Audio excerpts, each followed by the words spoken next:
All right, welcome back to the Ubumfa Pod. We are having our what is at this point our annual episode, pretty much our only episode when it comes to movies. But what we lack in quantity, we make up for in also quantity, but movies. Amen. Amen. Um, and so we're this is our big 2024 wrap up pod. Over the course of the last year plus a couple of months, we've been grinding out all the different movies that have piqued our interest, and some that we saw uh, a tad more with less excitement. But excited to talk about all these films. And as the same as last year, Josh is going to explain uh, the system, the program that has taken all of our lists that we each created for all the movies that we saw and figured out kind of the composite ranking for everybody here at Ubumfa.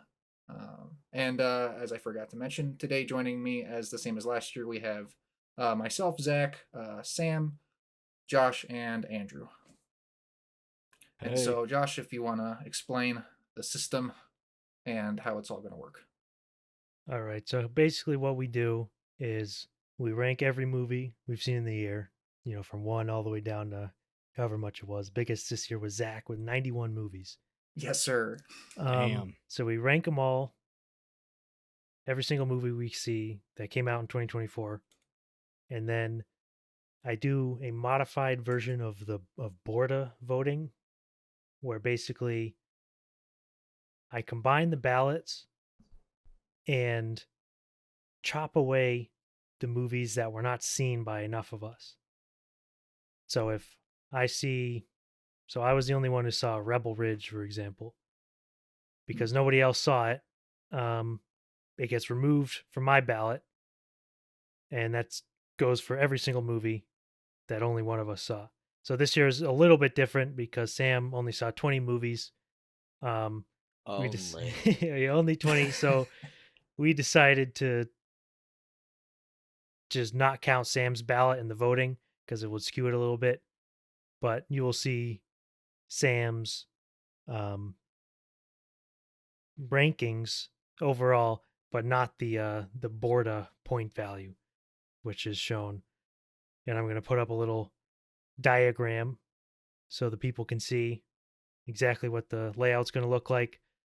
So if a movie places in the top third of the final ballot for any individual ranker, it's going to be a nice green color. So that means it's in the top third. If it's Good. yellow, that means it's mid. And if it's red, that means it's bad. Sorry. So true.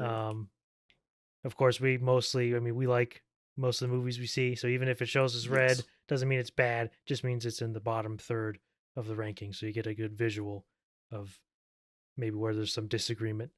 Um, so sometimes, due to the way that we chop the ballots up, sometimes a movie will qualify for the ballot, but because the total ballot length that we consider um, is lower than the amount of movies we've seen, they might not get any points.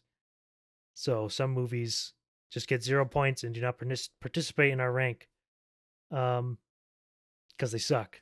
Like broadly, if it doesn't qualify, it sucks. Movies that if that ranker did not see it, it would just be an empty circle. And in the case of Sam, if he saw it, it shows a check mark. Ben. So Perfect. the first thing that we'll discuss is the movies that only one of us saw. So the way we did it, because there's only 3 qualifying rankers, if only one of us saw it, then it does not qualify for the rank, even if it's good. So I'm going to run through these really quick. It's going to be my ones first. The first movie that we will discuss on the 2024 year in review wrap up pod for Ubumfa is Argyle. Yeah. Oh yeah. What's that?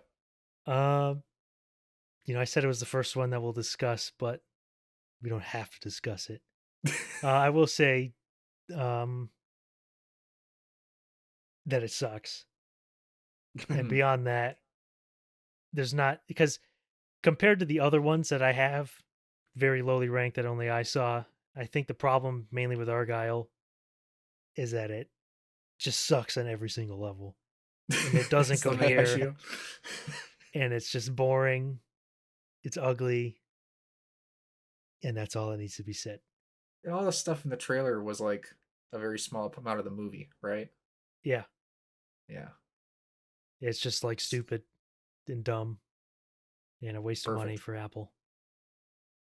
Coming in again, only I saw it was The Watchers, which was Oh yeah, I by M. Night Shyamalan's daughter or niece. I don't remember. think it's Um, nice. yeah, that sounds right. It's fine. It's not that bad, even though I have it so low here. Argyle was the only one of the ones that I think was really terrible. I think it's just a boring, uh, by the numbers horror movie. You can tell that she got a lot of influence from how M. Night does his movies, um, overarching in the themes, but otherwise it's not that good. I wouldn't really recommend it. Next would be A Quiet Place Day One. It's just fucking boring. Um, again, not horrible, but it's boring. Too quiet. Um, it's straight up too damn quiet. In the theater, too many fucking people eating popcorn. Crunch, munch, munch. It's if it's a movie that's designed around quiet and like there's stretches where it's supposed to be quiet, you cannot watch that with other people. Plain and simple. They don't understand the sort of shared rules that you're supposed to follow. They should have put up a disclaimer before the movie that said, "If you crunch your popcorn too loudly, the monsters will get you." Literally. Amen. Amen. Coming in next is for me the biggest disappointment of the year. Drive Away Dolls. Rip. It is something that just because how much I disliked it, nobody else ended up going to see it. The first Yeah. Coen True. Brothers That's solo true. movie from Ethan, right? Yeah. Yeah, Ethan, because Yeah. Joel did Macbeth, which was great. Ethan. Um, and it's very much still has sort of that funny Coen Brothers dialogue, but a little bit cranked up to like Reddit levels, so it wasn't that funny. Um, Coleman Domingo's good in it. I liked the two investigators or cops, or I don't even remember what they were. They were very funny. Otherwise, it was just a bore and very tedious. Um, next for me is Out of Darkness, the Oh yeah. the Neolithic movie. Oh. Um, Yeah. I'd say very much a case of missed potential. I think you could have done something really cool with it, and I'm going to spoil it. Um, so it's a bunch of cavemen, and they're attacked by some sort of supernatural being, and it's like you're like, what is it? Oh, what could it be? And it turns out that it's actually a Neanderthal. So it's Homo sapiens, which are the main characters, who aren't being really attacked. They're just sort of living in the same area as a Neanderthal, which is a very interesting premise. I think they kind Yeah. of they whiff on it though, but it was Yeah. interesting. Was worth seeing for me at least. But I wouldn't I wouldn't recommend it. Coming in next is Werewolves. Um, Mm. there's Frank Oh, Grillo. I wanted to see that. I mean, it's a fun time at the movies. Not that good, but like I mean, the type of shit we'd be watching is Mm-hmm. something like that. Just a fun, silly, cheesy, you know, movie with werewolves getting blown up. Good effects, pretty fun. Ended up being fairly low on my ranking though. Um, then we have Heretic, which Mm. was really really good for the first like two acts. I really like the first two acts, and it just bungles the end because it is a very good premise. Where you take the type of Reddit atheist, very well, you see the stories and the religious stories that people tell aren't like literally true. They didn't actually happen. You faith, etc., and you take him and you make him a psychopath and torture two Mormon missionaries. And it was actually very cool, just the setup, because he kept putting them in like logic traps, um, as like a horror thing. It was very good, but it really bungles at the end. Um, it makes the characters way too clever than what they should have been, um, and it turns into just a very silly, and it bungles the end. It is still good, but I thought the end was a bit of a bungle. Next is the other caveman movie, Sasquatch Sunset. Um, which was very funny. It was directed by the Zellner brothers, who worked on The Curse. Oh. No human dialogue, just a bunch of Jesse Eisenberg and Riley Keough in Sasquatch costumes and Sasquatch makeup, and they just no dialogue. They're just kind of like stupid animals, doing stupid animal things, and it's pretty funny. There's a recurring joke in it where Jesse Eisenberg Sasquatch tries to count the stars, and once he gets to 3, he just like doesn't know how to count past it, and then he gets confused, and he just keeps doing that, which is pretty fun. Then we have Land of Bad, which is not too much to say about it, but it is an action movie with one of the lesser Hemsworths. Definite We're going flash. below Liam. Yeah, no, I think it was Liam. It was Liam. Okay. But it was a very throwback to Bush era type war movie. Gotta kill those fucking terrorists, etc., etc. Don't think about it too much. They're bad. It's very, very angry movie. I'll give it that. And the violence is good. The action explosion is, nice and tense. It takes place in the Philippines, which one of the characters refers to as the Land of Bad. I don't know if that's like a reference to something, but he calls it the Land of Bad, and that's what it was. Then it had Rumors, which was Guy Madden.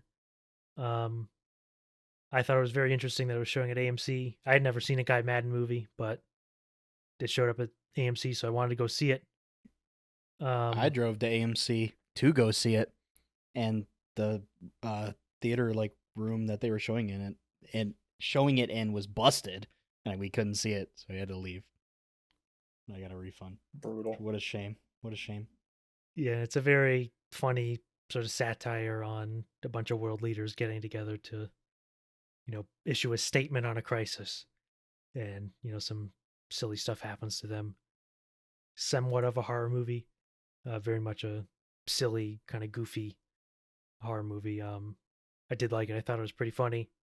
One I think others would have enjoyed, but just kind of slipped through the cracks. And I missed the first 10 minutes because I double featured and they didn't show trailers. So I wouldn't have missed the anything, but I did because AMC sucks. Next we have One More Shot, which is the sequel to One Shot. I've seen half this movie twice. I think overall, so it's a one shot. It's a shot to look like his one shot action movie with Scott Adkins. I'd say the first one uses that gimmick to more effect because there's less area to traverse, so it makes more sense that it's just in one shot. There's no weird sort of contrived sequences where you're like, okay, they didn't know how to keep this in like one continuous scene. But I did really like just sort of the aesthetic of an empty airport. It was very cool. Typically you get like warehouses or abandoned buildings and this type of thing, but abandoned airport was pretty cool. And nice, nice acting by a lot of, that guy's actors. You're like, oh, that guy, Tom Berenger. Oh. Jai Courtney, however you say it. He's also in it. Yeah. So a pretty nice action movie. Next one for me was another action movie, Rebel Ridge, which is one of the top movies on Netflix, directed by Jeremy Saulnier, guy who did Green Room and Blue Ruin. Yeah. It's a really sturdy action movie. Nice sort of who's as the Miami Vice guy, Don Johnson was the villain in this. Really nice story of a guy who gets fucked over by the cops and tries to get revenge. Get revenge in such a determined way. It's a very nice entry in that like fuck you type of genre. Really well directed, and the lead actor Aaron Pierre, very good. He's gonna be a star. Next is Speak No Evil, which I have to say I think we all thought it was going to be absolutely horrible, and I did Blame not the marketing. blame the marketing. I did not want to see it at all, but my mom wanted to see it, so I saw it with my mom, and I liked it a lot. It was funny. Um, had some good tension. Acting is good. Scoot McNairy, Mackenzie Davis, James Classic McAvoy. combo. So very good. I would say I have a very bad uh, theater going experience with it because people would not shut up. No, you bad decision. Don't do that. No, like Don't go in there, movie character man. It's a movie. Give it a break. And genuinely, there were not. It was like it's not even like that kind of movie. Like they weren't making bad decisions. They were making perfectly reasonable decisions. Given the circumstances, you don't think a guy's gonna want to kill you. But again, yeah, pretty good, very enjoyable. It would be a nice if you ever happen to find yourself in the spot where you have to watch Speak No Evil, you will enjoy it. Though I do know that he changed the ending of the European original in a way that I think would have been better if they had kept it, but is what it is. Next one's a horror movie, Oddity, Irish. I heard good things about this one. Yeah, I thought it was easily one of the scariest theater going experiences that I had of 2024. Just very solid, simple, psychological horror. Though it does have jump scares, which like you need jump scares to be scary. I'm sorry, you need them. But I liked it a lot. It was very scary, and I'm definitely interested in seeing what else that guy can pull off.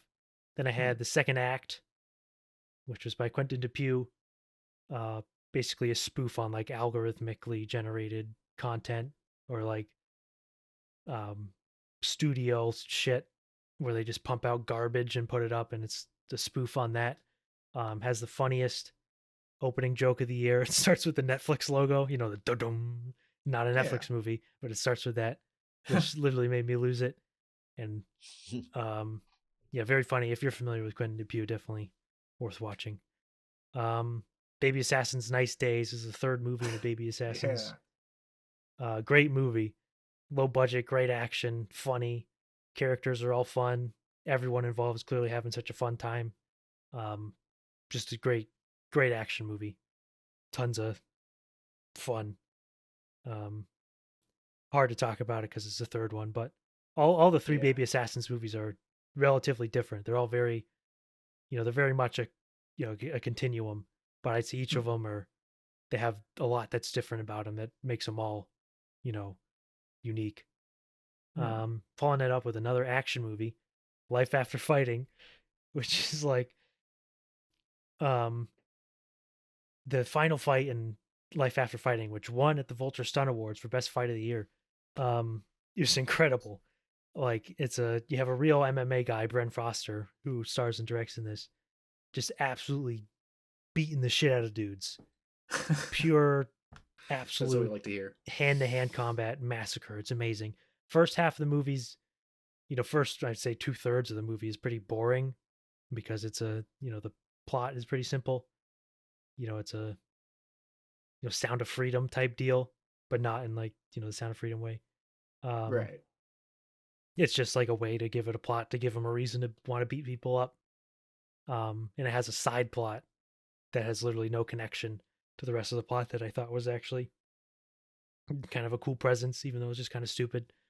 But yeah, that is absolutely worth watching. Absolute bone crusher of a movie.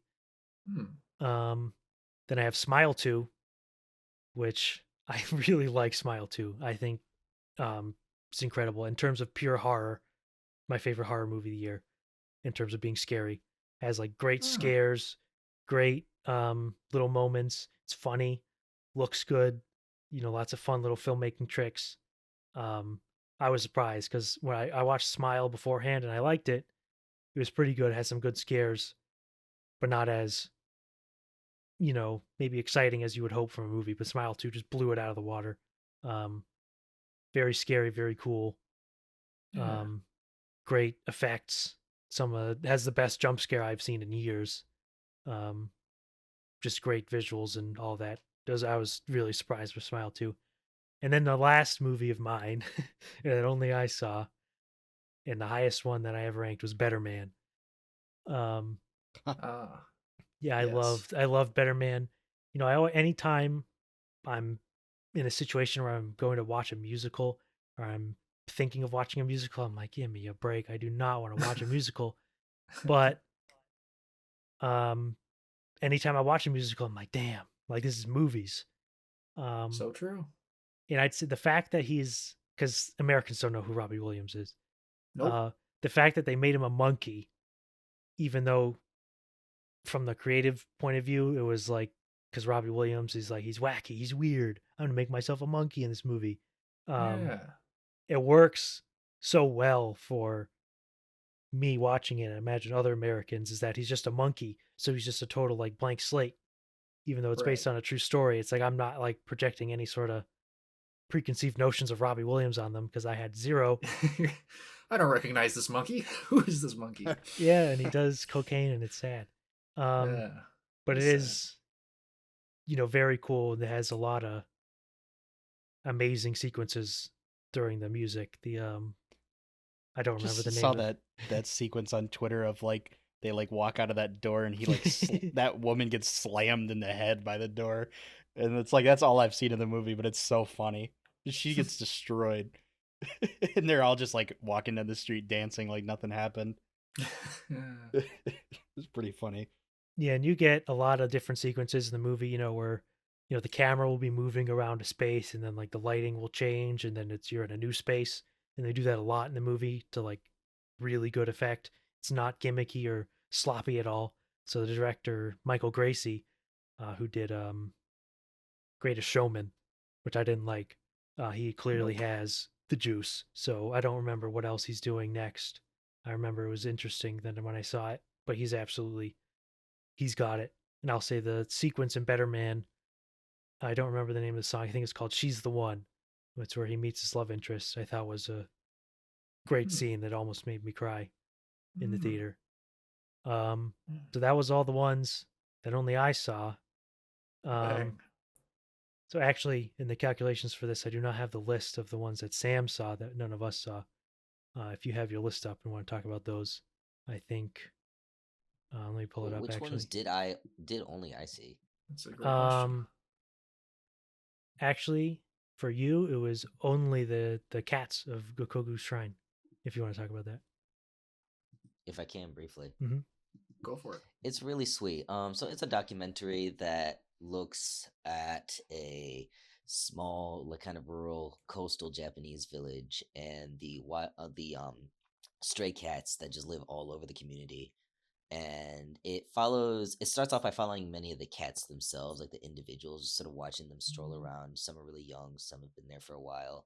Just kind of watching them live alongside like the aging, mostly elderly community that lived in that little Japanese town, and how there's kind of like a ambivalent relationship between the two. It's like the many members of the community think of the cats as like a nuisance, pests, and just kind of getting in the way and dirtying up the town. But at the same time, they put out food for them every day.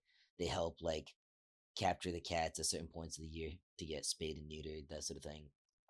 And eventually, the documentary is less about just the cats, but more the community itself, which is kind of like old fashioned and not really growing at all because all the young people leave when they, can just head to the city for work. And it's very melancholy, both about like the aging community and like the loss of people to sustain that community long term, but also to look after the aging elderly community there.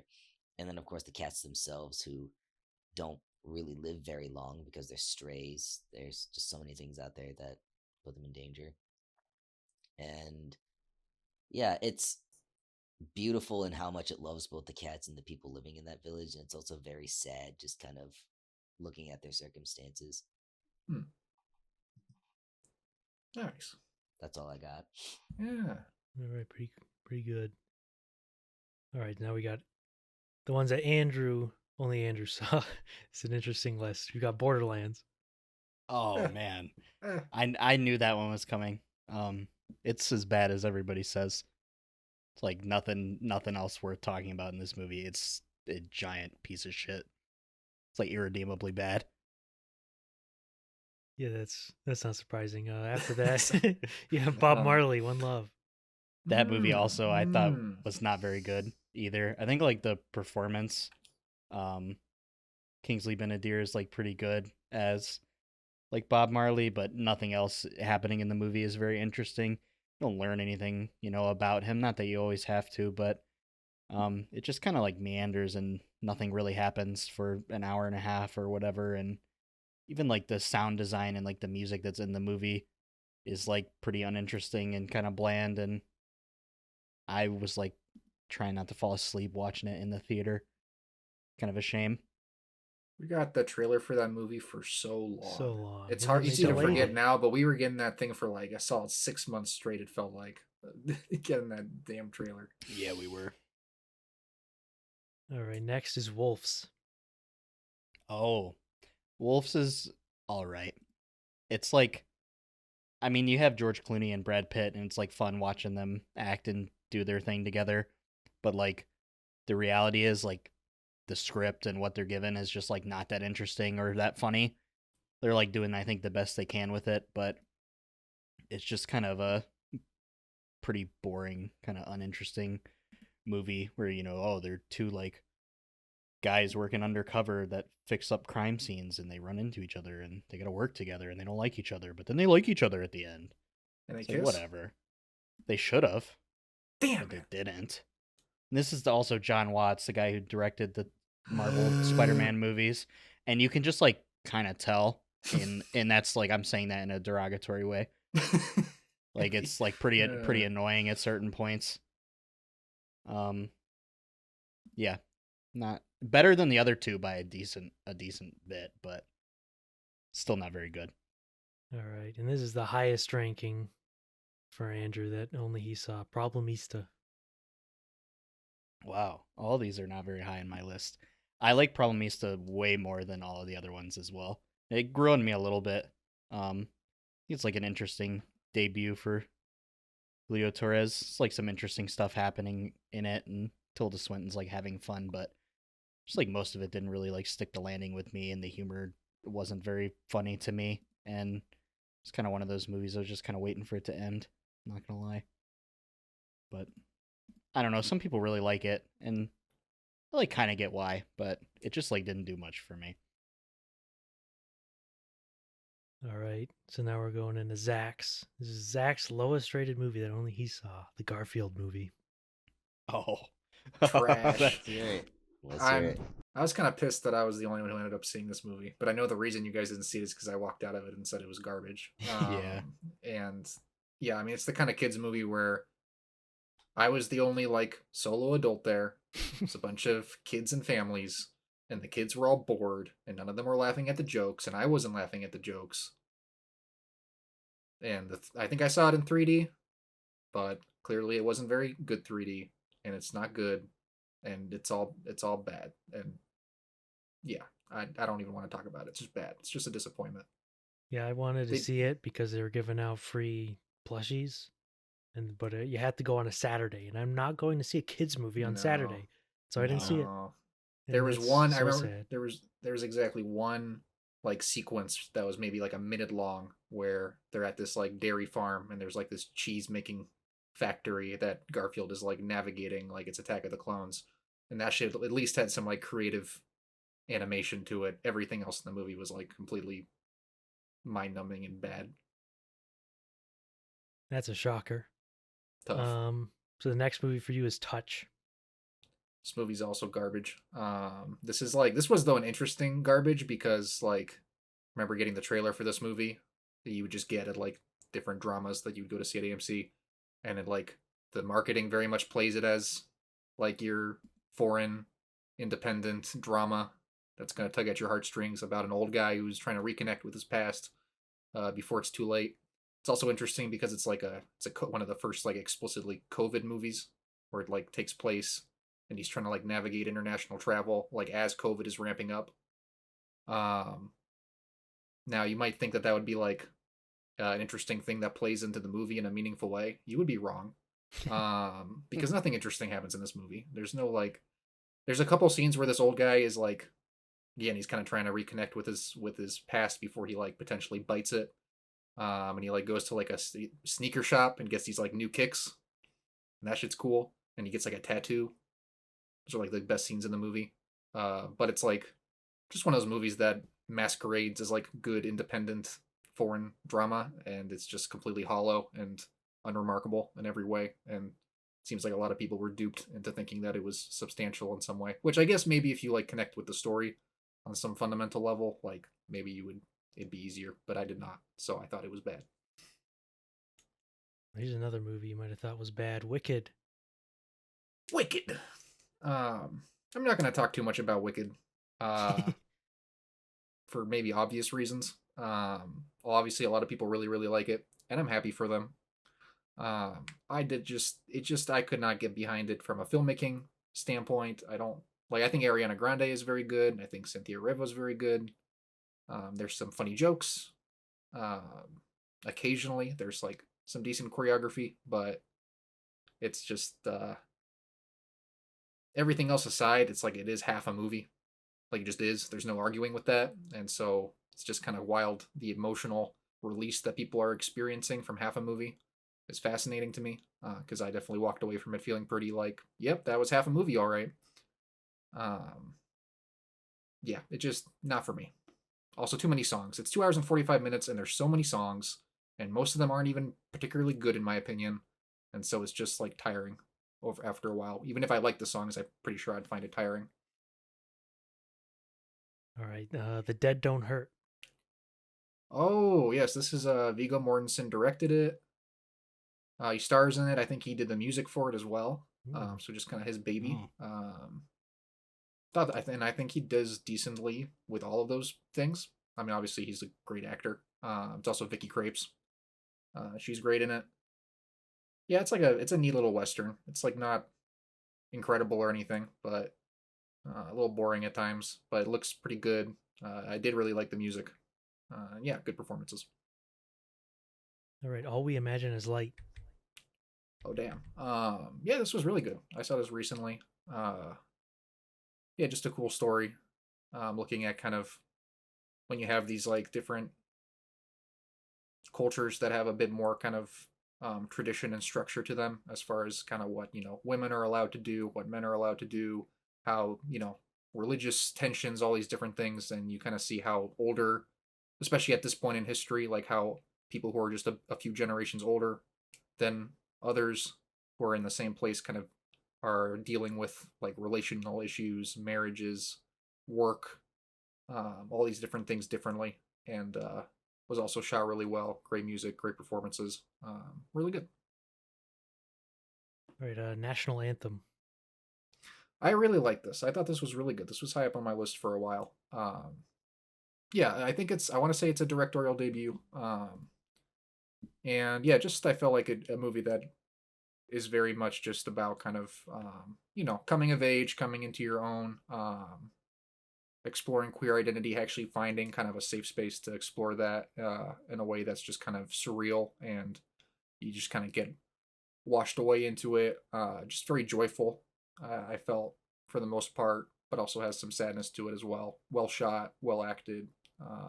Yeah, I really liked it. All right. Sing Sing. Yeah, this was another really good one. Yeah, I didn't really know. I saw the trailer for it and thought it looked interesting, which is why I ended up kind of prioritizing going to go see it. But didn't really know like the quote unquote gimmick of it, which is not really a gimmick, but it's just the fact that it's about a theater program, a real theater program, at a real prison, and then most of the actors in the movie are actors that came out of that program or a similar program. So you have a lot of formerly incarcerated actors that you just don't necessarily, you can't really tell. Obviously, that's highlighted in the one of the main performances, besides Coleman Domingo. But yeah, also really well shot. Found myself tearing up a few times in the movie. Just a very, very tender movie that highlights kind of the value of what something like theater can be in a place like a prison. It's just a good concept. All right. Here's one that I really wanted to see but slipped through the cracks. Blade of Fury. Yes. This is the baby one. Yeah. So we'll talk about the two other ones because a few of us saw the other ones, but this is just kind of part of the series of Chinese direct-to-video martial arts movies. And I really like this one. I'd be lying if I said they don't blend a little bit in my head because I Yeah. watched all three of them kind of all back to back to back, and they're all similar stories, similar plots, similar main characters. But a lot of really, I mean, in all of the three of them, a lot of really good sword fighting action. I remember when I watched this one though in particular, I felt like right away I noticed that just kind of the juice behind how things were shot and framed was a lot more cinematic and had a lot more kind of impressive camera movement to it. Um, a good core story, uh, a good structured well, kind of builds really well, and then yeah, it's got some cool shit in it that you wouldn't see in a lot of movies in the United States. All right, and this is the highest ranking movie that only one of us saw on any of our lists, and that is Maria. Damn, yeah. Um, Maria is kind of it very much is like it's Pablo Larraín's kind of third movie in this what I assume is going to end up just being a trilogy of these movies about 20th century historical women that had it kind of rough and then as we all do died. Um, this one about Maria Callas. Obviously Jolie is excellent in it. I mean, I think it's honestly as basically as good as the both Jackie and Spencer. Very similar to those other two movies. Like very much feels like a cohesive trilogy in that sense, stylistically. Also, because of some of just the historical realities, it also kind of, I would say, they find ways to tie in both Spencer and Jackie, whether thematically or just literally because of the Jackie Callis connections at points. But shot really well, as all the other movies are. Just again, very similar to the other two, where you kind of have this important person and she's interacting with her kind of support system, the people in her life that are designed to kind of help manage her life at a point of crisis. And I don't know, there's just something very interesting about that. Uh, very sad inherently, but explores kind of all the dimensions of what it looks like for somebody who was very important from a historical perspective, but was still a human being that dealt with all the complexities of that. Maybe more of us would have saw it if it didn't just come out on Yeah. Netflix. Hmm. So I wanted to see it. I was interested in it. It did slip through the cracks for me, of course, but if it was in the theater, I'm certain I would have saw it. 100%. It's still funny that that's how that works. It's like, oh, I got to go pay money to see it. I'm going to go see it. Oh, it's on Netflix? Oh, never mind. Womp womp. Yep. Yeah, definitely annoying considering I saw both of the other one. I think all of us maybe saw all the other ones in theaters. Yeah. Unique from the other two in that it the other two movies both kind of had like really noticeable and really good musical scores from Mika Levy and Johnny Greenwood. And this movie just uses different orchestral pieces from Callas's operas, which works fine, but I just found it notable. All right, so that's all the movies that were only featured on one of our lists. So every movie from here on out, multiple of us have seen. So I'm also realizing that I forgot to explain the stats or give the rundown. So in total, all of us saw 118 movies. Jeez. 118 unique movies. God Holy damn. moly. Jesus. Didn't know they even made that many. And so They we shouldn't. just went through 33 movies that were disqualified, so they didn't qualify for our ranking. So in total, we have 85 qualifying movies for a total ballot size of 68. So that's, and again, I also forgot to explain exactly how the points work on the ballots. I did kind of say it was Borda, but if you don't know what that is. So basically, the ballots got shrunk down to 68. So the first ranking on any ballot gets 68 points, second gets 67, third gets 66, and so on all the way down to 68th place. Only gets one. And this means that there are some movies that did not place on any of our ballots, even if they qualified, because the ballots were shrunk down. And in this case, we have 5 movies that did not make the final ballot or did not make the final ranking, but at least 2 of us saw. And the first of that is Deadpool and Wolverine. Let's go. Yippee! Let's fucking go. Shit is So fucking true. abominable. If If I wasn't with it's you, pretty bad. I would have left the theater. Yeah. If we didn't see it together, I would have. No, it was literally terrible. walked out. It was so bad. Yeah, this Like- movie. I think I ultimately walked out of it with a initially better taste in my mouth than it did for either of you, but it is terrible. I did laugh. I would say a few times, maybe even several times, in the film. Maybe that's admitting to some weakness on my part. And then I also, as somebody who I think was somewhat more attached to like the Fox Marvel stuff, the fact that the movie was kind of a half-assed sort of funeral for that stuff. Like they played all the whatever, like the BTS Yeah. footage during the credits, and I was like, oh, that's nice. Like I'll watch this for a little bit. Both of that I think contributed to me having like not a completely miserable time, but it is bad, and I did not like it. And I did not see it, thankfully. Good, wise choice. Yep. I don't remember why. Oh, it was because I went to the Justice concert in DC, so Justice saved me Oh, from Deadpool. Much better use of Justice It's your saved time. definitely a you. better choice. Justice music saved me. All right, next is We Live in Time. Seen Oh. by Zach and Andrew. It's just whatever. It's just like It's nothing. not even like not even like offensively bad. It's just like a complete It's like there's a funny 'cause lot of go ahead. I don't even think it's bad. No. But it's so bland and boring and uninteresting, and to be, obviously it's like a romance, right? With 2 characters idea. that have like the least chemistry I've ever seen on the silver screen in my life. Good lord, yeah. Which is a shame, especially when it's Andrew Garfield and Florence Pugh. yeah. it How doesn't did make a that lot of happen? sense. Doesn't make a lot of sense. Can you believe that they were kind of sort of fucking on screen and I was falling asleep? Like, come on. That's what I'm It's saying. not supposed to happen.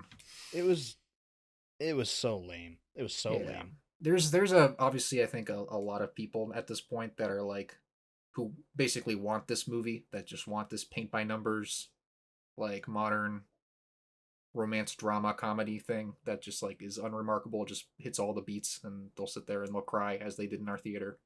Everybody was crying. They were sniffling and whatnot, but if you're gonna look into it any deeper and you're not kind of attached to that genre, it's nothing.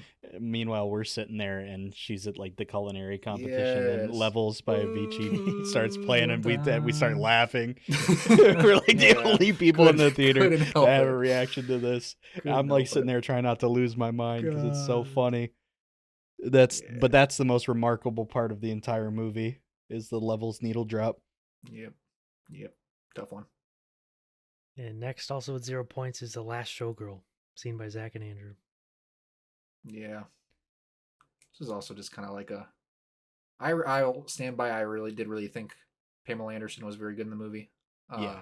Thought she did a good job. Pretty much kind of carried the movie. But I agree. it's like pretty visually inconsistent. At times, pretty ugly. Sometimes it looks decent. It's to points like hideous. Yeah, just Like what are you doing? baffling choices with how they shot it. Yeah. And it's another one where it's so, everything that's happening is just so uninteresting. They don't ever give me a reason to care about any of it. Yeah. And because at this point I'm like developing like an active hatred for this actress. I'm sorry. Jamie Lee Curtis is like in this movie for like 10 minutes and she's mean to Dave Bautista and she dances. She's so mean to him. And that's it. And it's like that's all there is to it. And like Yeah. I just nothing there. And so I'm sorry, but like everybody who's like trying to hand her awards and praise for this movie, it's just like just stop. I don't know what the agenda is that's going on with Jamie Lee Curtis, but I'm over it. She's a Nepo baby. I don't even care about that. I just like wish, I don't know, like earn it. Sorry.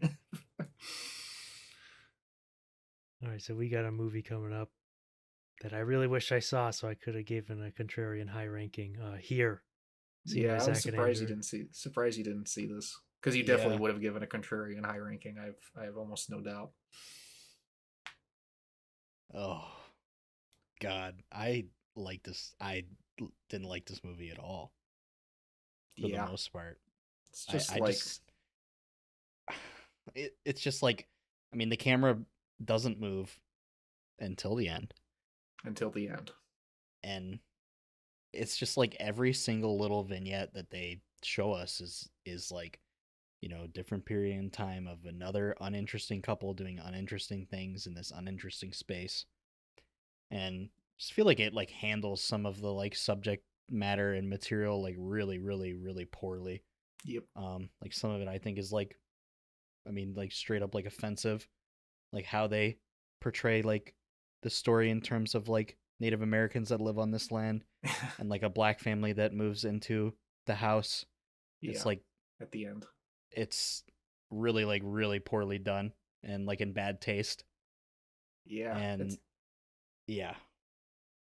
I mean, it's like, I feel like a lot of what people have been accusing like Francis Ford Coppola of with Megalopolis, which is just like putting your like boomer poison brain on full display, is actually what you should be applying to here, which is just complete boomer, you know, just trying to like boomer all over the screen.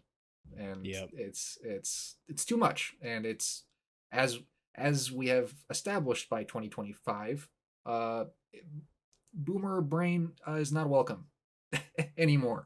At least not this kind of boomer brain that just doesn't seem to understand like how the world works. So it's like it's interesting purely from like a almost like a time capsule of this is what only somebody as old who's been doing this as long as Robert Zemeckis would ever create.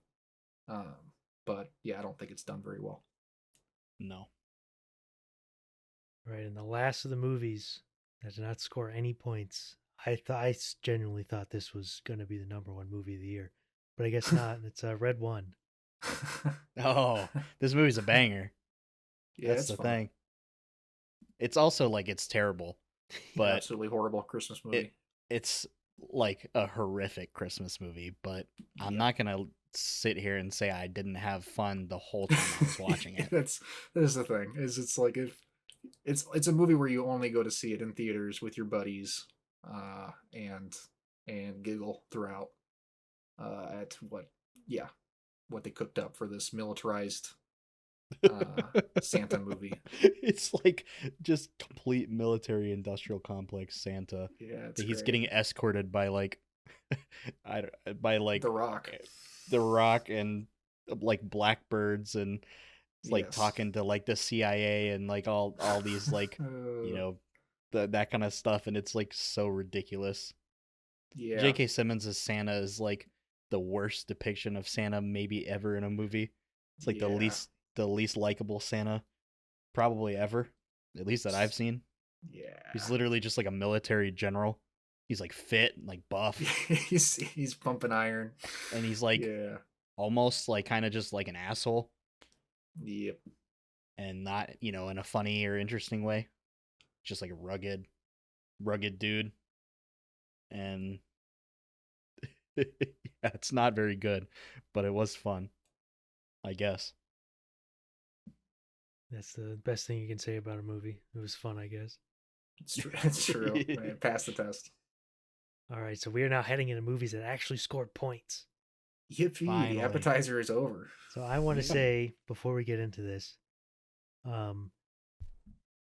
that an absolute historical first is something that has never before happened in Ubumfa Pod history has occurred in this ranking. I don't know what this is. And I'm not going to say what it is until it happens. Oh. But you got to just be excited. Don't touch that dial. You got to stay tuned for the next like 6 hours because it is, you never know when it's going to drop and it's going to blow your mind. So here we go. At number 80, scoring a grand total of 1 point, Maxine. Oh. It got 1 point from me. It was my 85 out of 87, though. It was 90 out of 91 for me, as Yeah. you'll see on the screen. But it is did not care for this movie. Wow. Yeah, it's when I was ranking them, I wanted to put Maxine at the very end because I just strongly disliked it. But it does have the slightest amount The of slightest. being interesting. The slightest. I had to dock him more points because why did Ty West do that to Buster Keaton? Why did he do it? Why did he do that? I remember sitting there and I was like so angry. It's like why did they do this? It doesn't even make sense. Like what's your problem? I had my warning may talk about Buster Keaton at any given time shirt on at the time. And I thought that the screen was hate criming me. It was like pointing directly at me and said, fuck you for wearing that shirt to this showing because we are going to desecrate Buster Keaton. We are going to desecrated him. They desecrated him. His balls get destroyed. Absolutely destroyed for no reason. Of course, it's not actually Buster Keaton. It was an imitator of Buster Keaton. Okay. But we all know what that means. We all know what Ty West thinks about Buster Keaton. They only did that. They only did that because they knew they couldn't get away with doing that to the real Buster Keaton.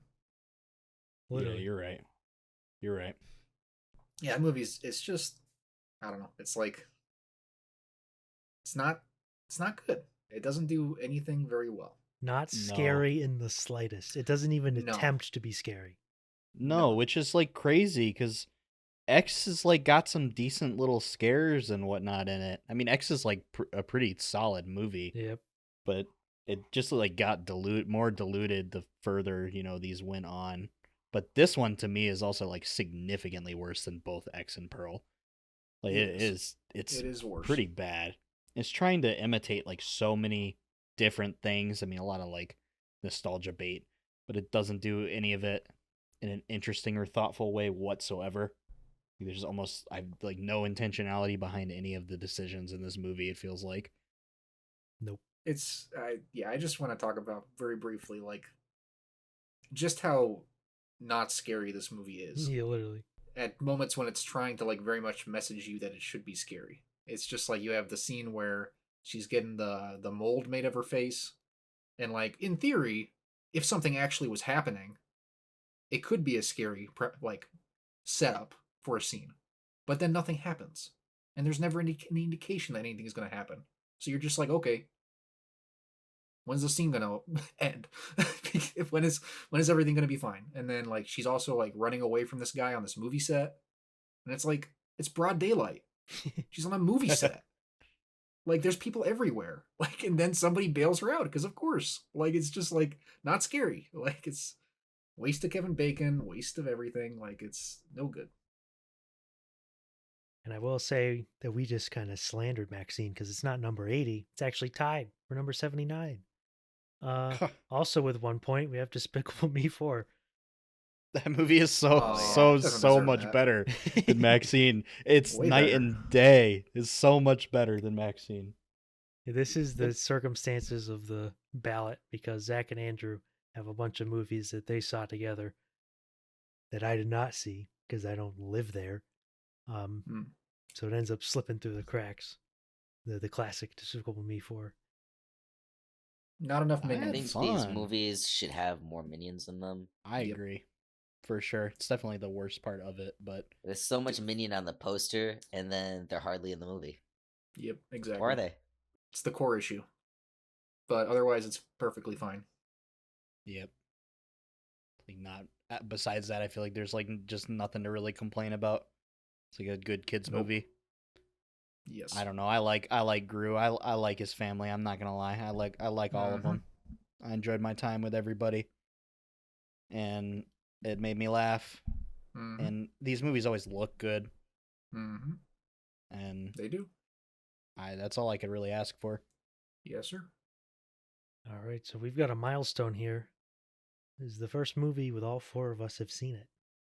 Oh, and it's at number 78, but it isn't a tie with number 77 with 2 points. But I don't think any of us would disagree with ranking it lower. This is Joker, Folie à Deux. Folie à Duke. Joker 2. Folie à Doo-Doo. So I'll start this off. If anyone was going to like this movie, it would be me. And I will say I thought about this movie a lot, and it would randomly come to mind, and I would just sit there and think about what he did with this movie. There was a lot of potential for what he actually did with this movie. Like what we got. There was a lot of potential with what he could have done with that, or just like shitting over the Joker as like a character and like what he represents. You could have done a lot with that, but at the very least, don't make the movie boring. God, Don't it's make so boring and so long. So boring. Like you make it a musical, but none of the musical bits are like fun at all or like interesting. Like it doesn't have to be like fun, like woo, entertaining movie. Just none of it is like good.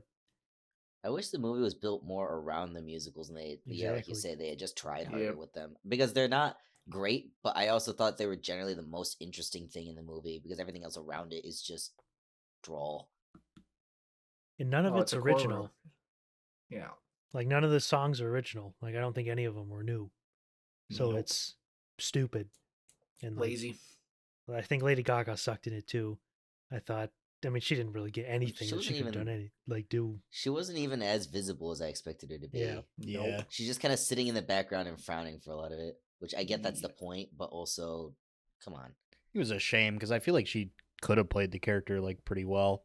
Yeah. Like it's potential for sure, but they just like give her nothing in this movie. I hate that the most interesting thing about this movie is like the 4-minute long cartoon that they open with. Yep. Yeah, I'll that was neat. say another thing for this movie is I say it was one of the more interesting movie going experiences I've ever had because it was a packed theater. Everyone was just like baffled. And we're baffled and like, whoa, what am I looking at? Way there's like this slowly through the movie, it just sort of set in that like this movie is not Joker 2. It's just like some other sludge. And like you could just tell the energy in the room. People are like, what? Really? And like as everyone was leaving, people were just like, okay, what was that? And then Yeah. every day after that, nobody went and saw the movie. So We went to the premiere and there was like nobody there Yeah, it was in empty. IMAX. It Yep. was so empty, It was empty. which made it even worse, I think. Yeah. I just remember very vividly as we were exiting the theater, there's like those two guys in gym shorts who just exited the theater and just said, "That movie sucked." Yeah. They were right as hell. They were onto something. yeah, so Yeah, that fuck is that movie. that's Joker Folie à Deux. Coming in a tie at number 77 with Blink Twice. Oh. Just me and Zach. Yep. Yeah. It's fine. It's fine. I don't have much to say about it. No, I really don't either. I don't Yeah, know. I'll There's say- not much to say. Because I didn't see it, but I say I was not interested because there are so many movies with the same premise. Like, Yes. oh, let's go to a rich guy's private getaway, and then crazy rich people stuff happens, and it's like just not interesting from like a commentary point of view. It just Nope. it doesn't like grip. It's not even interesting in terms of like, oh, they're gonna do some cool stuff with that because they're all the same. Yep. So I was There's not nothing interested. original or interesting in this movie, like at all. Yeah, in- there's in sexual any assault. way. Yes, But- there is. Yeah, that's about it. Yep. All right. Well, coming in at number 76, this is our lowest rated Oscar nominated film. Oh, man. And that is Inside Out 2. Oh. Well, I don't really have anything to say about this movie either. It's fine. It's like totally fine. I'd even say It's it's totally honestly, I fine. think it's like good, but It's good. I don't know. It's Inside Out too. It's like there's nothing. There's literally nothing else to say about it. Yeah, it's like I think the first one is like a much. I mean, it's a much better movie, and it's like more of like an actual like you watch it because it's like a movie versus Yeah. Inside Out 2 just feels like something you're gonna like show your preteen to be like, hey, anxiety, it's crazy. Very interesting. Yeah, first a realistic depiction of a panic attack in a movie. Yeah, they never done that before. Yeah, realistically. Yeah. That's what I meant. All right, so coming in at number 75, another milestone. This is our first movie that places on 2 ballots. Oh. And that coming in at 6 points, it is Godzilla X Kong, The New Empire. It's I'd say it's, if you compare it to the previous Godzilla versus Kong, it's like not even a competition how much better Godzilla versus Kong is. Godzilla versus Kong is a slammer. It's so good. It's so good. It's like absurd how good it is. I think the biggest reason too is that I don't have anything against Kong. I like Kong, but this movie is so Kong heavy. I just give me more Godzilla. Give me more of those creatures. He was hardly in there. He was just kind of like doing side quests for half the movie. Yep. Yeah, and it's like, I would say the humor takes a big step down as well. It's nowhere near as funny. It's so terribly like unfunny. Even the characters that like return, like Brian Tyree Henry's character is like, it's almost like he's playing a different character in this movie than in Godzilla versus Kong, where he's like pretty funny in that. In this, it's like just like an annoying character, even though it's the same guy. And yeah, it's too much human stuff, and you could say that about every one of these movies, I think, but I feel like it's like really, really grating in this one. Yeah, well, human stuff's not interesting. Nope. Yeah, because it's also like there's a weird lack of continuity with these movies, which I would typically not have a problem with, but like shit just kind of happens and then they get rid of it and do something else, which would be fine if the actual occurrences of these movies were more interesting. But they're all very samey, but they're just like separate. So you just get very similar sort of things happening in every movie with like new characters and new premises or whatever. That's just like makes it worse than if you were to just like do the exact same thing again, but like beef it up. Yeah, I mean, I also think it's just easily the worst of like all of these MonsterVerse movies. Like, I think it's like significantly worse than all of the rest of them. Yeah, and I would not be surprised if the next movie, I don't know if they already have a title, but if they literally move Kong to be in front of Godzilla in the title. Yeah. Which it's just unfortunate what they've done to Kong to make me have some distaste at having him in there. Hopefully they can get the rights to using the words King Kong. I think that would be a big thing. Or if they can get the rights back from Toho to use a lot of different creatures and songs and all that they don't want to give, which weakens this movie significantly, not having that.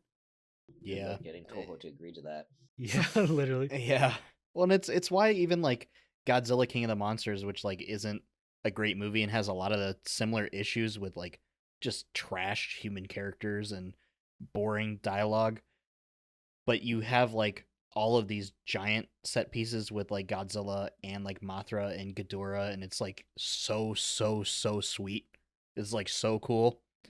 And everything they have in this movie, like they've got, I don't even know the name of it, that like the ice, I don't know, creature guy, whatever at the end. I think he's original for this one. I don't even remember. Is he? I guess that makes sense, but all of it is just like so whatever, and like Baby Kong is just whatever, and Scar King is just whatever. It's like I don't care. And they're not making me care. Where like Mothra shows up and I'm like, oh yeah. It's Mothra. That's my Fortnite glider. Well, yeah, that's Mothra. She matters. For real. My Fortnite glider. For real. For real. All right, well, so moving on. Number 74.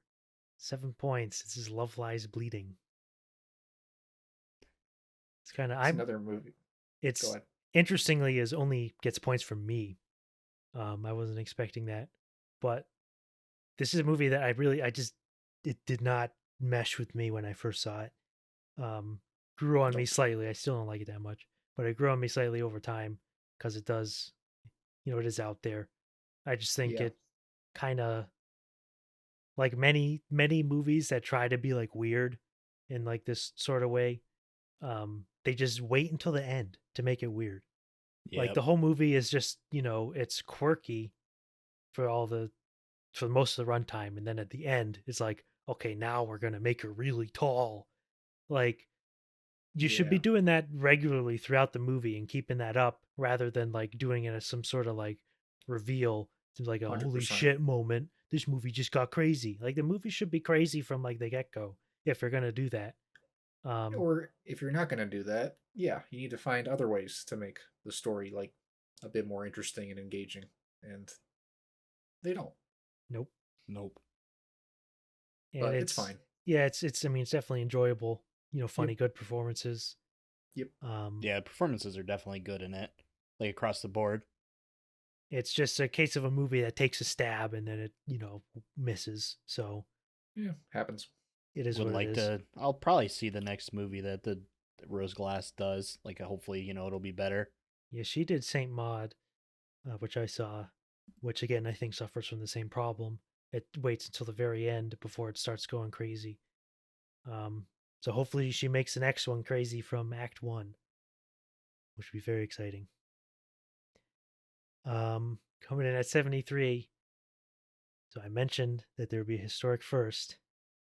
This is not what I was talking about. This is a different historic first that I did not notice. I got a bone to pick with Andrew. He did not rank this movie, but he saw it. Oh, I forgot. You told me to, and I forgot to do it. I mean, it's not like it would have been that high anyway. It would have. No, it wouldn't have. So it is what it is. We're just gonna roll with it. This is The Killer's Game. Oh. Andrew forgot to put it on his list. What the fuck? Guess because I forgot about it. I cannot blame you for forgetting about this movie, because when I was ranking it, I was like, nah, just keep it down there. It's a bit forgettable. It's like, because it's very much in a lot of these American low budget action movies take so much influence from John Wick, and just the general much. And like this one takes, you know, a lot of them take the lessons from John Wick, where it's like, oh, we want the world building and we want, like, you know, there's a bunch of assassins and they're all weird and have their own little stories. Yeah, there's an app for assassins. It's like Assassin's Tinder. It's just like stupid. It's not that funny. Or like the premise is, in terms of not being funny. The action is like fine when they actually like get down to it. It varies. Yeah, it does vary for sure.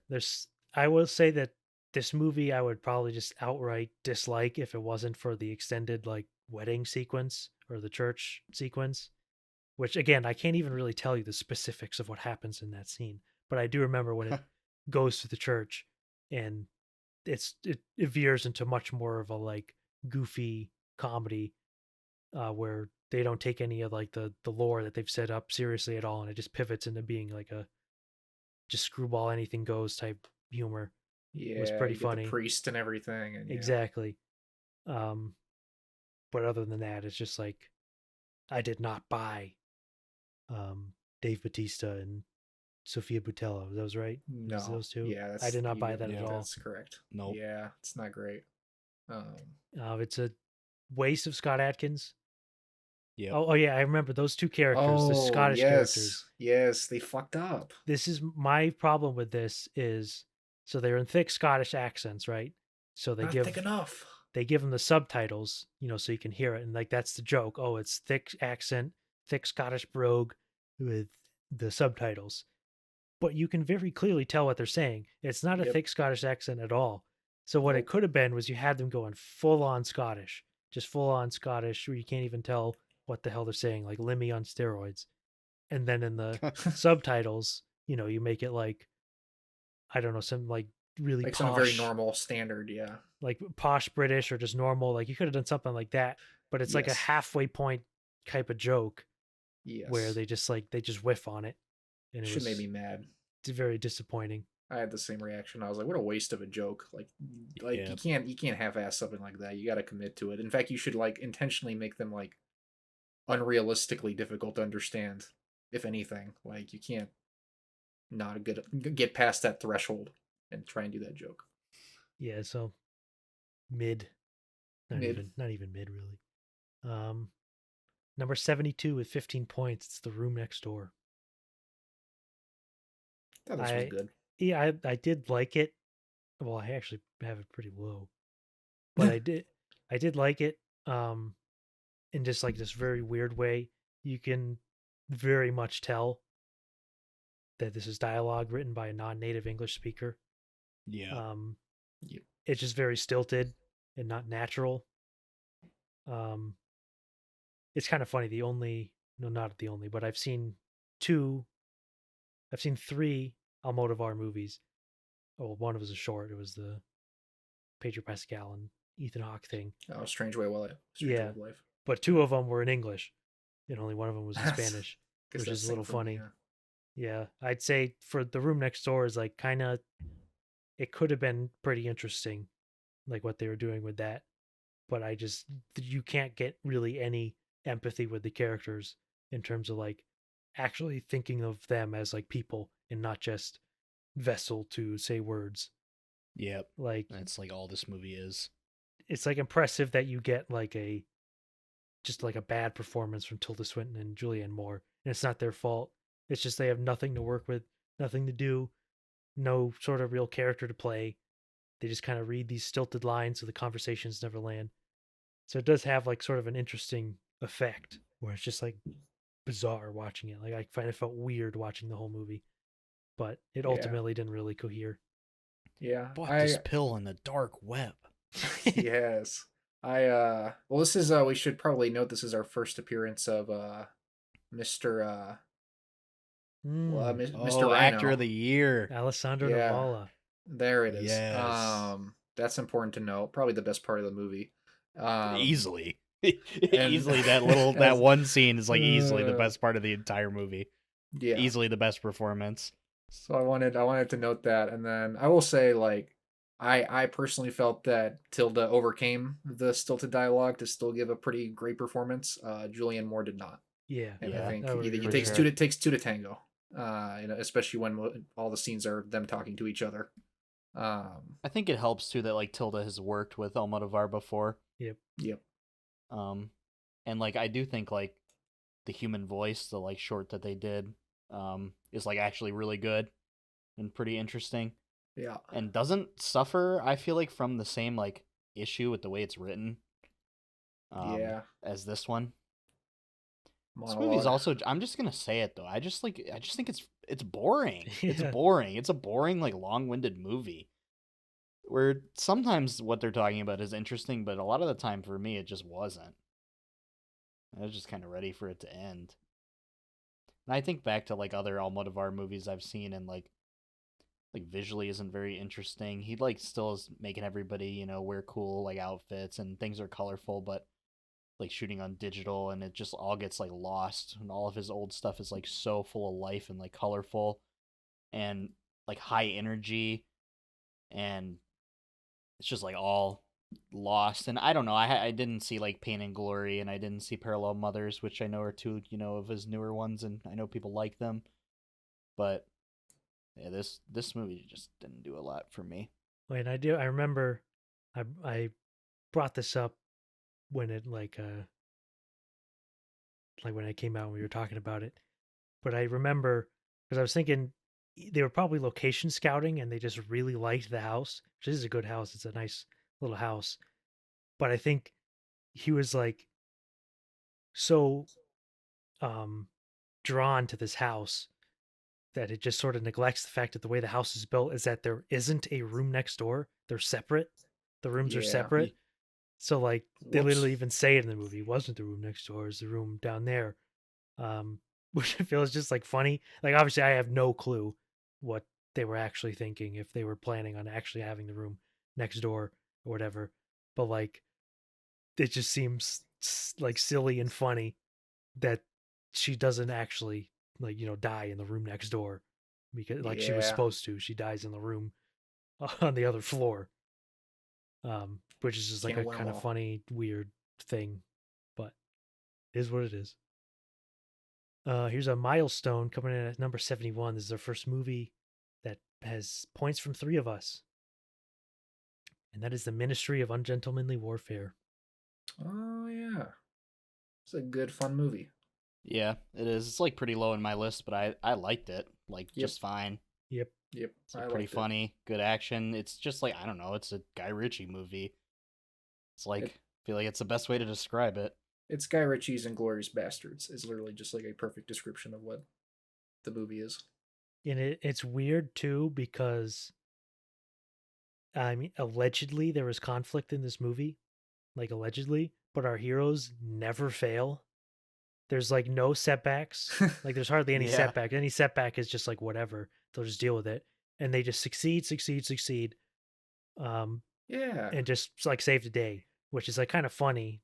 Like it's very light-hearted action movie involving Nazis, um, but it is kind of funny that like there's like no conflict. They just succeed and they win. Nobody dies. Nobody even Yeah. really gets seriously hurt. Yeah. They just like No. win. Don't hurt my boys and woman. So like, pretty. I mean, it's interesting. My dog Alan Richson in this. I always love seeing my dog. It is funny that it has Till Schweiger in it, who plays a hero in Inglourious Bastards. He plays the. That's true. That's true. He plays double agent, right? But in this, he plays Yep. Christoph Waltz. That's right. That is true. I'd say there's not really much to say about this movie other than No. we're showing up for every Guy Ritchie movie. Yes. It seems that he has turned into a 2-movie-a-year type guy. What a beast. And there's no reason to not see both of them. God bless. Yep. Somebody's still putting out, mid-budget action movies. Thank God. So he's a true hero. Coming in at number 70, this is a movie. This is a movie that's in the zone where you can talk about it endlessly because of its flaws. Kingdom of the Planet of the Apes. Oh yeah. Because we talked about this movie so much when it came out, even though none of us particularly liked it or particularly hated it, just because there was so much you could have done. There's so much you could have done with Yes. it. You had so much mixed potential. You have good meat there. The biggest thing is Proximus. They should not have killed him in this movie. He shouldn't have even been the big bad in this movie. He should have been like an underling to the big bad because he was actually very like interesting of like a character. Yep. You have one of the smart apes who is very interested in the human culture and the human history. So you have like this sort of like Genghis Khan type presence where he like brings in like this foreigner, be like, answer my questions like into my court. And you could have had something very interesting where he like starts to like brew up. He learns from the humans and the apes to be like the ultimate big bad in the whatever. I think they're making this a trilogy. So you could have had him build up through the trilogy to finally be the real big bad in the third one. But you didn't. You kill him. Just get rid of him. Yeah. It's a total whiff. Well, and it's just you like kill new Maurice. Yeah. Too. Yeah, he caught just like it. waste him. You lose him, and then it's just like you have a villain who's like his thing is he's just ambitious, right? And he's trying to get into this vault that's got all these weapons in it, and it's just like again, it's just one of those movies where it's like the whole thing is built around will he get in? We can't let him get in because if he gets all the stuff that's bad, then he's going to use it to conquer everything. And then it's just like when that's your whole main thing, and then the movie resolves that he does not get any of this stuff really, and it all floods, and he dies. It's just like, okay, like you're gonna tease me with apes with weapons, and then they're not gonna get the weapons. It's like, fuck you. Like, I don't know. Like, it just pisses me off. I don't know. You're gonna like apes on horses, great, but apes on horses with machine guns, apes and tanks, things we have seen before in other apes movies that rule. That we just watched, again, like right before this came out too. Yeah, and it's tough to Funny follow. how, like, the older apes movies also just look so much better. Yep. I mean, Matt Reeves just is. Yeah, he knows what he's doing on a level that the guy who made this just doesn't quite. Wes Ball, director of the Zelda movie. Yes, good. So I'll say, I think Wes Ball is, at least as a director, in terms of what he was given here. I don't know if he's involved with the story or script or whatever. Does a very good job with it. It's fair, yeah, because it's very consistent throughout the movie. Yes, structured clear. Well. Yep. When it comes to like action scenes, is very good. Like the scene with the gorilla in the water, Yeah. That was a very good Yeah, scene. yeah. Like That's true. tension, very good. So hopefully they have something else up their sleeve to make it A little better. bit juicier. Because if Yeah. you were to just make some of those changes and just tweak it a little, this would have been a very enjoyable movie, and we'll Yep. definitely be there for the next ones. But For sure. For sure. I also just want to say that I feel like, and it's like, there's no way you're ever going to make a protagonist as interesting or as like complicated as like Caesar, but Noah's just like so uninteresting. yeah, Like such a Yeah, not a lot going uninteresting, on. bland character. That they don't like, they give you reason to care, but it's like there's very little of it, and it's just like not substantial. It's a similar issue actually to like Wicked, where you have a protagonist who's young, but is like completely morally like secure, like is completely like dead set on being like a good guy, no matter what, and there's no real like concern of any kind of moral ambiguity and as far as what they're gonna do, for the most part, and then that's just boring, because that's all. It's Then like you're just like, okay, not go how do the Caesar good, is. go be a good person and do good things, I guess, and whatever.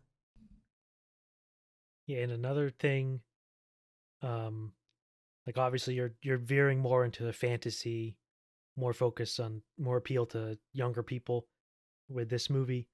Um, so you miss some of that like legitimate like serenity you get from the previous Apes movies, especially like War and Dawn, particularly with Maurice, Yeah. because all these characters are animated like cartoon characters. They are very expressive monkeys.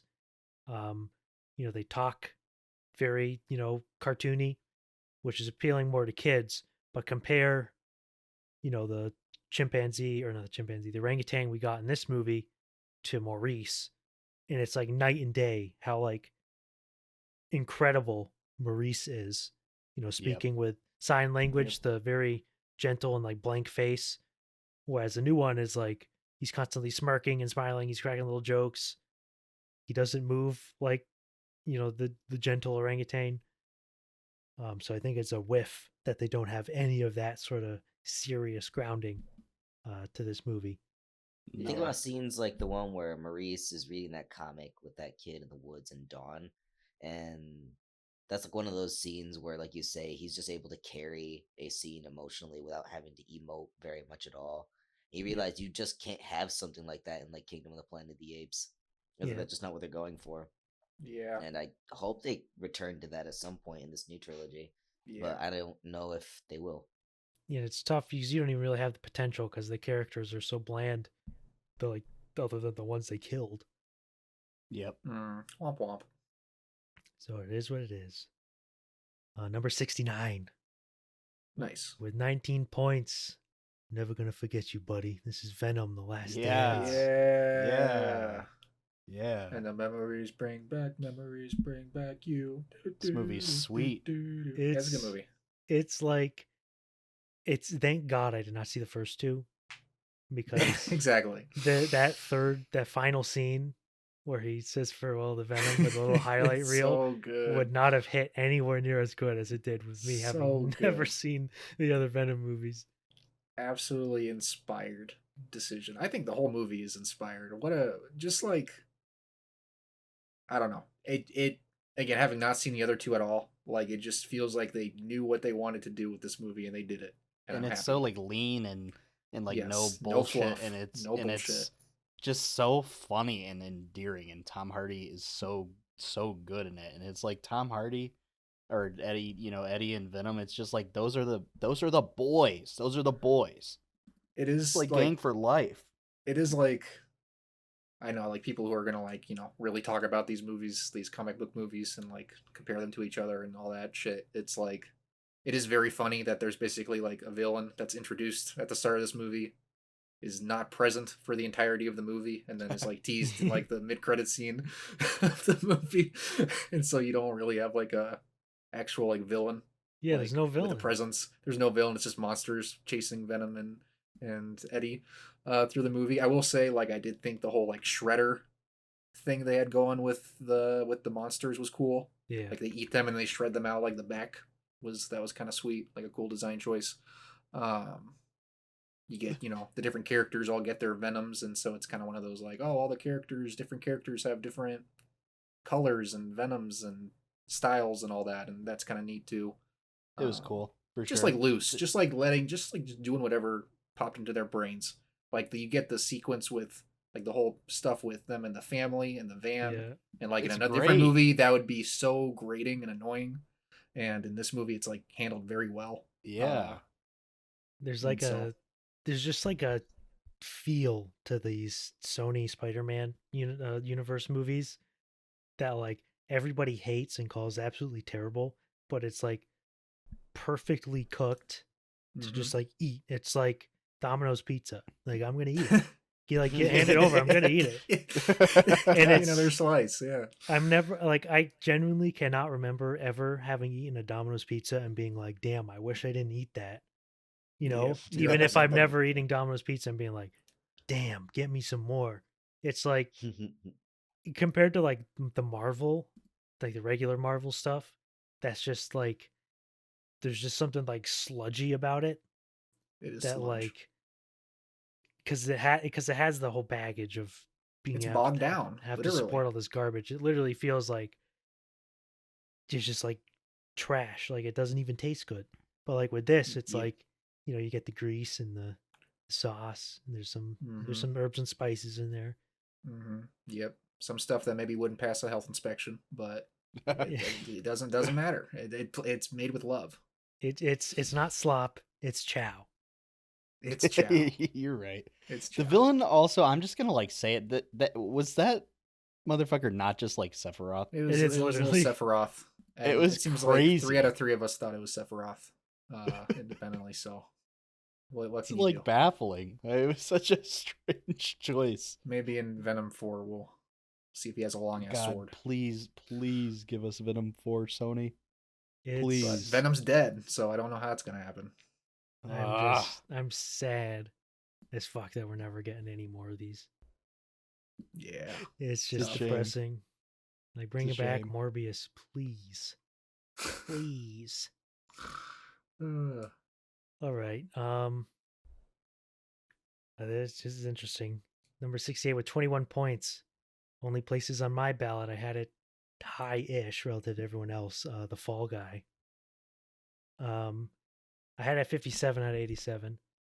I'll say, so I guess because I'm the only one here who particularly liked it, I'll defend this movie. I'll defend the honor of The Fall Guy. I thought it was funny. I thought it was pretty consistently funny, and the action was pretty consistently good. Story is really stupid, and it gets bogged down heavily at the end with the stupid meta decision to be like, we don't know how to end our movie. It's like, we don't know how to end our movie, so let's put that in the movie. Fuck it. So like the movie also doesn't know how to end. Which you could do that. You can do that. You just have to actually make the movie end good. So, you're not just left unsatisfied with something you have been telling people is going to happen, that you're going to be unsatisfied. But I thought Gosling was great. Naturally. Aaron Taylor Johnson was great. I guess Emily Blunt was fine. I did think, at least for most of the movie, that their chemistry between Gosling and Emily Blunt was pretty good. I'd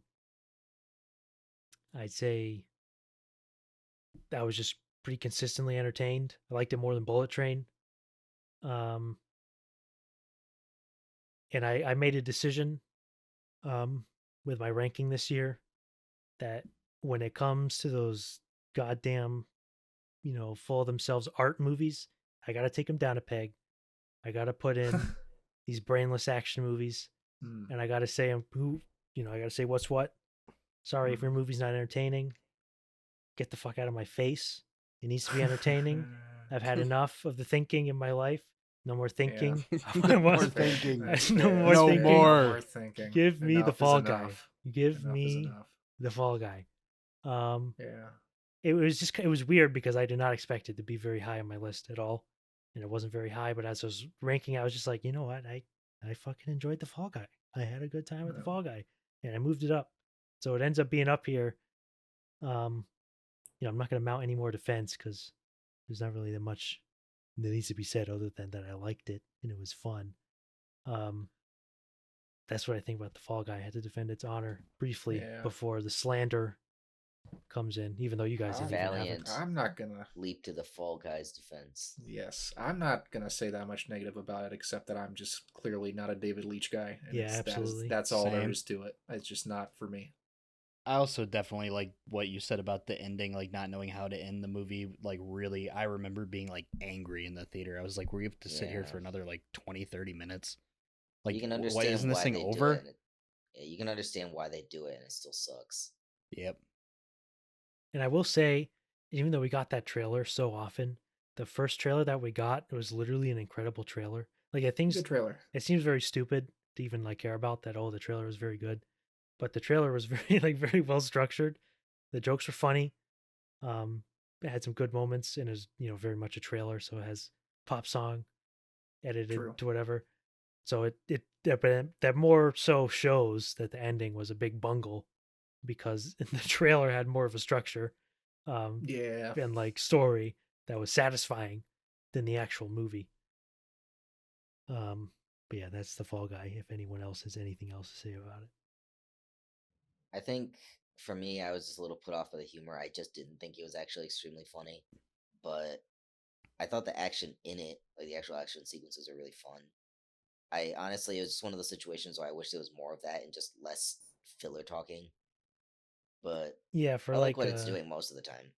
For a celebration of like stunt people, you obviously get a lot of stunt sequences, and you make them front and center, and you have the record breaking car roll, like, which is cool, but whoop-de-doo, because it doesn't even happen in like an actual scene.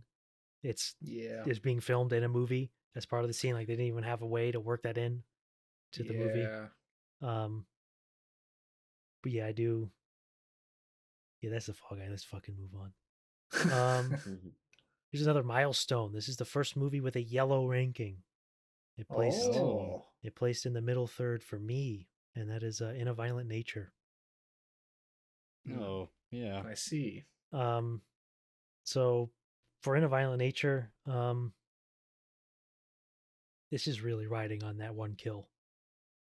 Okay, I imagine you would have to, because I don't know what else. Because I'll say the movie does have a lot of it's very boring outside of the kills. But I will give it respect that it was set up like it's trying to make a point. Like it's set up in this way that you're going to watch this movie and be like, oh my God, it's trying to say something about violence. And it sets itself up that way, but like specifically because it doesn't. And it just like kills them. Like, well, this is like the fundamental problem with slasher movies, right? Is the point of the movie is that you get to see a bunch of people get killed. Right. And so you don't want them to be like, you don't want to like these characters, because then it's like, oh no, they died. You want them to be, like, yeah, kill that guy, kill him. So the problem with slashers then is those characters have to be unlikable, and you then have to spend the movie with unlikable characters. So you have to thread that. It's a tough one. That needle of making them fun to hate, while, making it so you're like, oh, he died. Wahoo! Look at how we got. Look at how she got hooked and dragged through her own belly button. Like, yeah. So these characters are next level annoying, and I could not stand them. That's the thing, is they're annoying, and I feel like I was kind of back and forth on whether or not the fact that they were all like, if I should like appreciate the fact that they're all like terrible actors, or if it's like, oh, it's a cheap slasher movie, so the acting's terrible, it's part of the aesthetic. But in the end, it's like, I don't know, I'm watching the movie, I would rather they just not be like absolutely garbage actors delivering these lines, and it's tough at times. Sometimes it's like entertaining, but sometimes it's just like, yeah, it's so annoying the way what they're saying, the way they're saying it, all of it. It brings out the inner psychopath. It's like, kill these fucking people, kill them. Yeah, rip them apart. And they get killed. Believe it or not, they get killed. I do think. Am I thinking of the right movie? Yes, because at the end it goes to her perspective, right? It goes to the the final girl's Yeah. perspective. Yes, it she's does. driving away, and it's like It's too long. fif- That's way too it's long. so long. Like For this dude nothing. isn't the fucking Flash. He isn't gonna catch up to them. Literally. Yeah, for real. But yeah, that's in That kill is so it's sweet, though. genuinely It's like incredible. unbelievable. Great kill. Yeah, worth it. That's what I said, because I went and saw it, and I was like, you should go see it. That second kill is worth the price of admission. So that's And where it's true. that's where we are with movies. Yeah, movie looked pretty. We gotta go see the snuff film as well. Yeah, it did look good. Yeah. I'll give him that. Number 66, this genuinely movie of the year, Kraven the Hunter. Yeah. Now we're talking. yeah. Now we're talking. Real All right. movie. Second appearance Alessandro of Nivola. our dog, Alessandro Nivola. Who is, I mean, by far the best part of this movie is him. Yes. His by character far. is He's so great. funny. He's great. Just a great character. God, the wig they give him at the start, so good, so good. We need to go back to movies where the younger versions of them just have horrible wigs to make them look like they're different. Yeah, the ultimate problem with Kraven, and it is shocking that they have not learned this lesson. And this was the movie that they staked the existence of the Sony Spider-Man universe on. And that at this point, they still don't have a lesson that we don't want origin stories. We don't need an origin story. I know you have to introduce Kraven the Hunter, but I do not care about Kraven the teenager. And I do not care about who was his love interest. I don't care about her. Oh yeah. Calypso. Yeah. Like, I just don't particularly care for that. I think the movie should have had more Russell Crowe.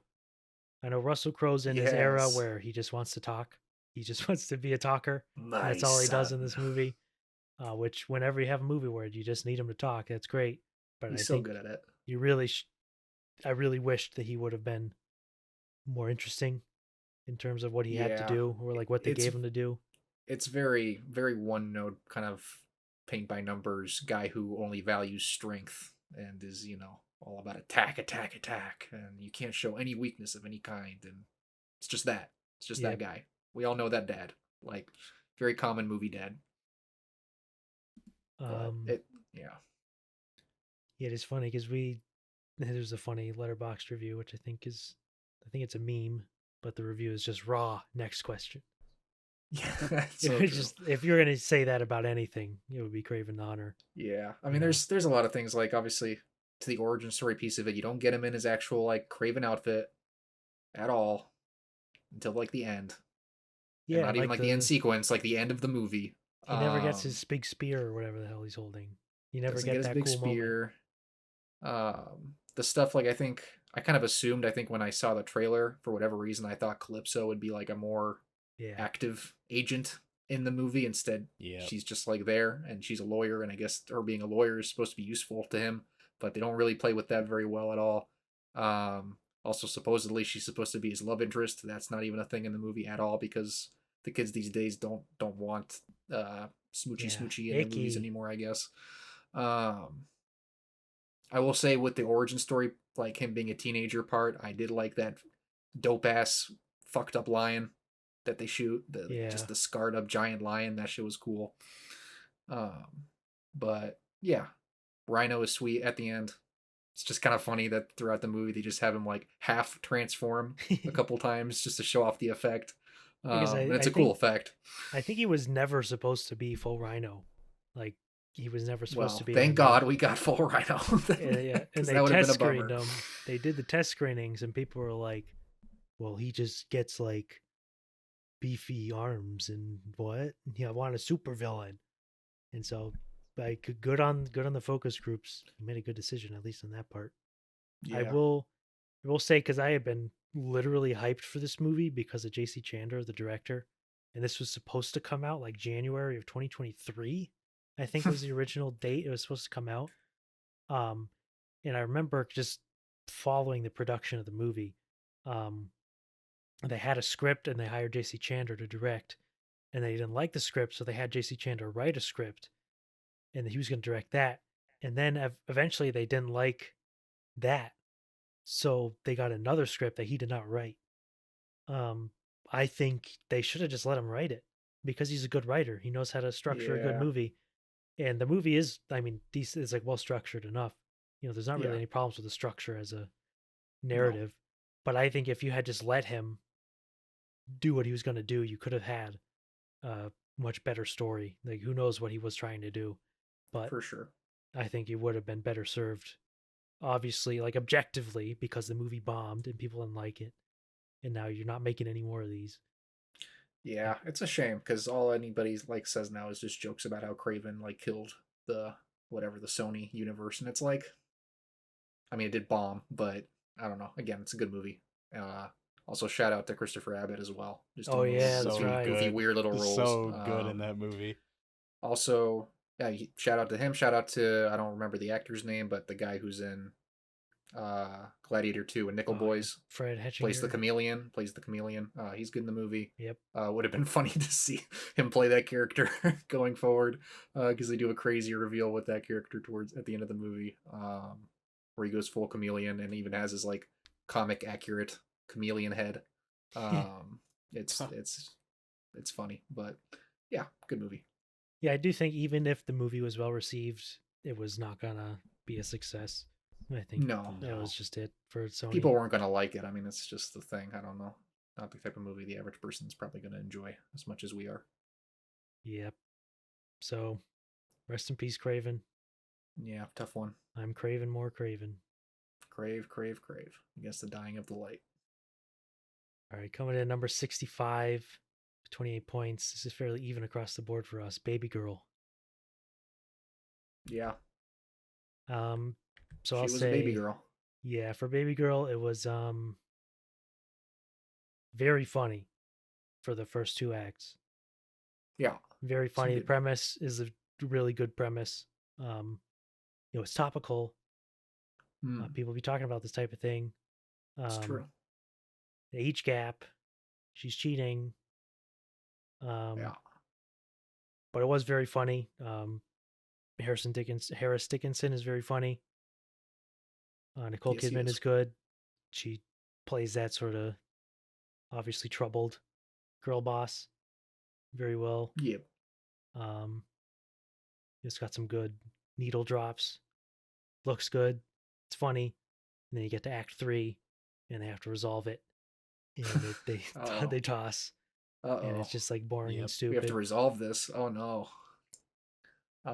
Yeah, it's whatever. Like I think it's got definitely some fun stuff in it. Directed like in a cool enough way, but I mean, it's funny because the third act is definitely the messiest, but also like up until the third act, Antonio Banderas is completely wasted. Yeah. And then they finally give him a little bit more to do in the third act, which is funny and fine, but it's like, really, we're getting Antonio Banderas to play this character? Literally. It's just kind of a really weird casting choice, but yeah, I agree. Like, both of the lead performances are very good. The milk stuff is always going to be iconic, I imagine. Yeah, some good soundtrack. The thing about it, though, is it's like the milk sequence is like the only kind of like, oh wow type moment in like really like the whole movie. I think it's like, for me, I just like don't think it's like that like raunchy or sexy or anything. It's like pretty vanilla and kind of uninteresting, which is like a shame, especially when you're casting people like Nicole Kidman and Harris Dickinson, like two very attractive people. And it's just like this whatever, like uninteresting, not very evocative movie. Like overall, like definitely should have leaned into like being a lot more, I don't know, risque, like sexy. It just like isn't to me. Nope, they weren't able to push it too far here in the United States, I suppose. It's unfortunate, but that's Baby Girl coming in at 64. The 32 points. All of us saw this. Twisters. There it is. If you feel it, chase it. Yeah, so we said this a lot when we saw Twisters because I ended up seeing it twice. I did too. Because I liked it a lot on the first go around. Same. So I went and saw it with my mom, and the opinion dropped. But the big thing with Twisters, which we talked about all the time, is they don't kiss at the end. Thanks, And Steven Spielberg. It's what, like, Spielberg. Come on, he's so. That's just a case of a boomer moment, like an out of touch boomer moment, because his thought was like, oh, that'd be cliched. We don't want that to happen in the It's movie. Twisters. It's like, who cares in a movie called Twisters? It's Twisters. And B, it's not cliched anymore, because that type of thing like doesn't happen It's in extinct. the big, like, in terms of it being an actually like interesting romance, because they have such good chemistry and it's literally like works. They do have really good chemistry. You don't get that in movies anymore. Like, it never happens. So when you finally do, it's like, please seal the deal. And they bungled, and the deal was not sealed. It was not sealed. Yeah, this movie was disappointing for me. Because I did not. I think I probably liked it. It felt like I liked it the least of everybody when I walked out of it. And we talked about it. I just felt like, I don't know, I was pretty unengaged in the movie. I thought it was relatively boring, and I also thought that like when it came to the actual tornado sequences, like I liked when my seat shaked, the Dolby, like good. So that was cool. But I didn't think like the way the actual tornado stuff was like handled ever felt like that intense otherwise. Yeah, I think in ways that I thought the first twist. Yeah, exactly. Well, yeah, the first scene, which that shit was crazy. But yeah, like I feel like compared to the first Twister movie, which is also very flawed, but a lot of the actual tornado sequences I think feel a lot more intense and real for maybe obvious reasons, but for a movie that was made in the 90s versus now, but it just didn't really like stick out to me in any real way. Like Glenn Powell is good, obviously. I feel like a lot of the other side characters kind of suck. Yeah. Which is also tough when you don't have like, Philip Seymour Hoffman doing his Jack Black impression. It just like isn't that quite as entertaining. Yeah, that was the big thing that dropped for me in the second viewing. Was in the first time I really liked that they had a ton of characters who are all very different, and they all had little different like gimmicks. It felt like very 90s Spielberg produced throwback. Like that's the type of thing you would get in that type of like family movie. There's a bunch of characters who have like a little gimmick and a little bit of characterization. It's funny, and it's kind of a breath of fresh air when I watched it for the first time, because they all get little gimmicks, like the whatever, I don't remember his name. We got twins, that guy. Oh yeah, Anthony Ramos, is that him, or am I thinking? Yeah. No, not Brandon Perea. Yeah. But they were like, I liked them all, like Katie O'Brien's character, all the little bit ones who basically don't get very many lines, but they just have little bits. I liked a lot, but in the second viewing, I was like, whatever, Yep. It is what it is. I do think the director did a very good job. You wouldn't think, oh, the guy who did Minari, let's get him to do Twisters. Yeah, interesting choice. He did do a very good job, I think, in terms of making a very well structured and looking film. That's true. Yeah, it did look very good for sure. Yeah, thought it funny they gave Daisy Edgar Jones like his character just like this like whatever sixth sense with tornadoes. Yeah. Whatever, where then they like visualize that she's like sensing the tornadoes are coming and where they're going, and it's like, okay, sure. But yeah, I don't know. Kind of a weird. I think even like tonally sometimes feels a little off. But like you get to that first scene with Kieran Shipka's character who's doing her Velma from Scooby-Doo impression. God. and it's then she gets fucking destroyed by the tornado. That shit was funny as fuck. It was so funny. But I was also like, uh-oh, what movie am I about to watch? And it turned out I had no idea, because that shit was a little bit inconsistent with kind of how cheesy it was versus how kind of, oh, we're dealing with like real shit. Yep, well, nice Twisters. All right, here we go. There's only 2 of us watched this one. Fairly high ranked for a twofer. I guess not really. Scratch that. Ignore what I just said. Number 63 with 33 points. You got Wallace and Gromit. Vengeance Most Foul. Yeah. Easily the weakest of the Wallace and Gromits. Easily the weakest.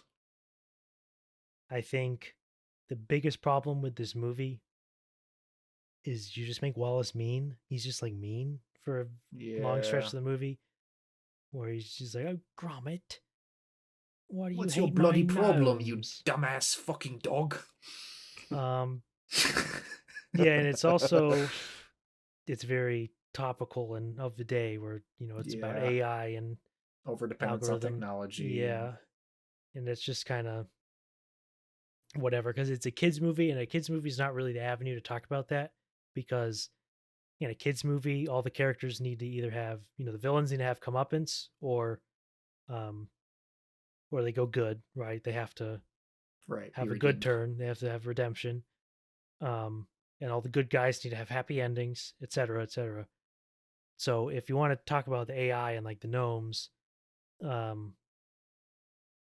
just the way they kind of had them work, and then they sort of redeem the single gnome. I don't know. I thought it was like, it's a case of like the metaphor just fails.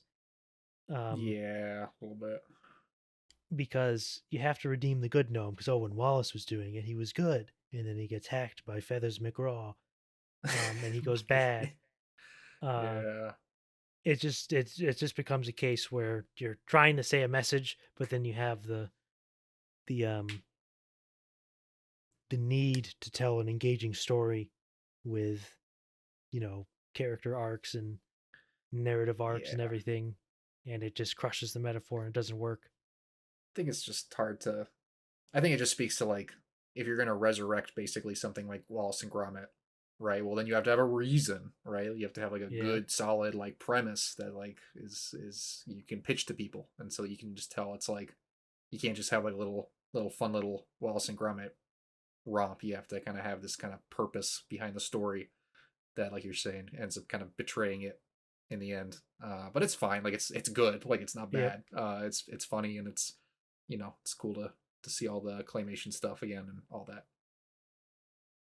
Yeah, like 100%. Like it is kind of like, obviously it's very expensive and difficult to make claymation, but it's a little sad how little Wallace and Gromit we really have. It's true. You have the shorts, and you have 2 feature-length movies, and then there's a show, which is not very much Wallace and Gromit show. It's more of a Wallace and Gromit rapping, like as in W rapping around a educational thing. Right. So there's not that much Wallace and Gromit when it really comes down to it, which is a little sad. I wish we had more. But this is probably it in terms of the original creator, Nick Park.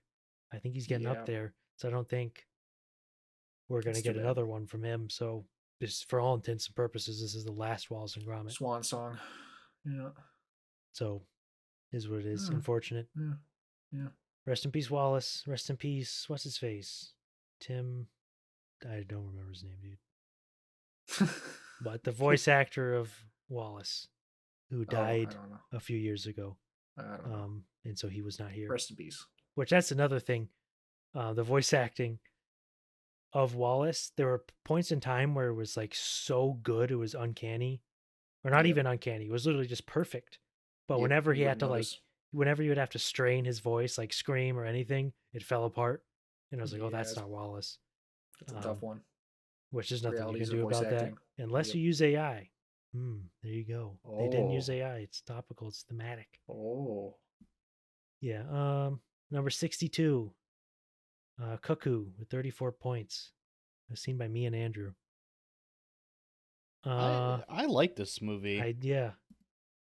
Thought it was pretty cool. I don't know. It's like very like stylized, and I think you get like a really good performance here from Hunter Schafer.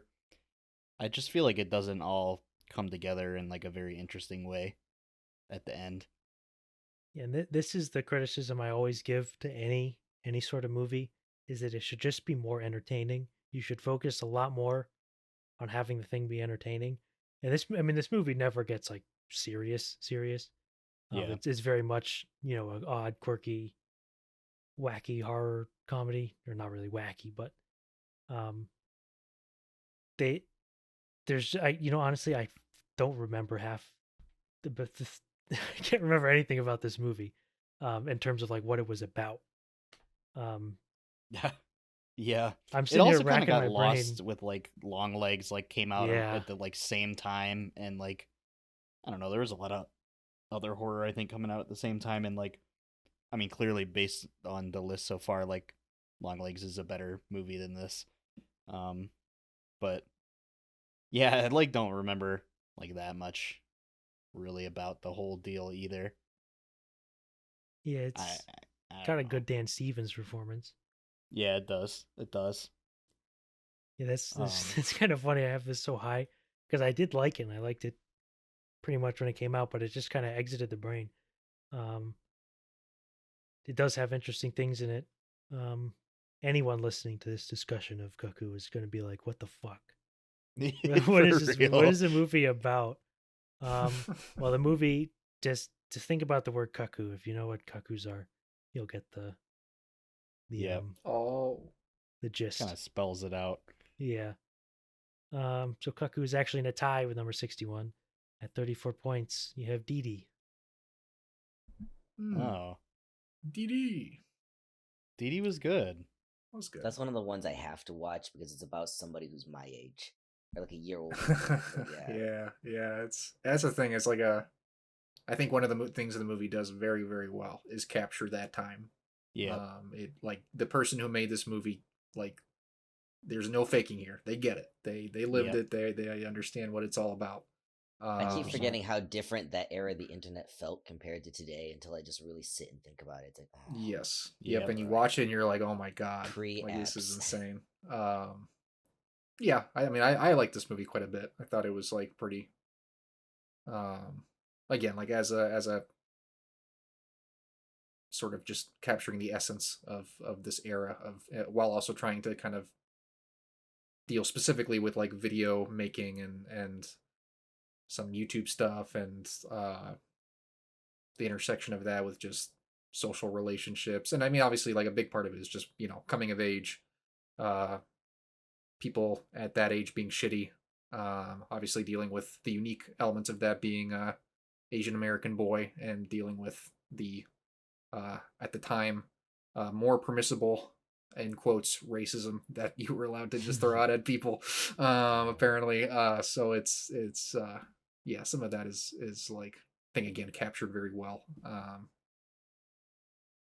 But yeah, I don't have that I much to say agree. about it. I think where it fell a little flat for me, and I do like really like the movie too, and I think it's like a very strong like debut as well because it was a Yeah. debut film. That's right. And like maybe this is like a little silly of me, but I just like Chris, the like main character. I just did not like this kid. I didn't like him. I thought he sucked. And like I thought he like he's doing sucked his a little best. bit. No, he wasn't. No, he doing wasn't. his best. He's a I dumb just fucking didn't kid. buy it. He was so fucking stupid. He was such an asshole. It's like I don't know, man. Like it's like obviously it's like everything he had coming to him happened to him because he was so shitty, but it just Yeah. like tries to redeem him a little bit at the end, and I'm sitting there and I'm like, nah, you still fucking suck. Yeah, You've I learned can nothing. see it. I don't know. It just like didn't all work for me in the end, and I guess that's maybe just a me thing, but I just like didn't. I hated him. I just like hated this character so much. Yeah, I didn't hate him that much, but I see what you mean. Yeah. Only other thing I'll say is Joan Chen is also very good in the movie. Yeah, she's really good in it for sure. Yeah. All right, coming in at number 60 with 39 points is The First Omen. Oh. And this is also a milestone. This is Andrew's first yellow. Oh wow, really? Uh-huh. I love this movie. Like I was I mean I watched the original Omen and only the first one, you know, like a day before going to see this or whatever cuz you went and saw it. But it's another debut and this movie was this movie was freaky. It was a freaky movie, and it's like a great lead performance. And I just feel like the visual like language of this movie, the way it was shot, it's like felt like something that you're just not gonna get from a director who's making their first movie. I like really loved it. Besides, I mean, like the last 5 minutes of the movie, which is like it's it's so bad. Like knocks it down an entire peg what they like do at the end of this movie. But I don't know. I like really enjoyed it. I thought it was really strong. I like excited to see the next like thing that this director works on. I remember her name, Arkasha Stevenson. Yeah, I was really impressed with it. It like kind of, I don't know, it was pretty chilling for sure. Yeah, I was much lower on it. I mean, I liked it when I watched it, but it does have the horror movie issue, where I much preferred just good scares, which there has a lot of them in it.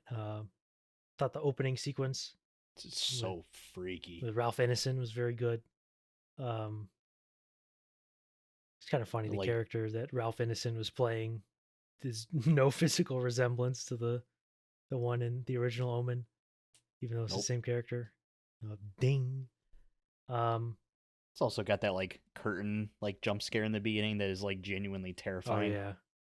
It's like so terrifying. Like made me jump in my chair. Yeah, that's I just felt a little weak because it's I mean it's Rosemary's Baby. That's what the movie is. Yeah, for sure. It was a little disappointing on that level. That they just did Rosemary's Baby with a slight twist. It takes place in a nunnery or a Catholic hospital, whatever it was. Yeah. Oh yeah, the biggest issue I have with this movie is that there is no Omen. The Omen is not in the movie. True. There is no Omen. Because in the Omen, basically the Omen that is being referenced is that things are appearing in photographs, and that's the Omen. In this, things are not appearing in photographs. Like they're appearing on people. Yeah. Which is not the same thing. Like, okay, it's technically an Omen. Okay, I lie. It's technically an Omen, but it's not the same as what it is in the original Omen, which I think is a really nice device because you see these shapes and these things in the photographs, and it's just like, what is it? It's a ghost. And then you see later on in the movie, those things like appear, and it's kind of interesting how they do. You know, like the line that appears through the guy's head, like this shadow that appears through his head in the first Omen, or like the original Omen, is actually like something that falls, like a spike that falls off of the church, and that's what it is. And you don't know what it is because it's just a shape. They didn't have that in this one, which I thought was a little disappointing. But yeah, that's the first Omen. It is scary, very scary. If you want a scary movie to watch, I don't. Coming in at 59, we have another Catholic movie, Conclave. Interesting how low this ended up here. I was surprised I was the highest on this movie. I guess it's not too surprising. It's definitely a movie that soured on me over time. Same. Because I definitely, when I walked out of it, I was like, oh, that was like good. But like, I didn't love it. Whereas I think over time, I was kind of like, yeah, it definitely soured on me. This is the only time you're going to hear about this from me and Andrew, which is that we are not burger people. I hate burger. I do not Eddie. Like how he makes films. I despise it. I despise it with every fiber of my being. I cannot stand it. This is probably, I don't know, I think you could probably argue this is our an even more controversial, I guess, since we've actually all three of us have seen this movie, when only I've seen like Wicked and I'm low on it relative to everybody else. Like, this is probably the hottest take, which is that Conclave is terribly overrated. Yep. Just, I don't know, like, I don't want to make this whole discussion about like what other people are saying about it, because that can just get tiring. But it's not funny. Nope. No. Don't let anybody tell you it's funny. It's not. Oh, it's campy. Look at these There are moments of queens. camp. There are moments of camp. The premise itself is in a way campy, but the movie itself, tonally, is not Nope. campy. It is serious. It is So self-serious serious and dour. and dour. The performances are all good, but they're not given that much to work with. No. Nothing is that interesting. Nothing is that complex. Nothing is that deep.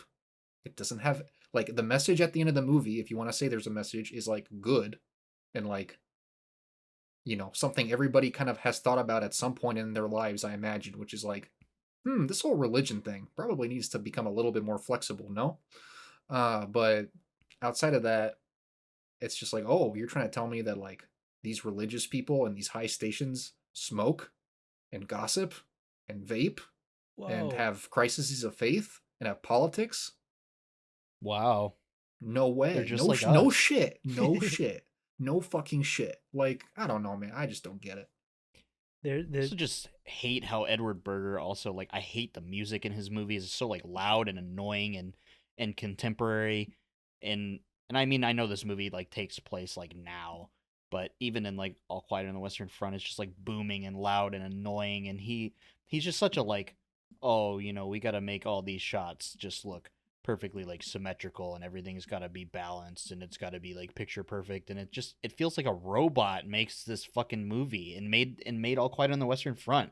And it's I hate it. I despise it. It just feels like completely and utterly soulless. Yeah, it's like so many frames are very much like any of the good frames in the movie or good framing or good shot composition. It just feels like, okay, let's make a good photo here. Yeah. Which is like, it's fine, like you can do that, but when you don't get like the shots like when they're in the theater, right, and it's light, there's not much light, and they're all just sitting there, all positioned, and that's like a good shot. But when they're not doing such a like constructed shot, it's just like ugly and sloppy framing. Yep. Difficult. It's like sometimes difficult to figure out where people are in the room. It's difficult to understand who's talking at who.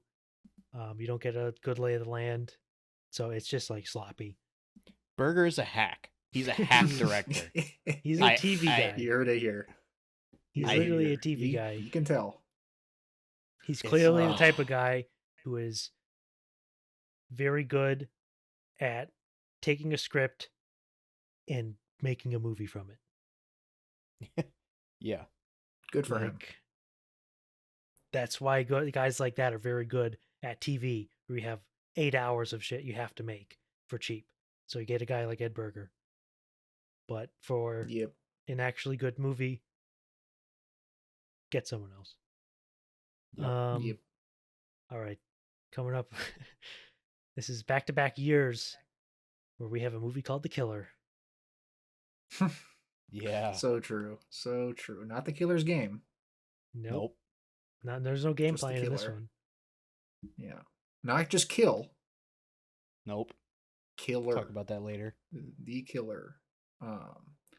It's funny because it's like, you know, you hear about Wu basically remaking his own movie, and obviously like you're gonna roll your eyes a little bit at it, especially when it's not getting a theatrical release and all that.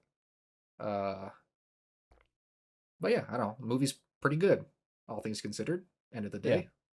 Yeah, it's not bad. Definitely has some flaws here and there. Not perfect. Definitely significantly worse than the original, but that's obvious. But all things considered, it's perfectly watchable, perfectly entertaining, especially towards the end. Oh yeah, the end is very good. The end is really the ending sweet. Sequence is some pretty sweet stuff. Yep. I think like I don't know. Natalie Emmanuel is like good in the role, brings a lot of physicality to it as well, which is really cool. Mm-hmm. Just like this movie though, it's like suffers from, I want to say like a similar thing to Twisters in a way where it's like literally no romance whatsoever in this movie. Yeah. And like the original movie is like on every single front, every like character, it's just like oozing with it. Mm-hmm. And this movie is like completely devoid of it in any way, shape, or form. Like they make you kind of think that like Z and what's the girl's name? Jen, or might have like a romance, or like Z and I'm looking at their names. Say might have a romance, and like none of it happens, and like you could have gone either way. You could have gone both ways, and it would have Literally. made it a better movie. And just like none of it happens. Yeah, just It's like pretty you're sterile. saying, just sterile. Just doesn't have that extra oomph to it that gets you a little bit more engaged in what's going on. But yeah, it's solid. Liked it more than I thought I was going to. Yeah, All definitely. things considered, based off of what I heard about it. Coming in at 57, Sonic the Hedgehog 3. Yes. Fuck yeah. Feels kind of low because this movie rips. Yep. Yeah, it definitely suffers from being Sonic the Hedgehog 3 in terms of like just thinking like, do I really want to put Sonic the Hedgehog 3 high on my list? Even if it would deserve literally. it. Yeah, you're right. Literally. You're right. It's that simple. You're right. It's just consistently funny. It's very Jim Carrey's funny. great. God bless Shadow Jim Carrey. Is a good presence. You know, having 2 Jim Carrey roles, can you believe it? So good. Can you even believe rips. 2 Jim Carreys is actually better than 1? Yeah, it's a shocker. Great chemistry. Yeah, great. Yeah. He gets great chemistry with himself. Isn't it fucked up? It is fucked up. I mean, like that's, I think for me, like throughout all 3 of these movies, and I mean, we all, I think, agree that it's the best Sonic movie. I think everybody seems to agree that it's the best Sonic movie. For sure, easily. And I think, not to take credit away from obviously everybody else whose hard work goes into making a movie, but like I give Jim Carrey literally all the credit in the entire world that this franchise works at all. Yeah, he's holding this shit together just by being continuing to be, after all these decades, Jim Carrey as we've known him and loved him to be. He's insanely funny in the 3rd one. They give him a lot of room to be Jim Carrey, and it's delightful and hilarious, and will keep these movies relevant for much longer than they probably have any right to be. Yep. And like the human characters take such a step back in this one, like Tom and Maddie are like barely Donut in this Lord. movie, and it's relief. It's a great choice. Yeah, that's Sonic 3. It's a tough one to really dive into because it's just good. I mean, yeah. Oh, this is actually a tie with our next one, number 56 with 51 points. This is also our first double yellow. Exhibiting Forgiveness. Oh. Okay. Did just Andrew and I see this? You didn't see this, Josh? I did not see it. Okay. Yeah, this is one I don't need to necessarily talk about very much. Because it's like, not because like it's very good. Like I thought it's a debut. It's really good. I don't remember the guy it's by, but he's like a multimedia artist. Yeah, he's like a painter.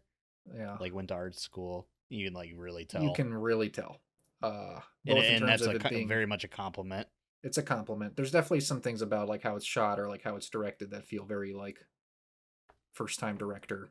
Doesn't necessarily have everything, all the instincts kind of ironed out, but it is very well done. Very I think that would have benefited from a bit more of a budget too. It's like some of what you even see him like visually trying to do. Just think a lot of it straight up would have looked and landed better.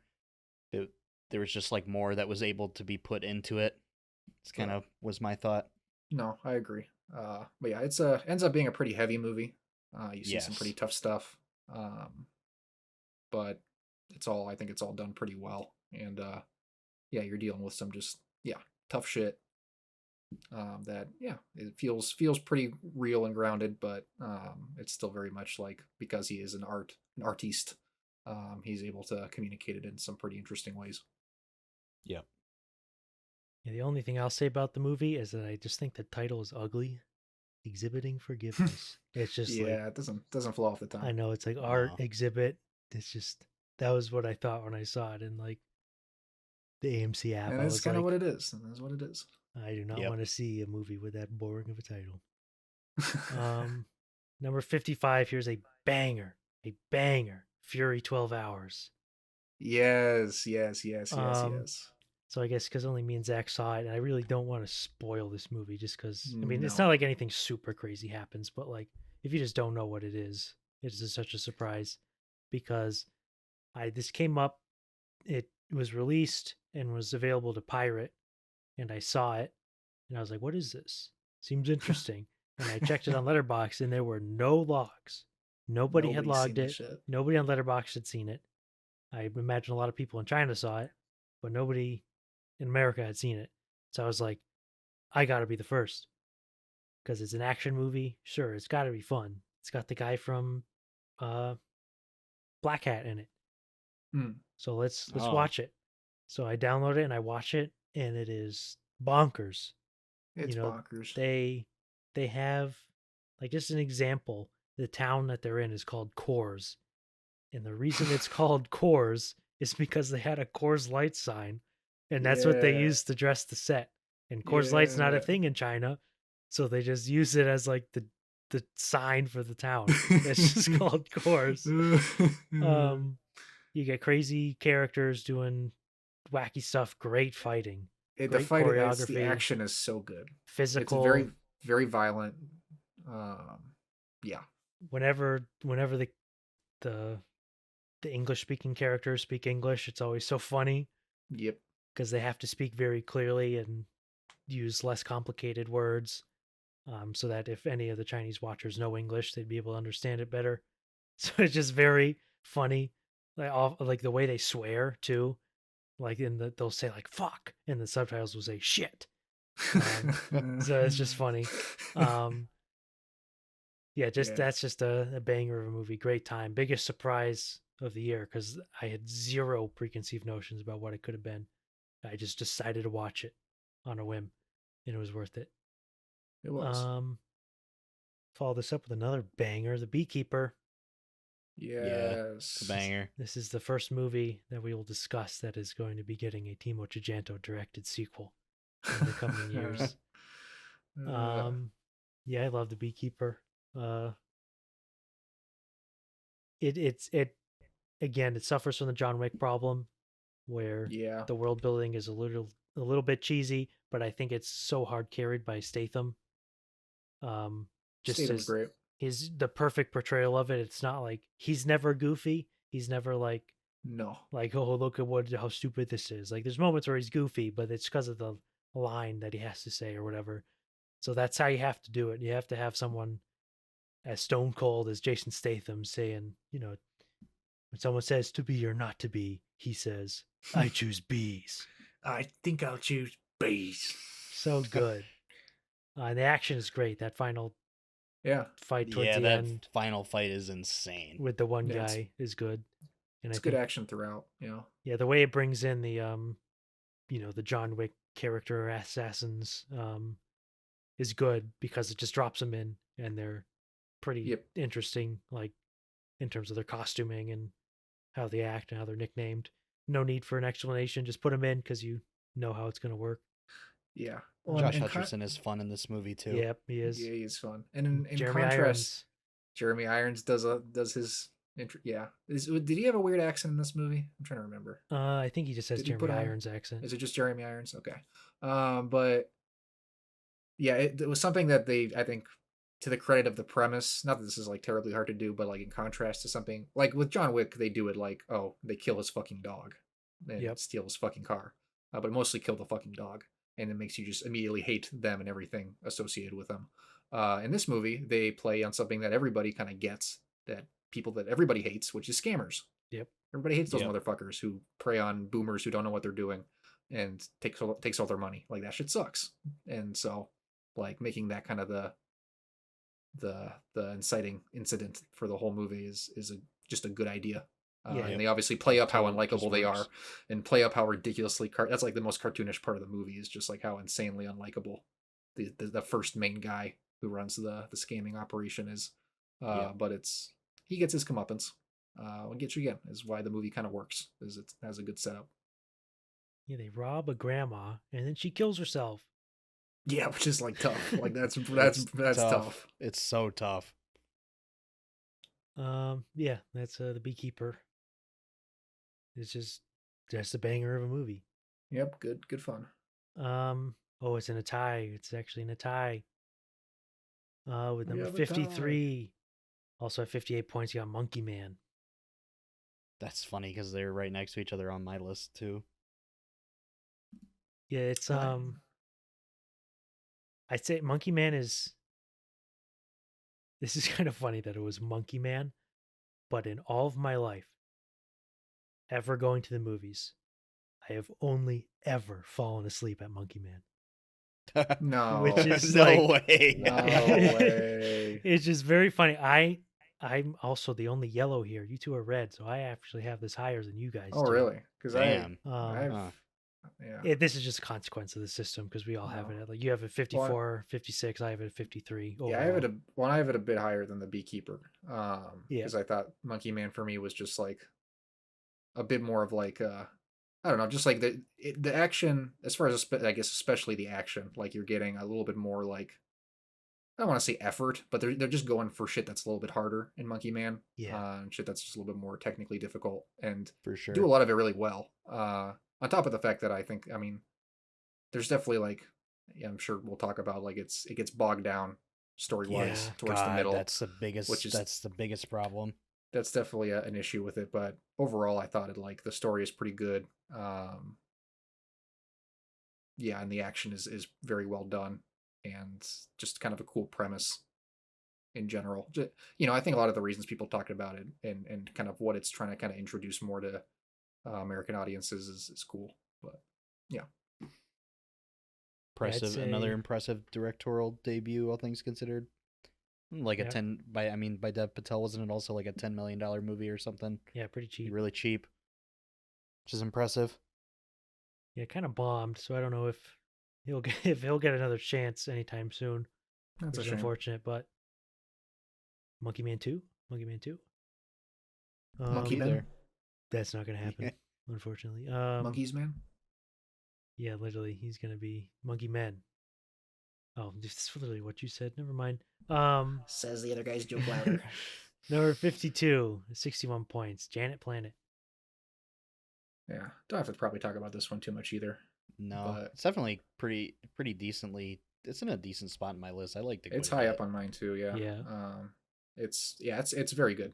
Very just very well shot.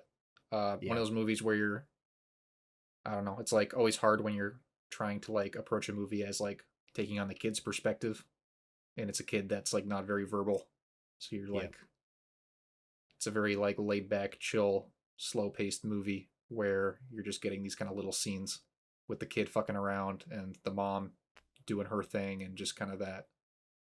And it's specifically exploring the mom's relationship, like it's structured around the mom's relationship with different people, but it's really kind of told from the kid's perspective. And that's just interesting. It's an interesting premise, and it's explored, I think, pretty well. Another debut. No, that's right. That's right. No, I'd definitely be interested to see what comes out next. Same. I think she also wrote it, Yeah, that's right. which is pretty cool. It's like a really, I don't know, it's really good for sure. All right. At 51, Strange Darling. Strange Darling. If the Beekeeper was hard carried points wise by me, Strange Darling is being hard carried points wise by Andrew, who has it pretty high on his list, but is relatively low on both me and Zach's. I like this movie quite a bit, so it's not really like I ranked it as high as I felt like I guess I could, but I thought it was pretty good. Yeah, I'll say I did not like it when I first saw it. I believe the words I used was "it's kind of ass," because I think because the gimmick is that there's like 7 acts and it tells the acts out of order. Right. And just while watching the movie, I was like, "There's really no need for this." Even though, like, obviously in the story you have things that need to be revealed, or like there's reveals. there's reveals that you need to, do in a flashback. I thought the act, because first thing I'll say is the movie starts with the shot on 35mm film or whatever. Like, whoa, look at me, it was shot on film. Like, it's not special. Like, okay, I get it's good, but a lot of movies are still shot on film. It's not special. But I was thinking that when they did that it was going to be a very, very gaudy movie, that they were going to be very, very in your face about how wacky some of the stuff is. But there's a lot of people talking. Some conversations. I didn't particularly like the dialogue, but I did come around on it. Thinking back on it, because I do think it does take a very big stab. It's funny. Yeah, Performances it are is both funny. good. Yes, they are. Very Yes. good performances. I think Willa Fitzgerald is like straight up one of the best performances of the entire year in this movie. I think she's phenomenal. And then I think she carries it quite a bit too. Yeah, She's like really good in this movie. Yeah, it's. I do think it is shot well. Yeah, on Giovanni the film. Ribisi. That's looks right. great. That's right. And I think it's always hard whenever you. It's just a maybe a choice. Some directors I think are a little too like flippant about when they just decide they're going to like have their movie and be in acts, and they're going to have like act dividers. Like it's something that happens too often these days when it doesn't need to. But I do think if you're going to do it, like having them numbered and then telling it out of order is like a decent reason, even if you maybe differ on how much it worked. Like Yeah. because there are reveals and it's numbered, it helps you just keep track of where you are in the story in ways that other movies would not even bother doing, and it would end up being confusing. So it's just like, yeah, maybe you could take it or leave it, but thought the reveal was good, even if you found it predictable. Like it is, I think it's a decent reveal because most people are going to assume one way. Like the reveal is going to work on most people, is what I'm trying 100%. To say. Yeah. And so it's thought it was decent. All right, here we go. Coming in at number 50. We have 50 more movies to go. Yippee! 62 points. It's Beetlejuice. Don't say that another time. Beetlejuice. Oh, Michael. No. Michael, are you here? Also, I'll definitely say I'm very, very glad that this is a Tim Burton movie. It's very Tim Burton. So true. This movie would suck if it was directed by anybody else. Yeah, legacy sequel by some other schmuck. Because nobody is even similar to Tim Burton today. No. There's nothing in that plane. I really like this movie. Yeah, I did too. I thought it was so much fun. The like all the things that like the filmmaking stuff, the physical sets and prosthetics and effects and all that is cool. But I think more than anything, just it's just a movie that's filled with bits. Yep. And like if you like the bits, you're gonna be carried along by the bits from start to finish. If the bits don't land with you, you're probably gonna hate this movie. I think it's kind of what it comes down to a little bit. But I loved most of the bits. I thought the bits were pretty consistently funny. Yep. And it worked for me. Yeah, it's one thing what's interesting about Tim Burton is as a kid, I just could not stand the Tim Burton aesthetic. I hated it. Anytime I saw anything remotely Tim Burton, it just disgusted me. I thought this just bad, creepy. And there's very few Tim Burton stuff. Like I did not like, The Nightmare Before Christmas. I know it's not technically Tim Burton, but as a kid, so that sort of like lingered because when I'm a little kid, I don't like that spooky stuff. And so I would just avoid Tim Burton. And when I finally watched Beetlejuice, before Beetlejuice, I watched it the night before. I was like, that is so good. It's like no wonder everybody loves Beetlejuice. It's so good. So good. It's literally great. Yeah, it's a great movie. So, that's just entertaining because if you like Beetlejuice, this is just more Beetlejuice. It's not as wacky, but yeah, you do miss like the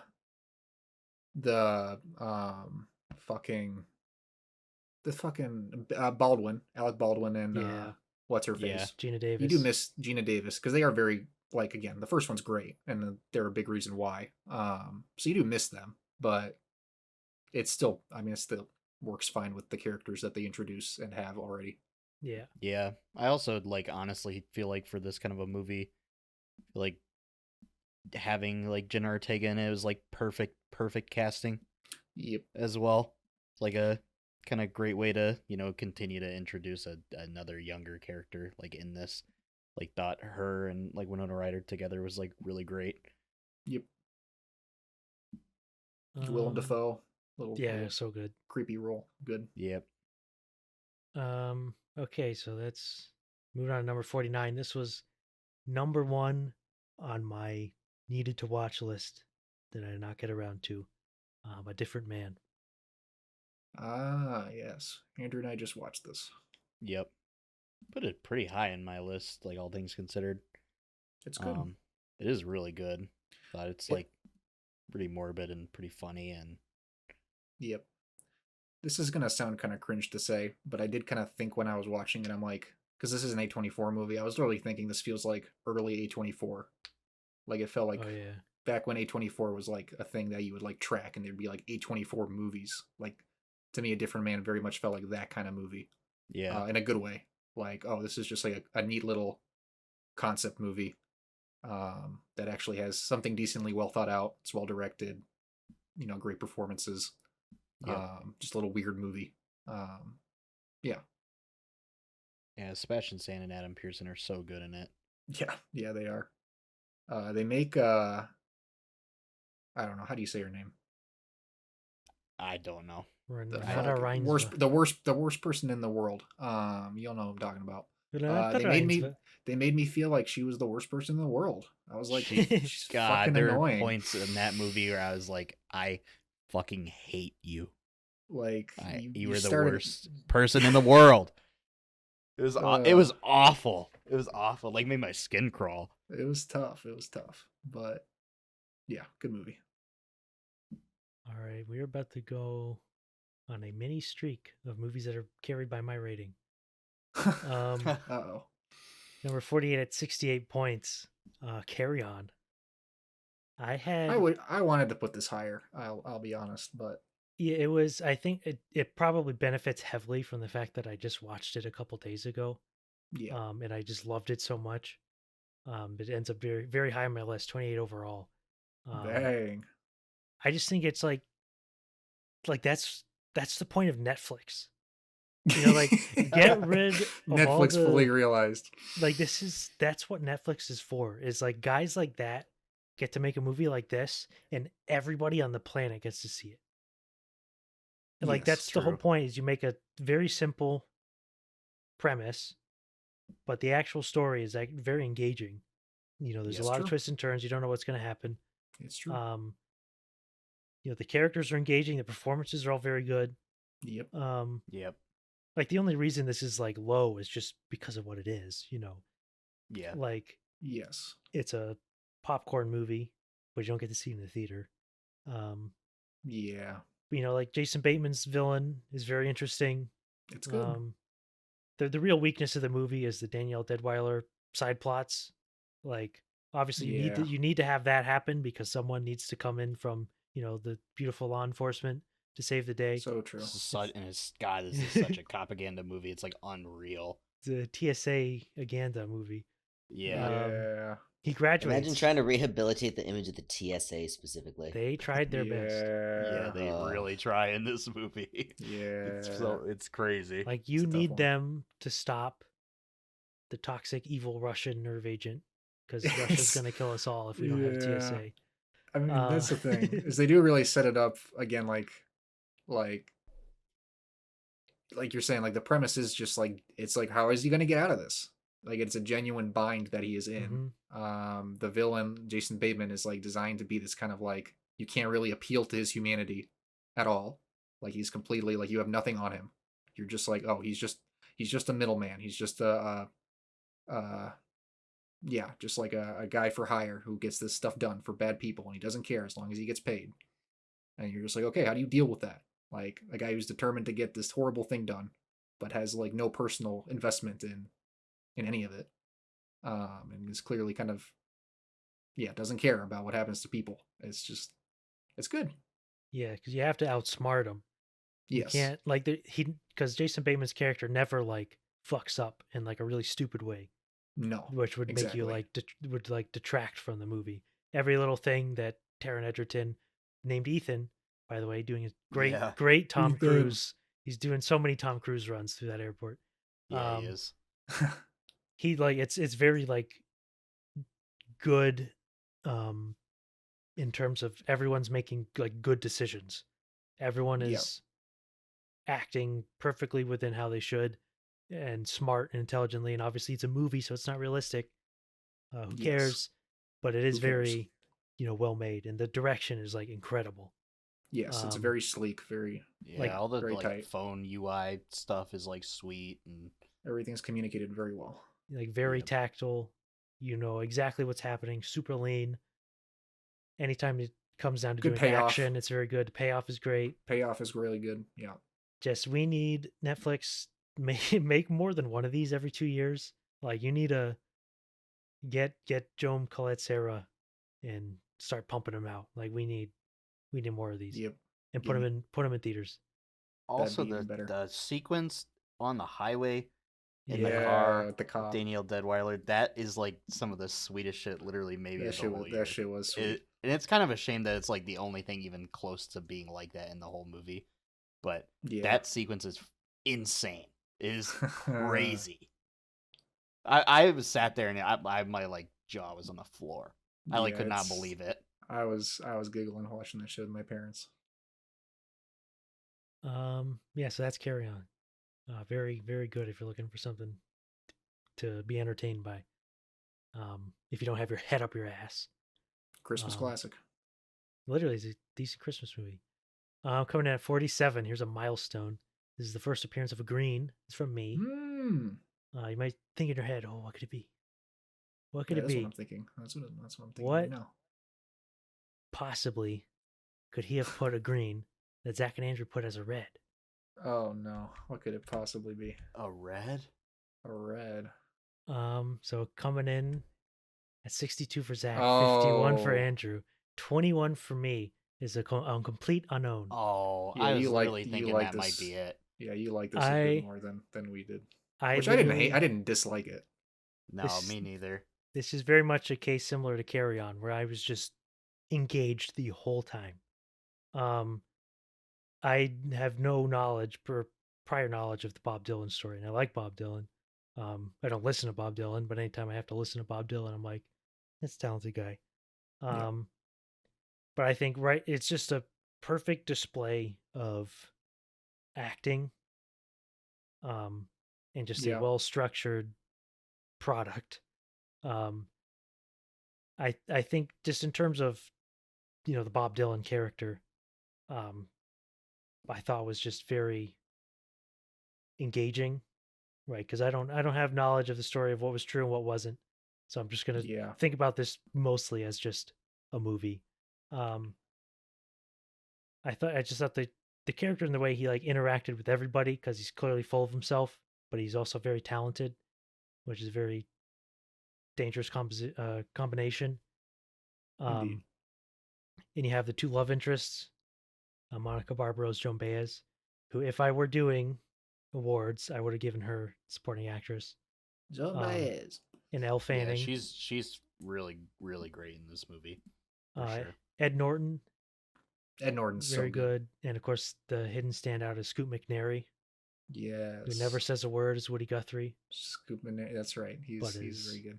Very excellent. And I forgot to specifically mention him for Speak No Evil. He's very, very good. Or actually, I did mention his name, but I didn't specifically say how good he was.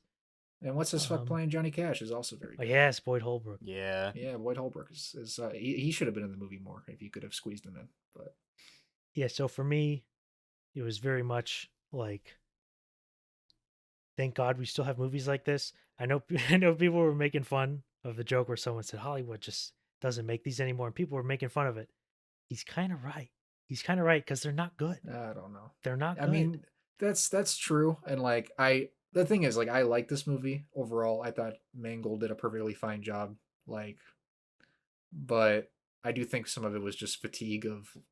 I thought Timmy did a great job as the character, and his performance is great and all that on a number of different levels. I will say, as somebody who also didn't really know shit about or care about Bob Dylan going into the movie, I did not care about Bob Dylan anymore walking out of it. No. That was just me. Like, I was not really particularly, like, I thought the portrayal of the character was fine, and like I got what they were trying to do.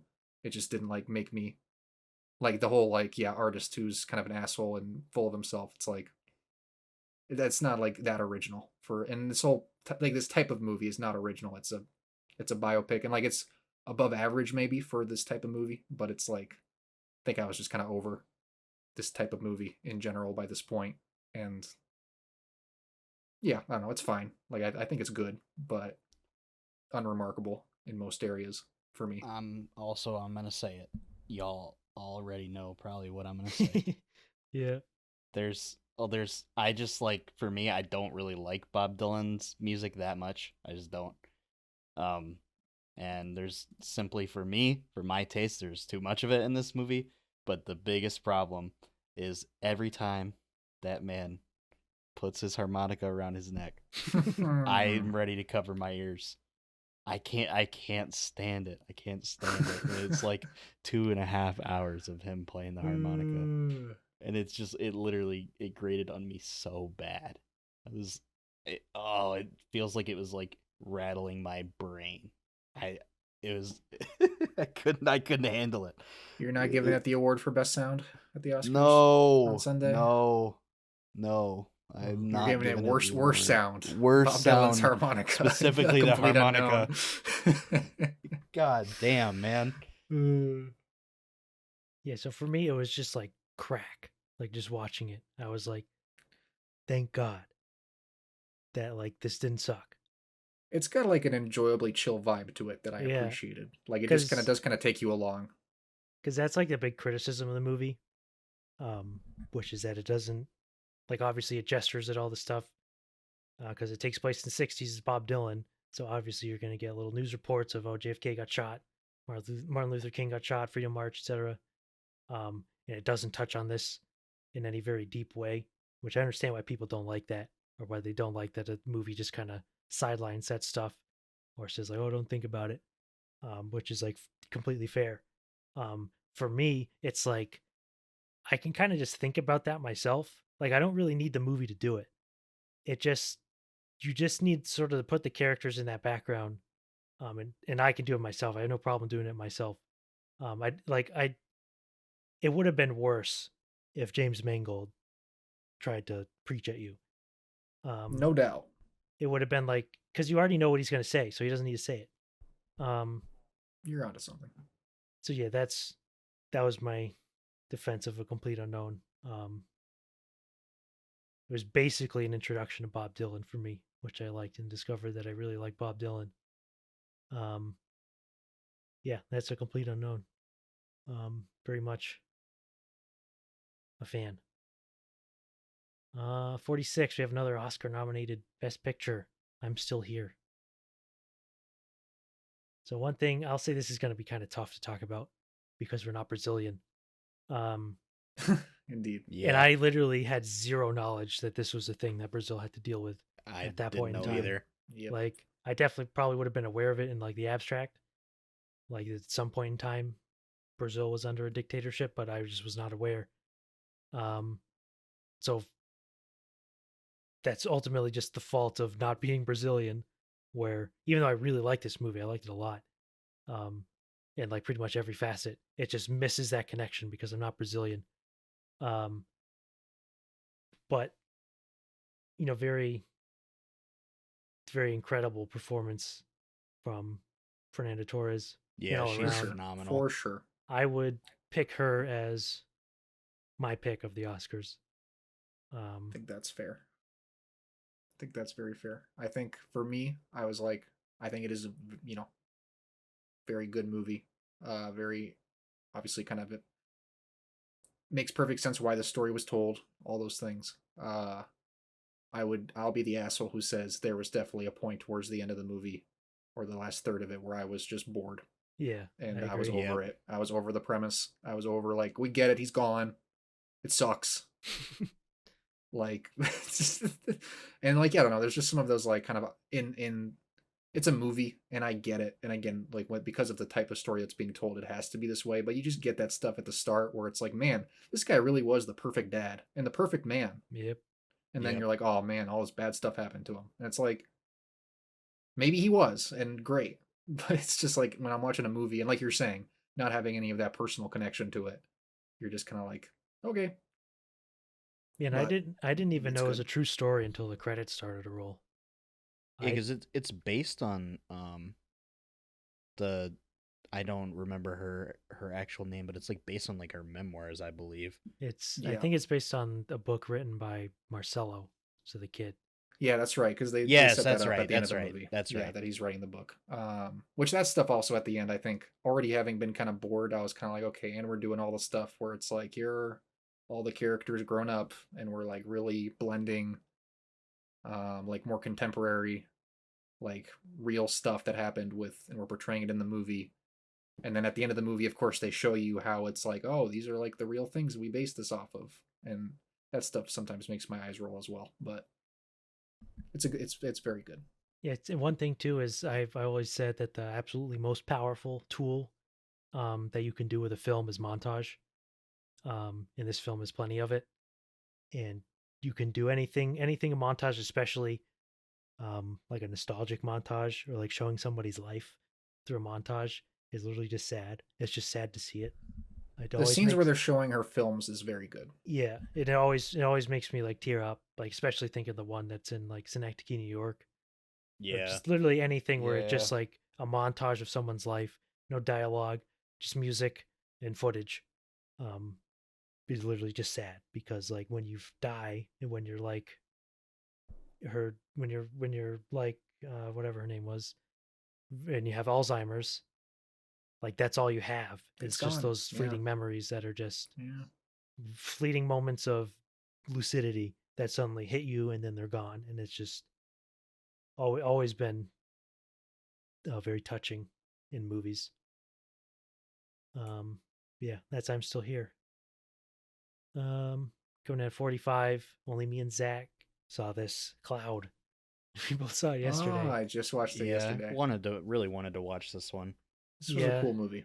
It was cool. I'd say it's probably not worth it to talk much about, just because it's very much a movie where you're like, you just got to see what happens.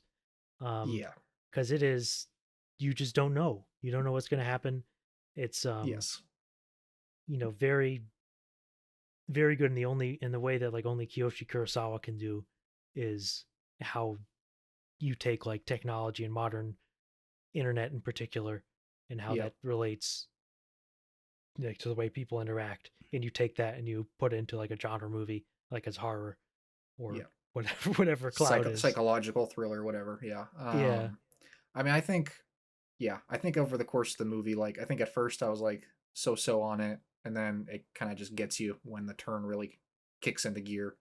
And yeah, it's I think it's like a pretty like very solid premise and very solid story that it kind of gets your mind going and thinking about like even just like metaphors within the movie and stuff like that that work really well. But yeah, it's a cool premise for sure and executed pretty well. I think it's the only feature length Kurosawa that I've seen, Kiyoshi Kurosawa. So it's my introduction. Oh, really? Because I haven't seen Cure. Yeah, you've got a feast of a filmography. I believe it, and I thought this was a very good introduction. I was with this movie. I fucked with it. Yeah, it's very much in line with his other stuff. So number 44, we got Long Legs. I was down on this relatively. And I'll just very quickly say why. I think it just because you're doing the Silence of the Lambs procedural, and you're doing the psychological abstract horror, and you try to combine them, and I think it fails. Whenever it's doing any one of them, it's like doing very good. I think when it gets to the end, it fails. But I still liked it a lot. Yeah, I really liked the movie. I thought it was pretty scary. It was pretty affecting. I like how it's shot and all the performances and everything is pretty effective. I feel like I heard the Silence of the Lambs comp going in, and then I just kind of didn't really see it that much outside of the very superficial, like, oh, she's a female FBI agent, and it's tough. But like outside of that, it's not like super integrated into like the movie to make it feel like it's Silence of the Lambs ish. Mainly because obviously I think as soon as you move into the realm where it's explicitly supernatural, it can't really be Silence of the Lambs anymore. It just kind of goes out the window. Oh, you can't really do that. Like that's where I think the movies completely are divided into different categories as types of movies. But yeah, I thought that was pretty good. Yeah, I really like Micah Monroe in it. I think she like carries it pretty hard. And I remember like coming out of this movie, and I remember like being a little frustrated with how the movie was like shot and how it looked. Yeah. And then I like thought about it a little more, and I feel like I completely changed my mind on that.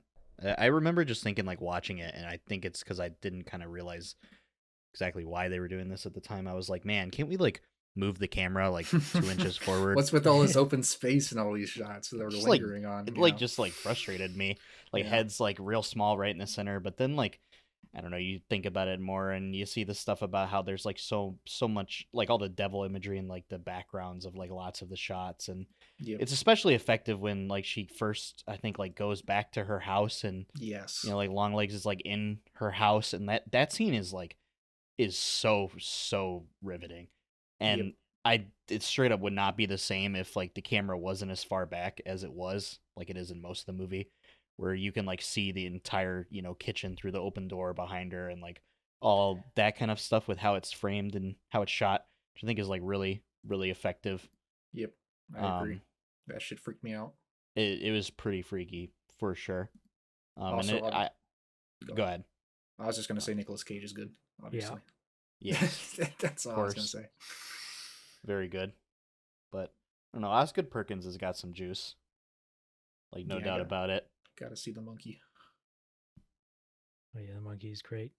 I'd say Os Perkins, I think, because in interviews that he did around Longlegs, there was just this weird kind of dismissiveness he had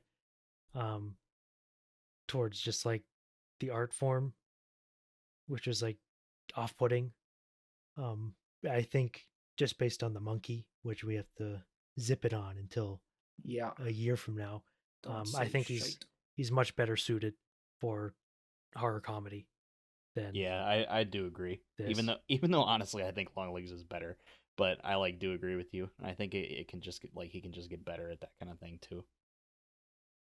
Yep. So coming up here, we actually have a 3-way tie with 84 points. We have Kinds of Kindness, which I was the highest on. This is just kind of a difficult movie to talk about. Yeah, I don't even really want to talk about it that much. I just think the sort of Yorgos. I think Yorgos is at his like funniest when it's just like inscrutable. Like there's not really anything to grab onto with Kinds of Kindness. Like there are little things, but it's very much just like a stream of good like poetic images and funny moments and great actors and little vignettes that I like this a lot. It's kind of gone forgotten and like disappeared in the wayside. Nobody talks about it, which is a little disappointing because it's not very that bad. funny. Yeah, it is very funny, and I think like somewhat to your point, like the style that Yorgos puts on everything, to the dialogue and everything, is just more interesting and impactful. Like if you're dealing with the same characters for an entire film versus like you get kind of relieved of dealing with certain characters and in this whole type of Yorgos language, and then you reset and you get a different thing. But also the other part of it is that all three of the sections are all kind of, they're not the same, but you can kind of just tell they're all saying more or less the same thing. And that's also kind of gets kind of like, it makes it so it doesn't stick with you as much. All kind of blends together. I also feel like for me it like just got worse. Like I like the first bit the best, and the second bit the second best, and the third bit the least. That made it a little tough, especially when it's like a pretty long movie. But it was still, I don't know, it's still good. Good performances, and it's very funny. For sure. Yeah. So here's one of the other two that tied with it, The Shadow Strays. This is the second movie that is going to get a Timo Tchotchento directed sequel. As the only real thing you can say, there's two things that almost undeniable about this movie, and your thoughts on this movie are based on how well you weigh those things. One, the action is brutal, well made, and violent. You know, it's great action. And two, it's boring as fuck when it's not action. So fucking boring. It's an absolute fucking slog of a movie. It's this movie's pretty high for me. I think overall, relatively speaking, but it is like the fact that it isn't higher is a indictment on the stuff that isn't the action. Because I loved a lot of the action. I thought a lot of the action was sick. But then like just don't think it's a great idea if you're going to introduce like your premises around like an organization of like secret assassins that get hired to do shit, and then they're like that organization just isn't in 90% of the movie except the start and the end. Yeah, It just like doesn't make a whole lot of sense they don't impact the story like at all. You could like at cut all them until out the and very end. everything They would do be the they do same. basically cut them out for most of the movie. It's just kind of, especially when they set up the whole relationship between her and her mentor, and it just kind of just comes back at the very end. It's just like you could have done so much more with that instead of all the crime, like normal everyday like crime, organized crime bullshit. But it's a good movie. Yeah, it definitely feels like he got the opportunity to make an epic, and every filmmaker, especially action filmmakers, want to make an epic, but it just wasn't there. The material wasn't there to have a true action epic, which weakens the film.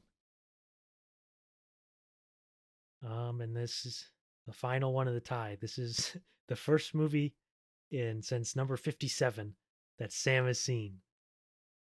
Let's go. I get to participate. We've come a long way. So the three-way tie, number 41. I did not see this. I saw the TV Glow. Yeah. Dang. That's third on my list overall. You should kick it off then. Yeah. I think anyone who knows what this movie is about has already read probably countless online posts and letterbox comments about it and how it impacts a lot of viewers on like a personal narrative level. I think it's beautiful. I think it's I like how it takes a lot of themes about, I guess, like themes of struggle with gender dysphoria, themes of like it's like the overarching struggles that the characters are going through are ones that are directly derived from many people's experiences with like gender repression, etc. That's just kind of like inherent to many people's trans experiences, but at the same time, I don't think it actually says trans once. I think it draws from those themes and then creates something that's either, depending on how you look at it, frightening or morbid or maybe even comforting, depending on how you come at this movie. But that I genuinely think people can relate to broadly, regardless of what their own relationship with gender is. And watching it, I watched it for the first time about a week ago. I may have reacted to it differently if I was in a stage like, Owen, where I was just, closeted and miserable, or if I was still in the early stages, like kind of like getting over a lot of the grief that can come with growing up that way. But I watched it like 4 years into transition. I'm like way on the other side of things. So instead it just kind of made me sort of reflect on like what a long, long time ago felt like. So for me watching it, it felt almost more nostalgic than horrifying or sad or anything like that. But yeah, I don't know. I think it's a beautiful movie. I think there's a lot of ways that you can kind of connect to it, even if it's not speaking directly to your own experience. I like how it depicts nostalgia. I like how it depicts, I just think it's great. Yeah.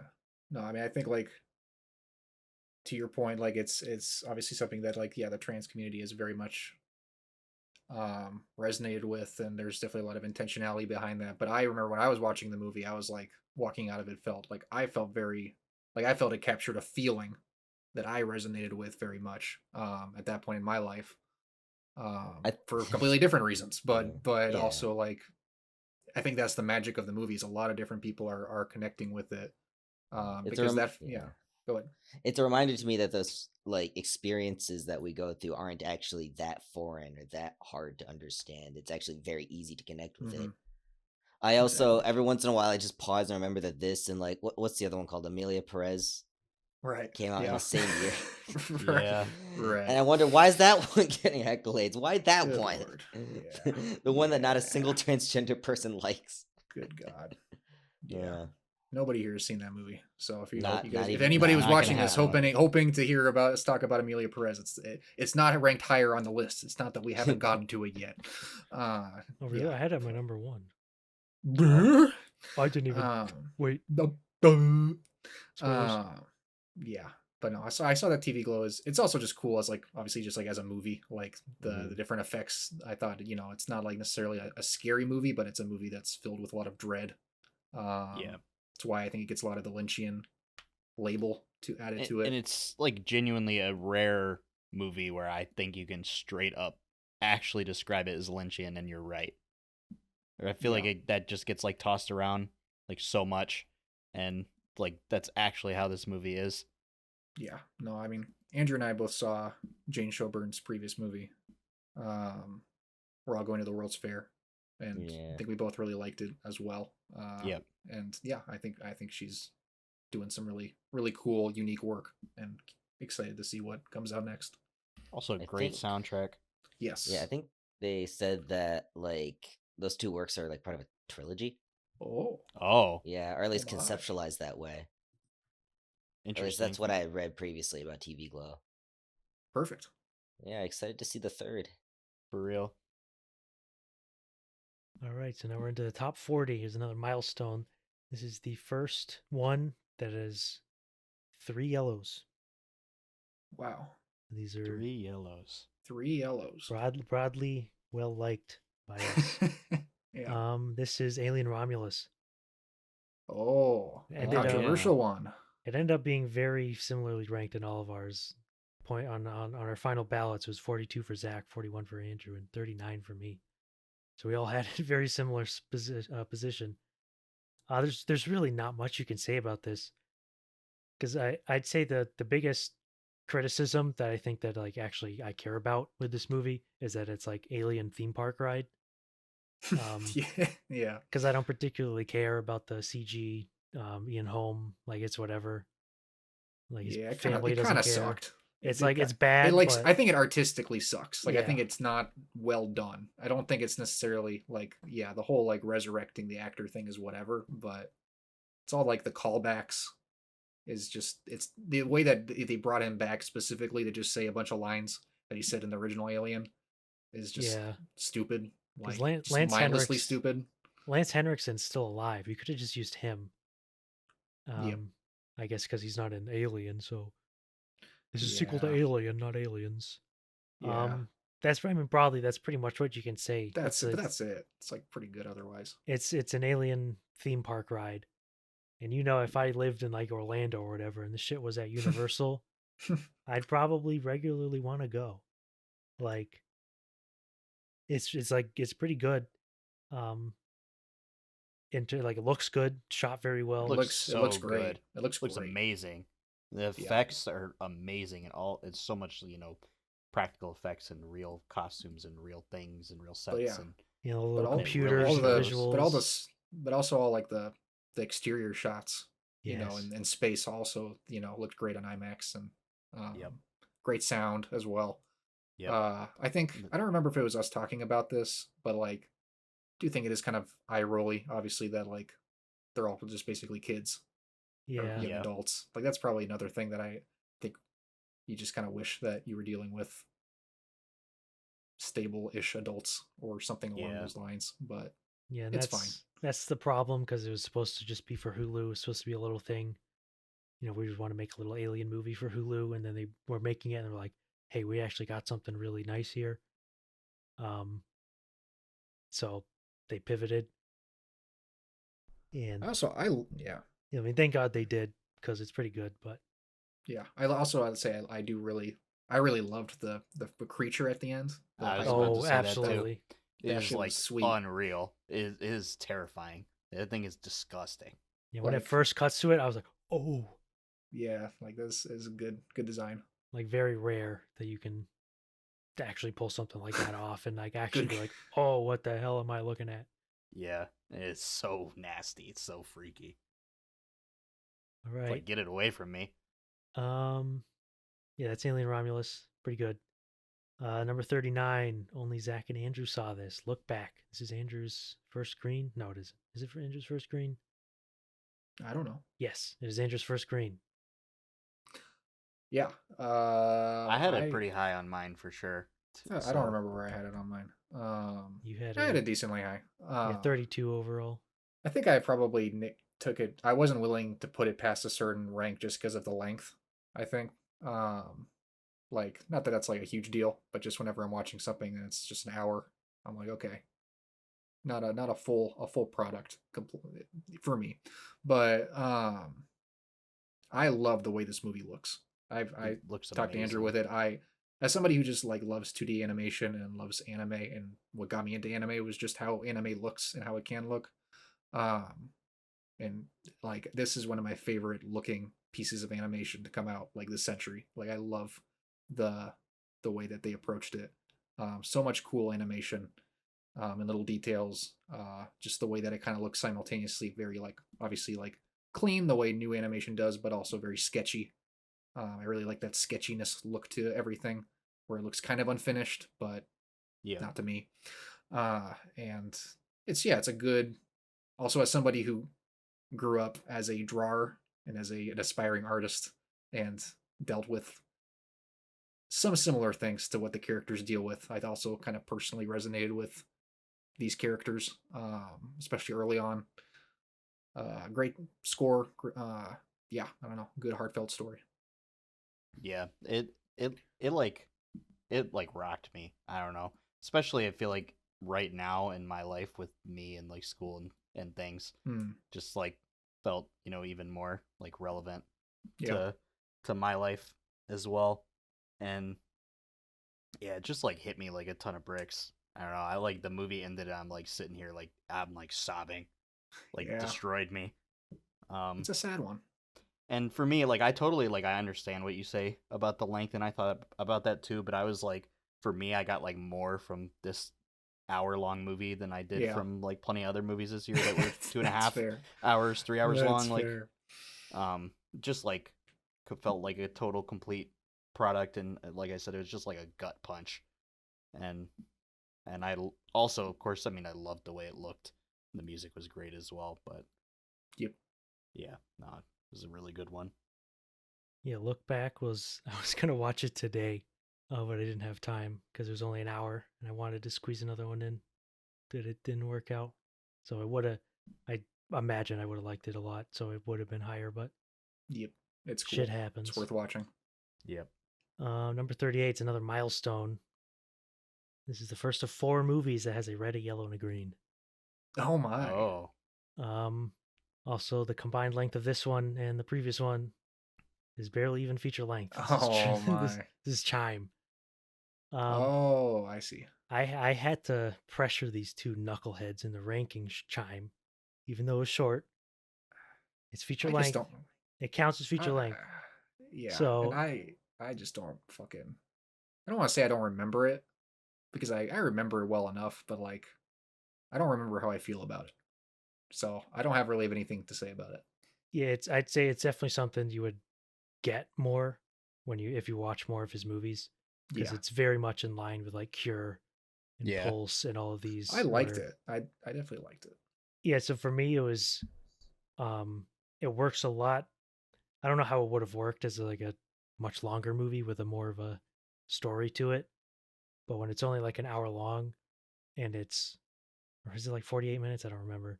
But because it's so short, there's not much of a story or arc or anything. It's just pure horror and like scariness and the just the classic Kurosawa some people are just fucked type way, or just the madness that can set in for no reason.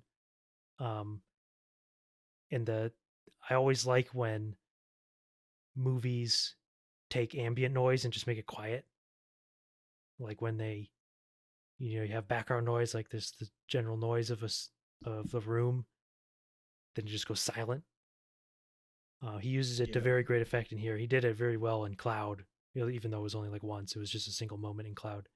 It was very good, and I've been obsessed with it since Memoria, because I think it's really the next like step for filmmakers is to start making sound much more integrated with how it works, like how the film like works. Nolan was saying this shit with Tenet. He was on it.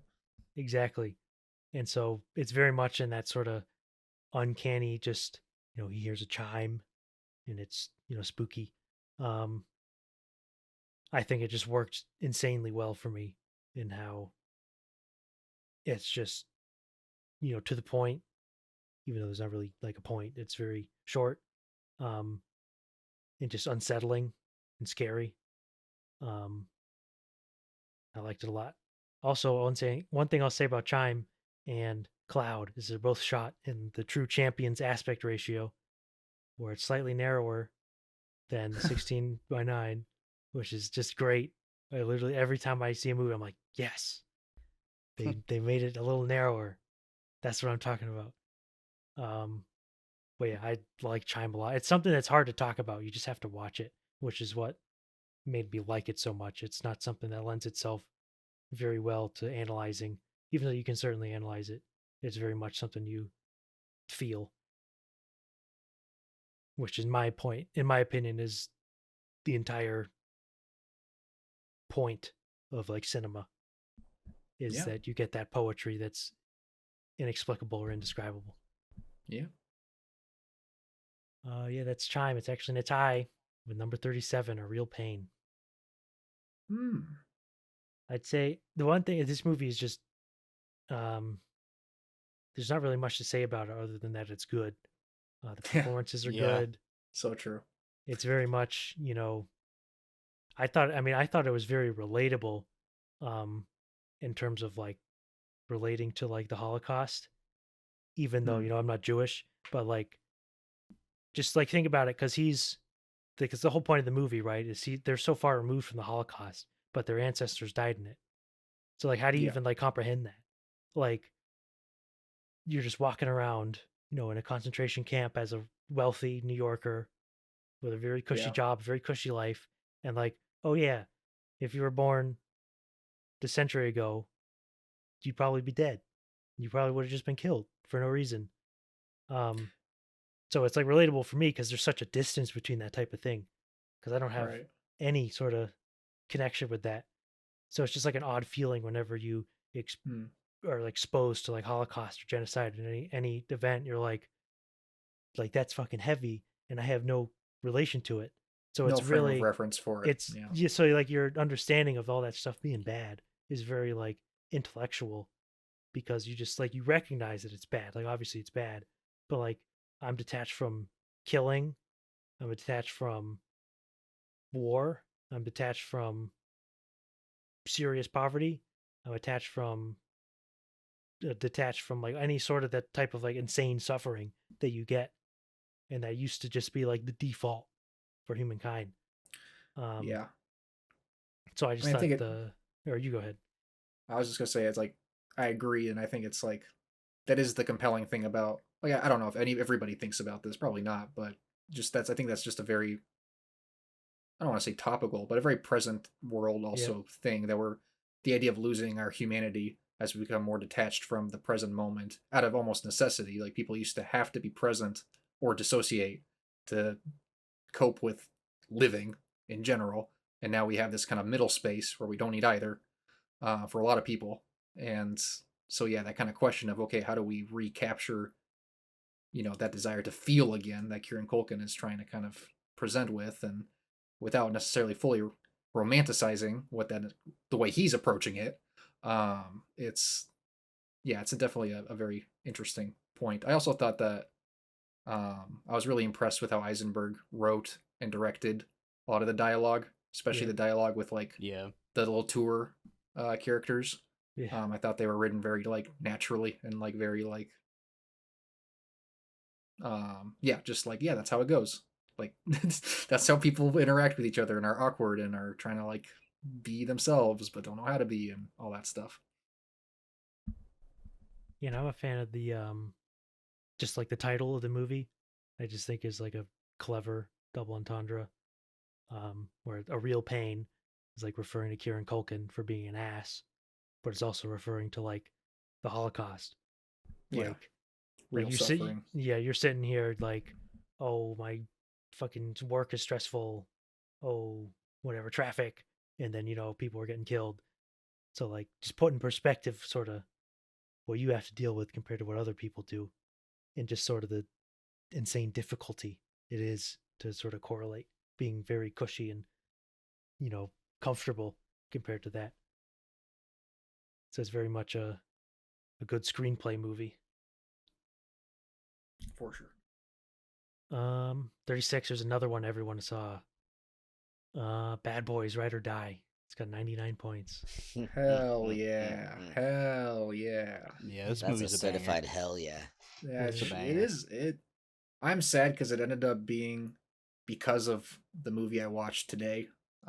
It got knocked out of my top 25. It's at 26, and I was trying real hard to keep it in the top 25.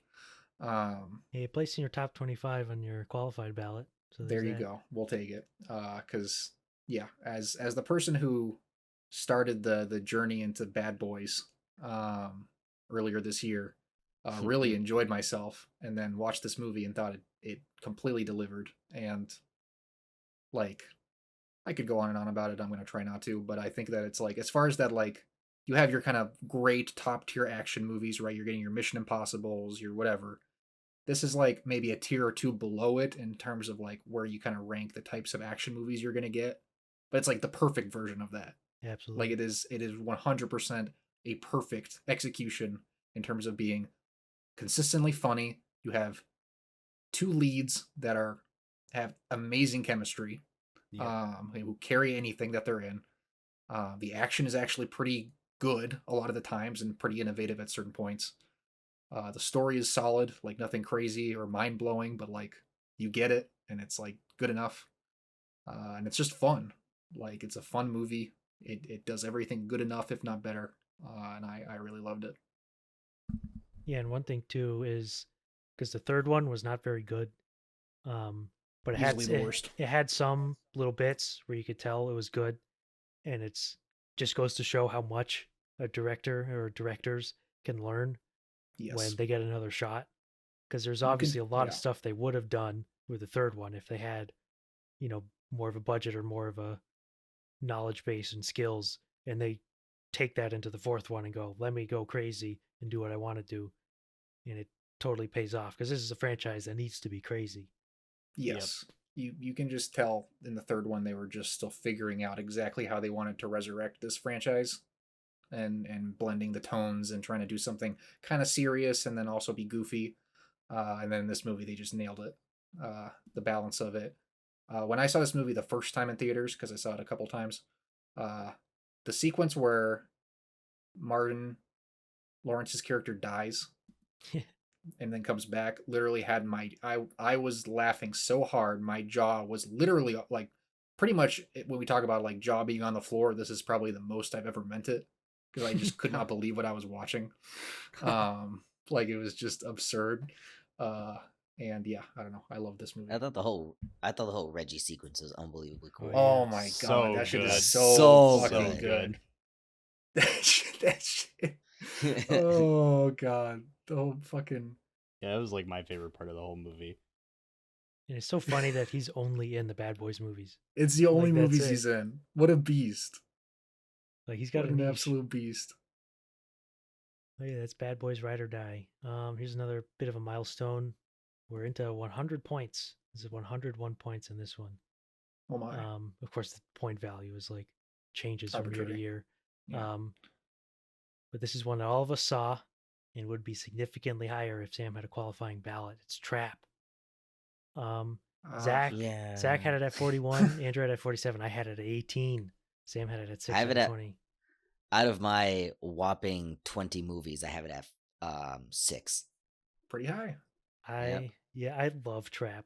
Trap is Trap so good. cooks. Trap cooks. If I was giving awards, Trap would win cinematography.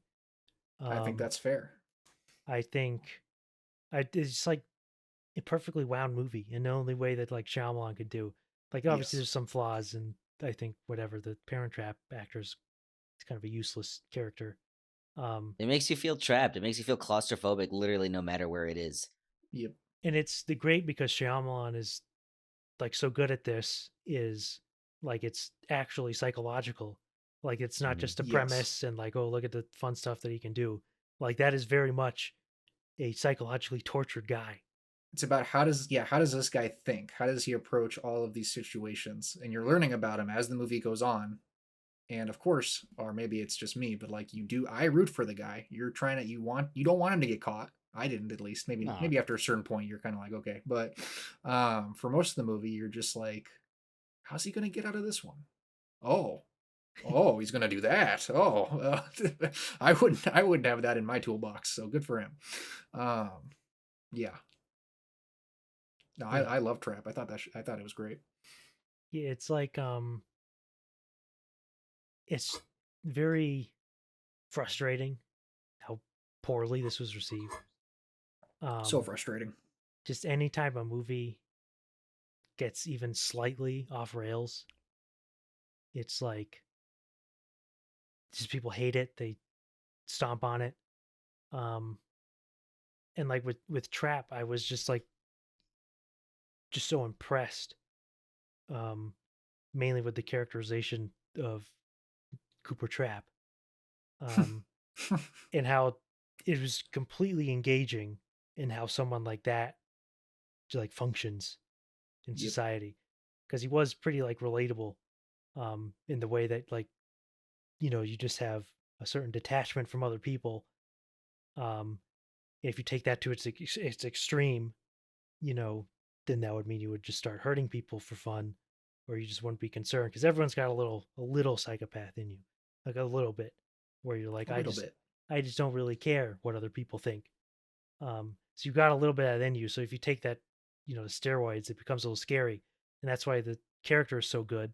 It's because he's relatable in that way, because he's normal, but he's got certain traits that are just amplified to make him a killer. Which in like a normal, if someone else was directing this, then he just would have been a psycho. He just Yep. would have been like killing people for fun. But there's a legitimate, struggle. He clearly struggles with it. In his Because there's something at risk to it. exactly. Like the family isn't just like a facade to hide the fact that he's a psycho killer with no empathy. Like he does seem to at least genuinely want to what's best for his daughter. Like he wants to maintain this family, but the fact that he also has this impulse to do this other stuff directly obviously causes issue with that. Which is good. Again, that's like you're saying. It's more interesting to have both, and have to deal with like, yeah, what do you do in that scenario? Obviously, ideally, not kill people, but Yeah, that's Trap. I was a big fan of Trap. I gotta say something. Oh yeah, oh yeah. These two had to go through it. Yeah. Oh yeah, I remember. Sam and I saw this movie opening night, and we're sitting down, and this old couple sits to our left, and they're in their like 80s. I don't know. They're pretty knocking old. on death's door. Yeah, they were moving slow. They were old as hell, and basically, I'm gonna kind of cut to the chase. Old man was ripping ass during this movie, right? And they were on their phone and they were talking and all the annoying stuff like that. But there is a point where it was not just ripping ass anymore. This old man right next to us shit his pants in the theater, and you could smell it. And he had to get up and go change himself. But it was like one of the worst movie-going experiences I've ever had in my entire life. It was a nightmare. It's It was such a nightmare. So we're trapped in there with them. Literally. I probably contributed to the movie like not being like terribly high on my list, even though I do like it quite a bit. Yeah. I just was I was very distracted. Horrible experience. Brody shat himself. He shit all over himself.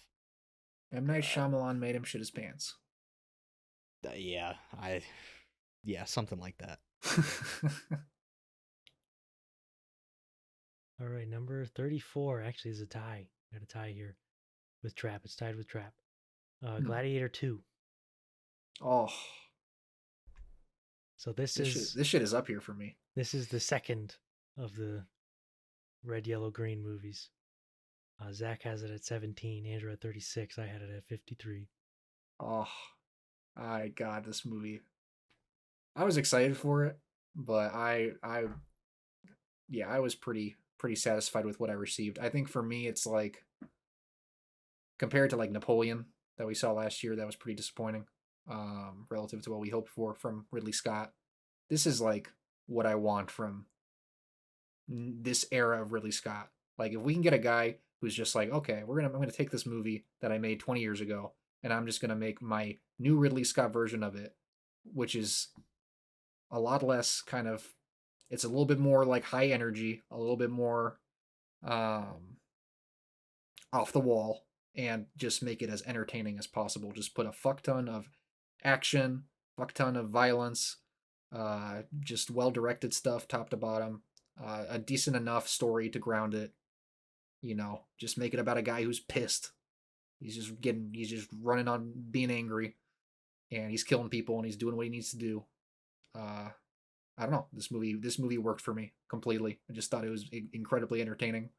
To your point, Josh, about movies needing to be entertaining, this movie was one of the most entertaining movies I saw all year, and so I was completely happy with it.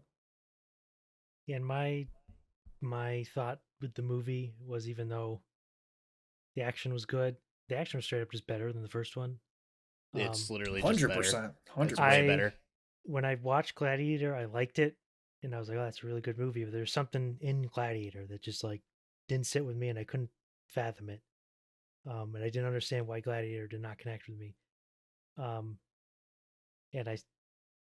the problem is if you want to make the main character engaging in a Roman movie, in a Roman setting, he should be Roman, fighting for the Romans. I think it's just how it needs to work. I think when you're fighting against the Romans, even though they were evil, it's like just the in the consciousness of who the Romans are. You would have a lot more fun if the main character was, the Roman fighting for Caesar, than if he was, random guy, gladiator battle. Somehow he's going to topple Caesar through a gladiator battle.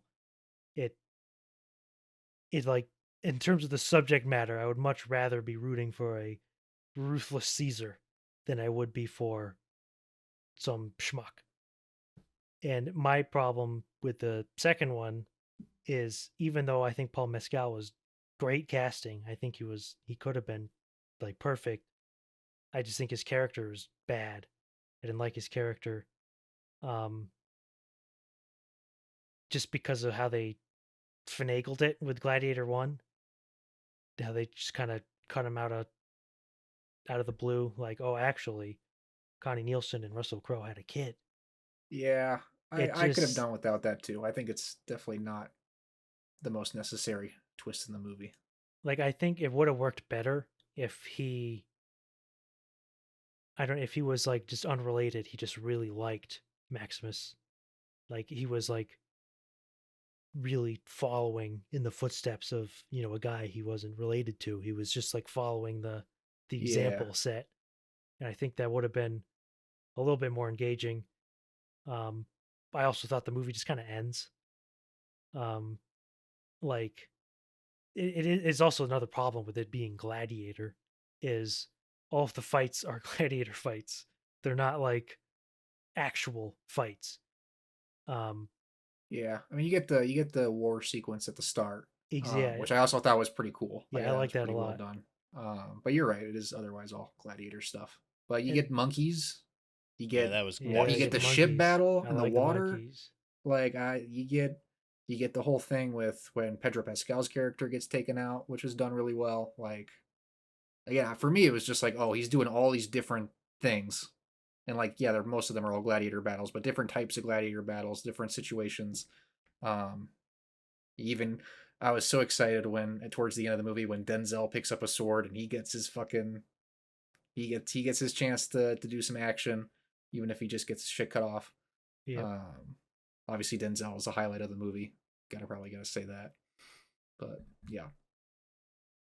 Because I think, like, you can't, like, the gladiator movies are obviously like epics, and you have to be epic in the scale of like Rome and very important Roman figures like the Caesar and generals and all that. But I think if a gladiator story itself were to be really engaging, I would probably want it to just be gladiators.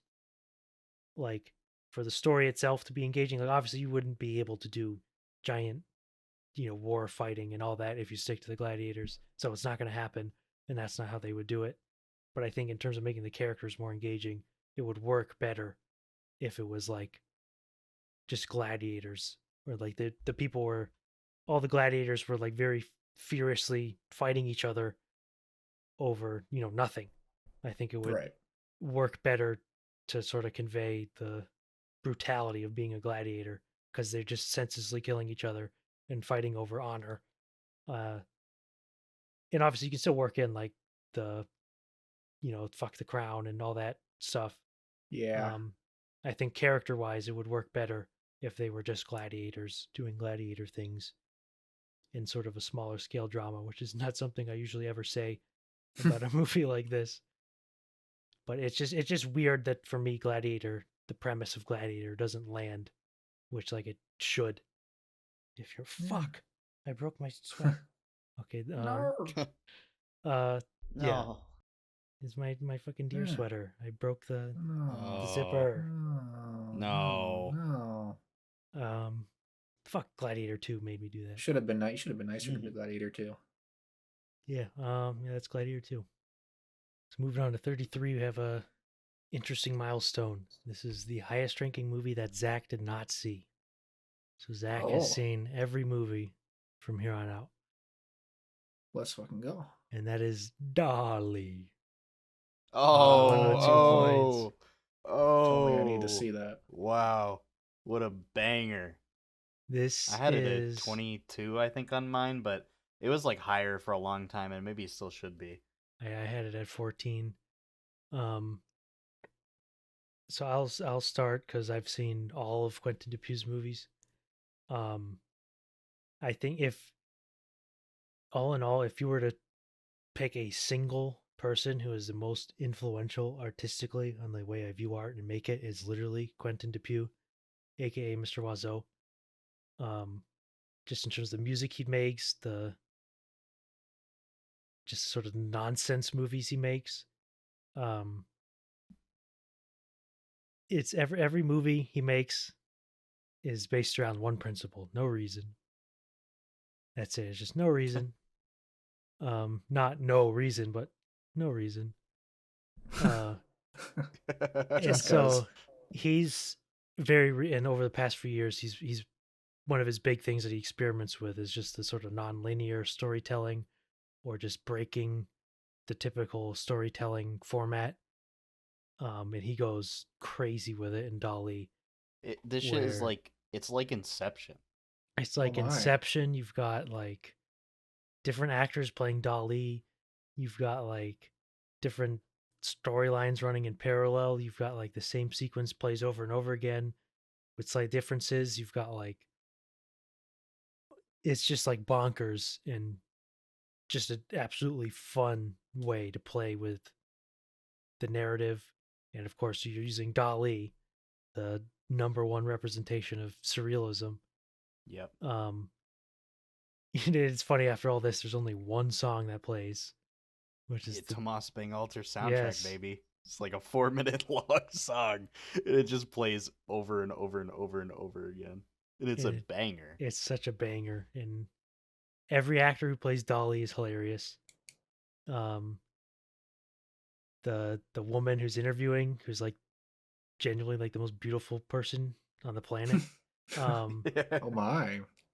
Like, it's just funny. It's hilarious. It's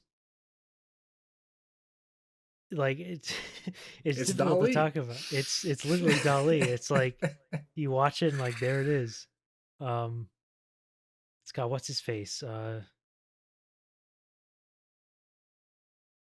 I John Dujardin, the guy from The Artist? Is it him? I don't remember. Oh. He's in another one of Mr. Oiseau's movies, but it's something that you can't really explain in detail specifics, because it's not even worth it to. Because sounds like nonsense if you do. If you try to, you have to explain everything that happened in the movie up to that point. It's like, for example, in the I'll say this, in the beginning of the movie, Dolly is walking down a hallway towards two people who are talking.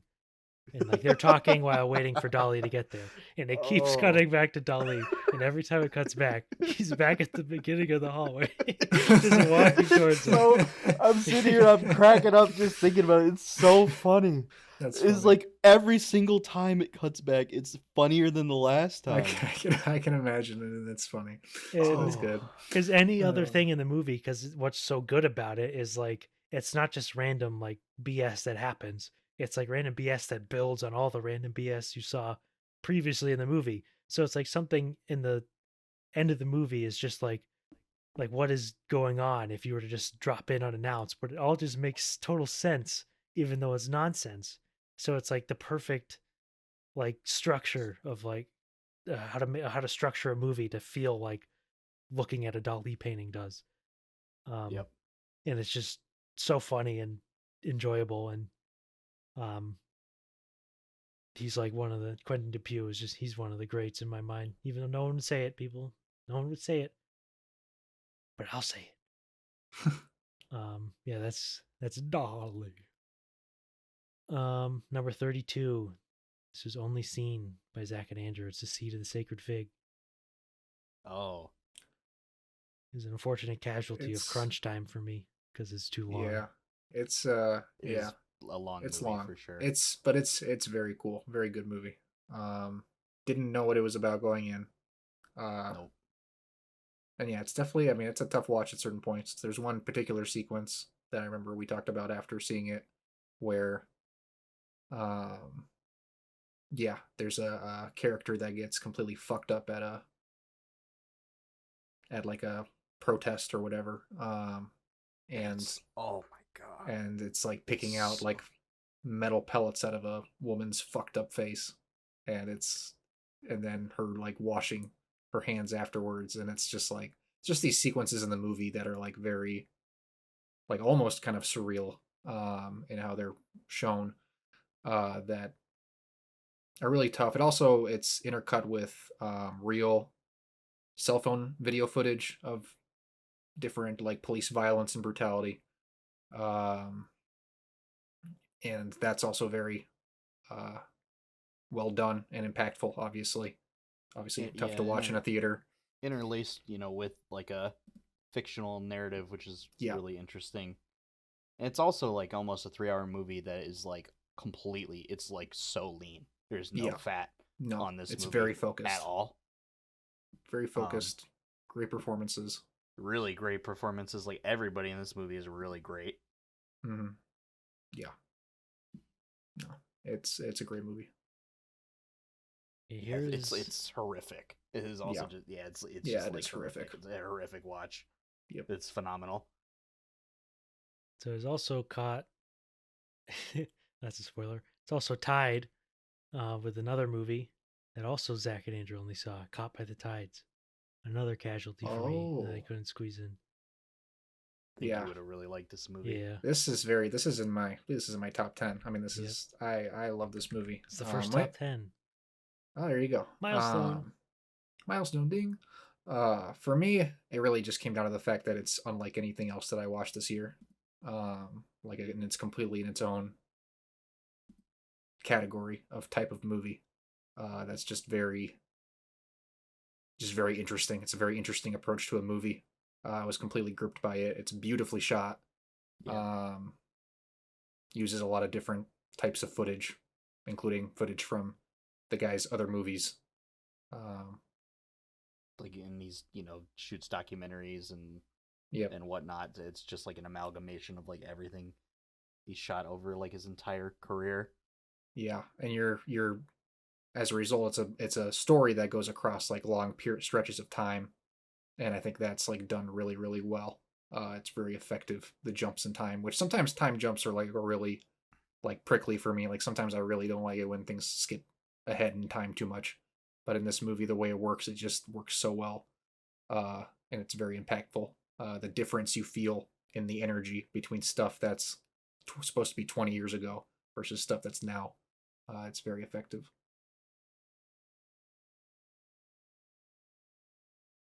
All right, number 30. Here's the third of our four red, yellow, greens. This is Horizon American Saga, Chapter 1. Yeah. I was the highest on this of us because I was literally just so captivated by this movie. And that's the number one thing. It might be a benefit to the movie that it hasn't had its second one or third and fourth one out yet, because maybe they suck, and then I would be like, why am I bothering? No, I don't don't say expect that. them to suck. I definitely don't think Don't so. say But that. If we ever see them. we're gonna get the second one at some point. The third and fourth one, I don't know. Yeah. But I would say it's just so captivating because partly because it's not a full movie. It's you just like experience like all these characters, making their claim in the West. It's like a prologue, basically. It's So it feels. basically a prologue Pretty because much. very important characters are set up in the last scene of the movie. You get a whole like Giovanni trailer. Ribisi gets like third billing in this movie, and he isn't in it until the very end.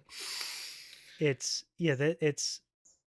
so not only is like for me, I was just the characters were so captivating, and I was very impressed by all the characters like Kevin Costner and Sam Worthington and is it Mia Wasikowska? Is that her? Yeah, I think sure. that's literally everyone was just very interesting because as of right now there isn't really a story. We don't exactly know what's going to happen because these characters are supposed to meet up in Horizon, the frontier spot of Horizon, but they haven't met up yet for the most part. So you're just kind of chilling with these characters as they do things in the West. And there are a few moments in it which are just like very good, sturdy filmmaking from Kevin Costner. That are just anytime I see something like that in a movie, I'm like, oh, 5 stars, crack, and I just like my brain shuts down because it's like a competently made piece of work. But other than that, it's really hard to talk about this movie until we get the other ones. Yeah, but I really like the start of it, and I'm really wishing we got that second one. I do too. I liked it, even though it's not that high on my list. It's just literally the reason it isn't is because it's like you said, it's a prologue. It's like, and it's 3 hours of just like setting up what is gonna be, probably 3 more 3-hour movies that we're never gonna get. It's a shame. And another thing, a lot of interesting foundation for sure.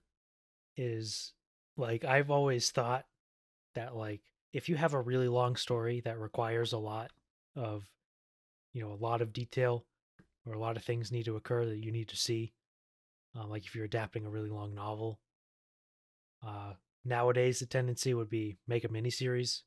You get eight episodes, and that's the adaptation.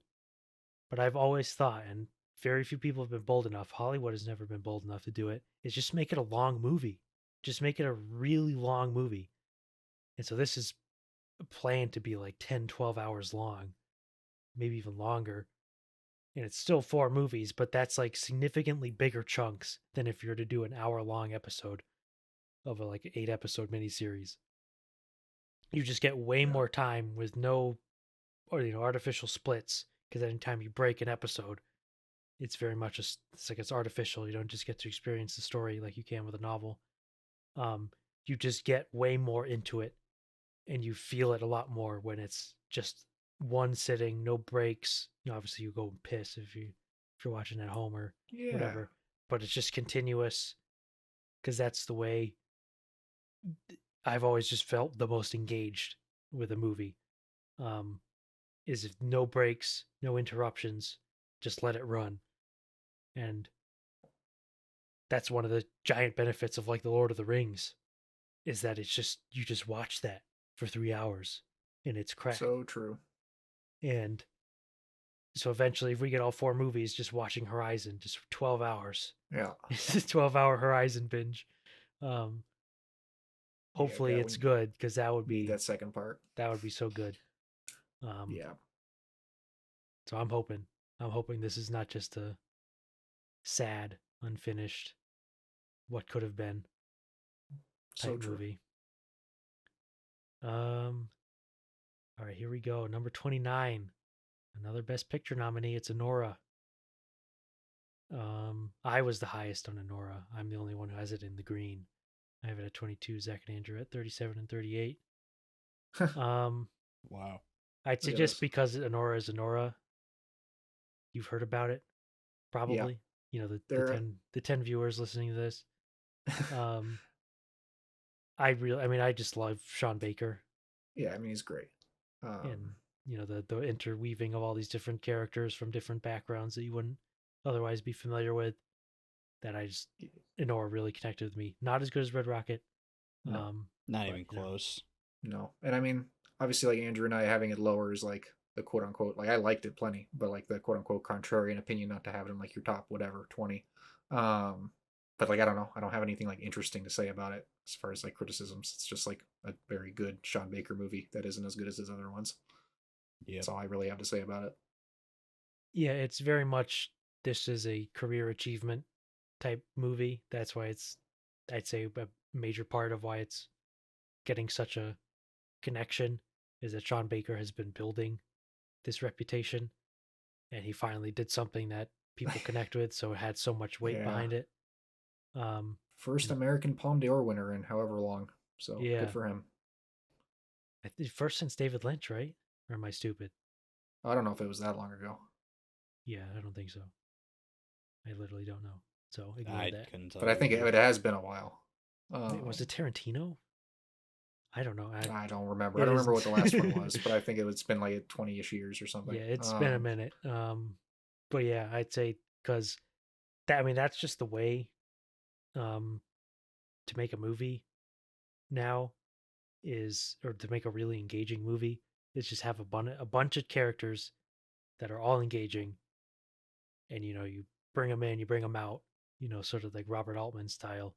You know, Uncut Gems is of course like the masterpiece of this in the current era. But yeah, I liked Nora a lot. Yeah. Not much to be said about it because everyone has talked about it. 28. Here's another milestone.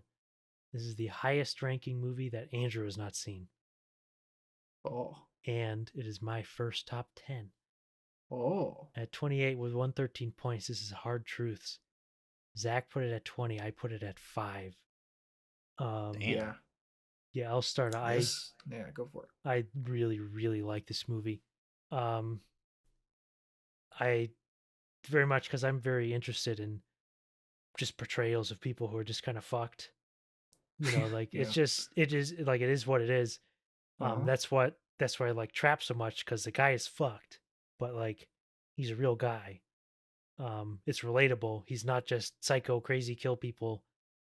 You know, because that's not how it works in real life. Yeah. You know, you can have someone who's just like fucked up and very mean and does bad things. Golly, but they can be. Is she mean? She is so mean. She's so like, this person is like, I was like watching. I'm like, this is like my worst nightmare. Literally. Like being like the like any of the people she interacts with in public, like whether it's like the furniture store worker or the dentist or any of the doctor. It's just like, God, please. And I know these people exist. And it's like, to your point, it's like they're real people who have a lot of anxiety, who have, you know, had gone through some shit. And now they're just like, their default is just to be nasty to everyone and blame them for it. But I think this movie, the lead performance is incredible. It's 100%. You know, I scratched Fernanda Torres. Sorry, Fernanda Torres. It's absolutely Marianne Jean-Baptiste. Yeah, she's so 100%. Good playing this character. She plays it all on, like, it's all there. Like, even when she's being completely outside of like the very first like 10 minutes of the movie where I'm like, oh geez, like, all right, you suck. Like after that, you're just like, oh, like you see it on her face. Like she is mean, she is nasty, and it's like, but she doesn't wish that she was this way. Like this is not how she wanted things to play out. And that's how a lot of people are. Like, but what do you do when you're this old, have this much baggage, and everybody, you just, you know, after a while you just assume everybody hates you like she does. It's really well done. Yeah, like it's you know, I don't know exactly the terminology you would say, but it's very much like a stage play where all the characters sort of represent different like aspects of the psyche. So like you can relate to everybody in this movie. Like everyone there's like an aspect of like your own psyche and your own, you know, broad experience with life. Like every of the three main the main family, or like of her family, of her and her husband and her son, um, the son in particular is it. It's that type of person, Yeah. which is like so insanely relatable, even though it's not to that extent. But the way he just doesn't talk, he just wants to sit with his headphones on, eat peanut butter and jelly, even though he's 25. Yeah. Doesn't talk to people, just wants to listen to his music, read his plane book, have his planes. The plane book moment was like the thing for like when he was shown just reading the book after they show him like playing the video game and all that. That's like where it's just like one of those great moments where you're like, oh, he just likes planes. It was very sad because like they never say it, but I assume the character is autistic. Yeah. And it's like that type of thing. I always think the saddest moment in any movie I can think about it and tear up is in Grizzly Man. It's literally making me tear up. When his mom, they're just interviewing his mom, and it's just a B-roll shot of her mom, and she's just holding his grizzly bear, teddy bear. And it's just,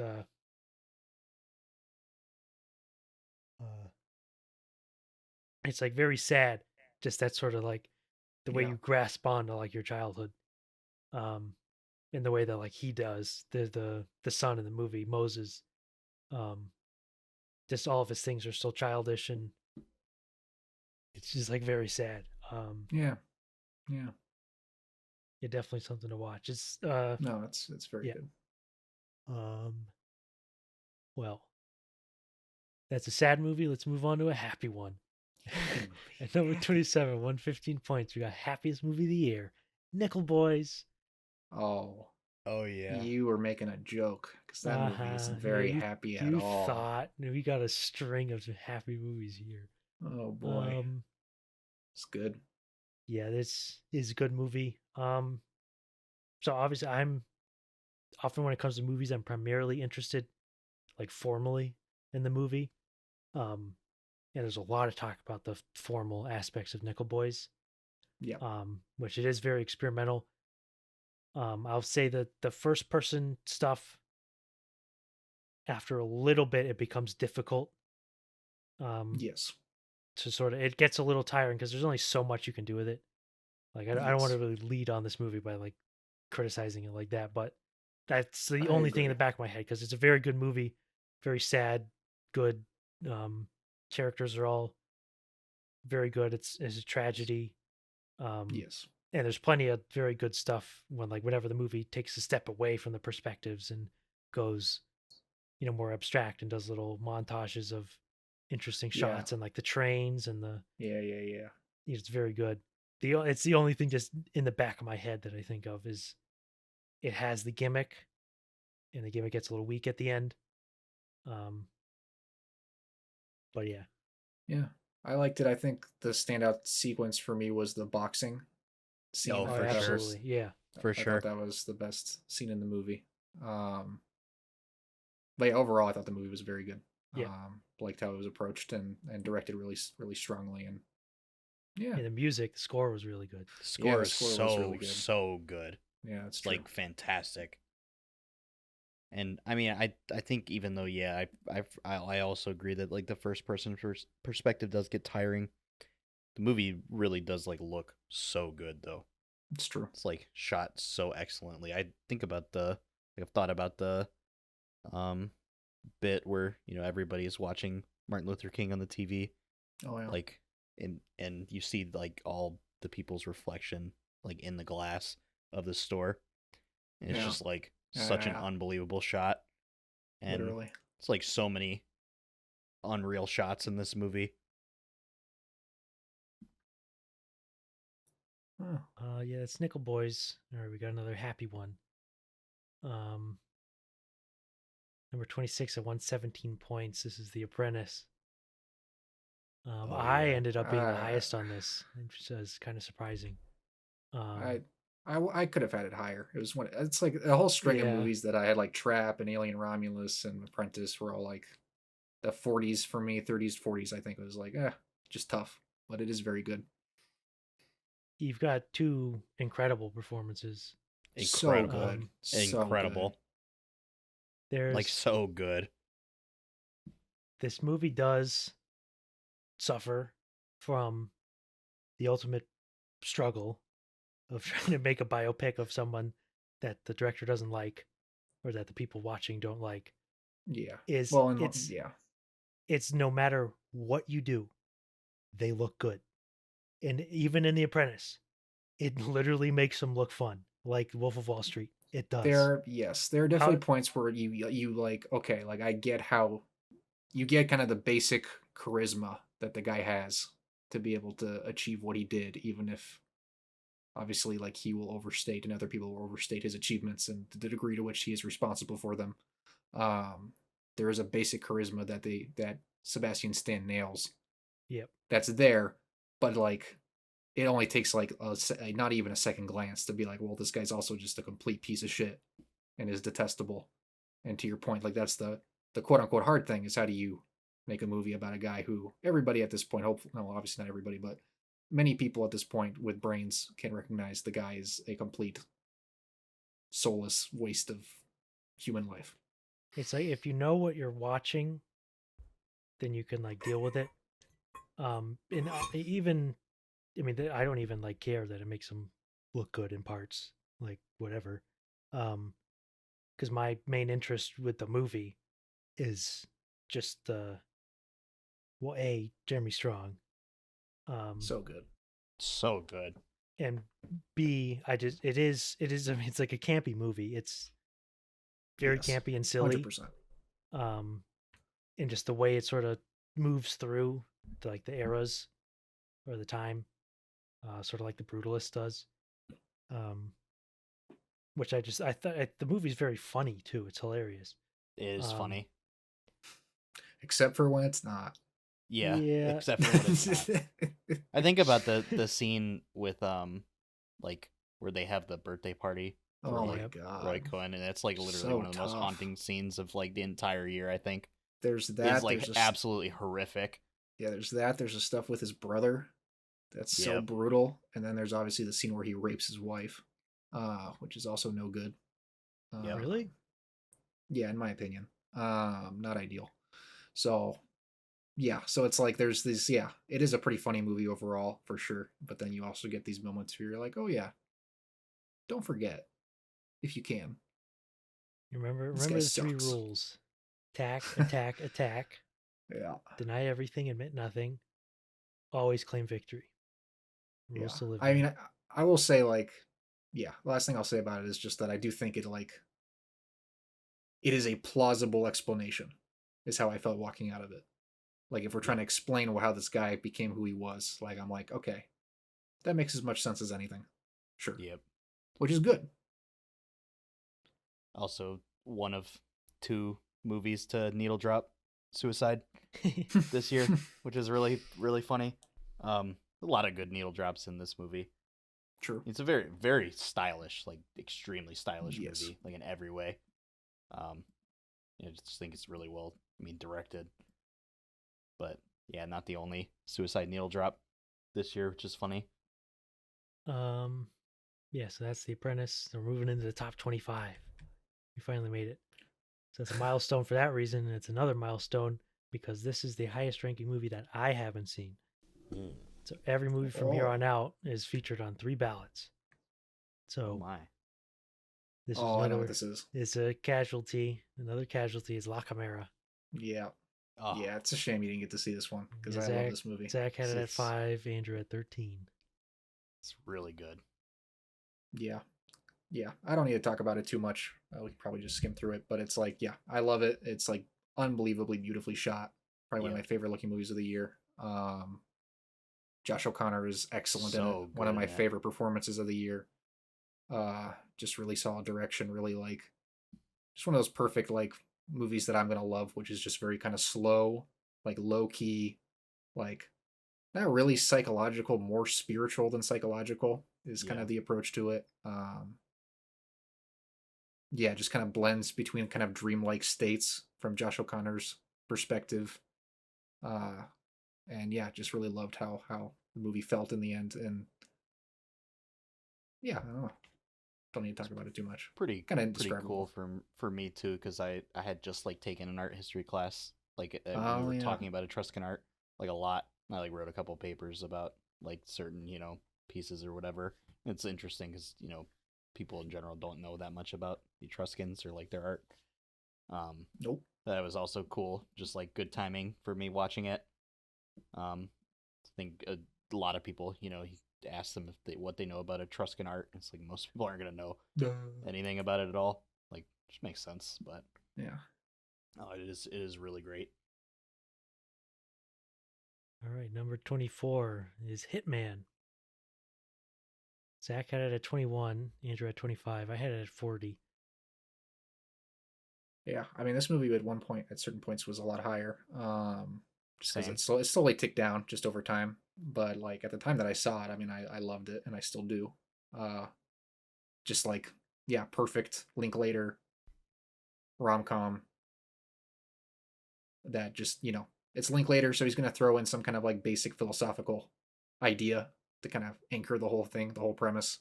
Kind of the idea that you can change yourself just by being somebody else. Just like, oh, I just like will pretend to be this person for long enough, and then you are. And there you go. But yeah, just like very funny, very fun premise, great performances from Glenn Powell, Adria Adrena, but they also have pretty unbelievable chemistry in this movie. Yes, perfect chemistry. It's like oozing off the screen. But even just like from the first scene where Glenn Powell's character has to go in and like talk to somebody at like a diner, like you can just see that he's shooting it kind of like just like a dating scene, like he's shooting it romantically, and it's really well done. Just think the movie's well shot in general, but yeah, it's just a cool concept that's executed pretty much perfectly.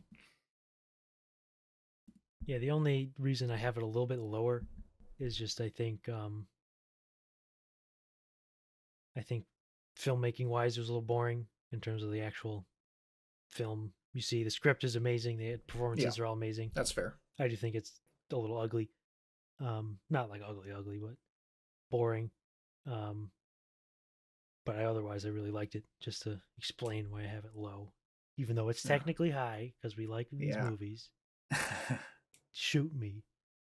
But number 23 with 123 points, we have Civil War. I think that the main defense of Civil War is you just ignore what Alex Garland is trying to say. For the most part, you just kind of ignore it, because like, oh god, is he trying to say something? Because he is, but like even him, like this very much feels like he wants to say it, but he mainly just wants to make a movie about people shooting. Yes. Like even though he's interested in it, he wanted to make like the Civil War movie. Like that, like just think about the fact that it's mostly about war photography or like journalists or like taking pictures or whatever, and not about the actual Civil War, just to show that he's not really that concerned with it.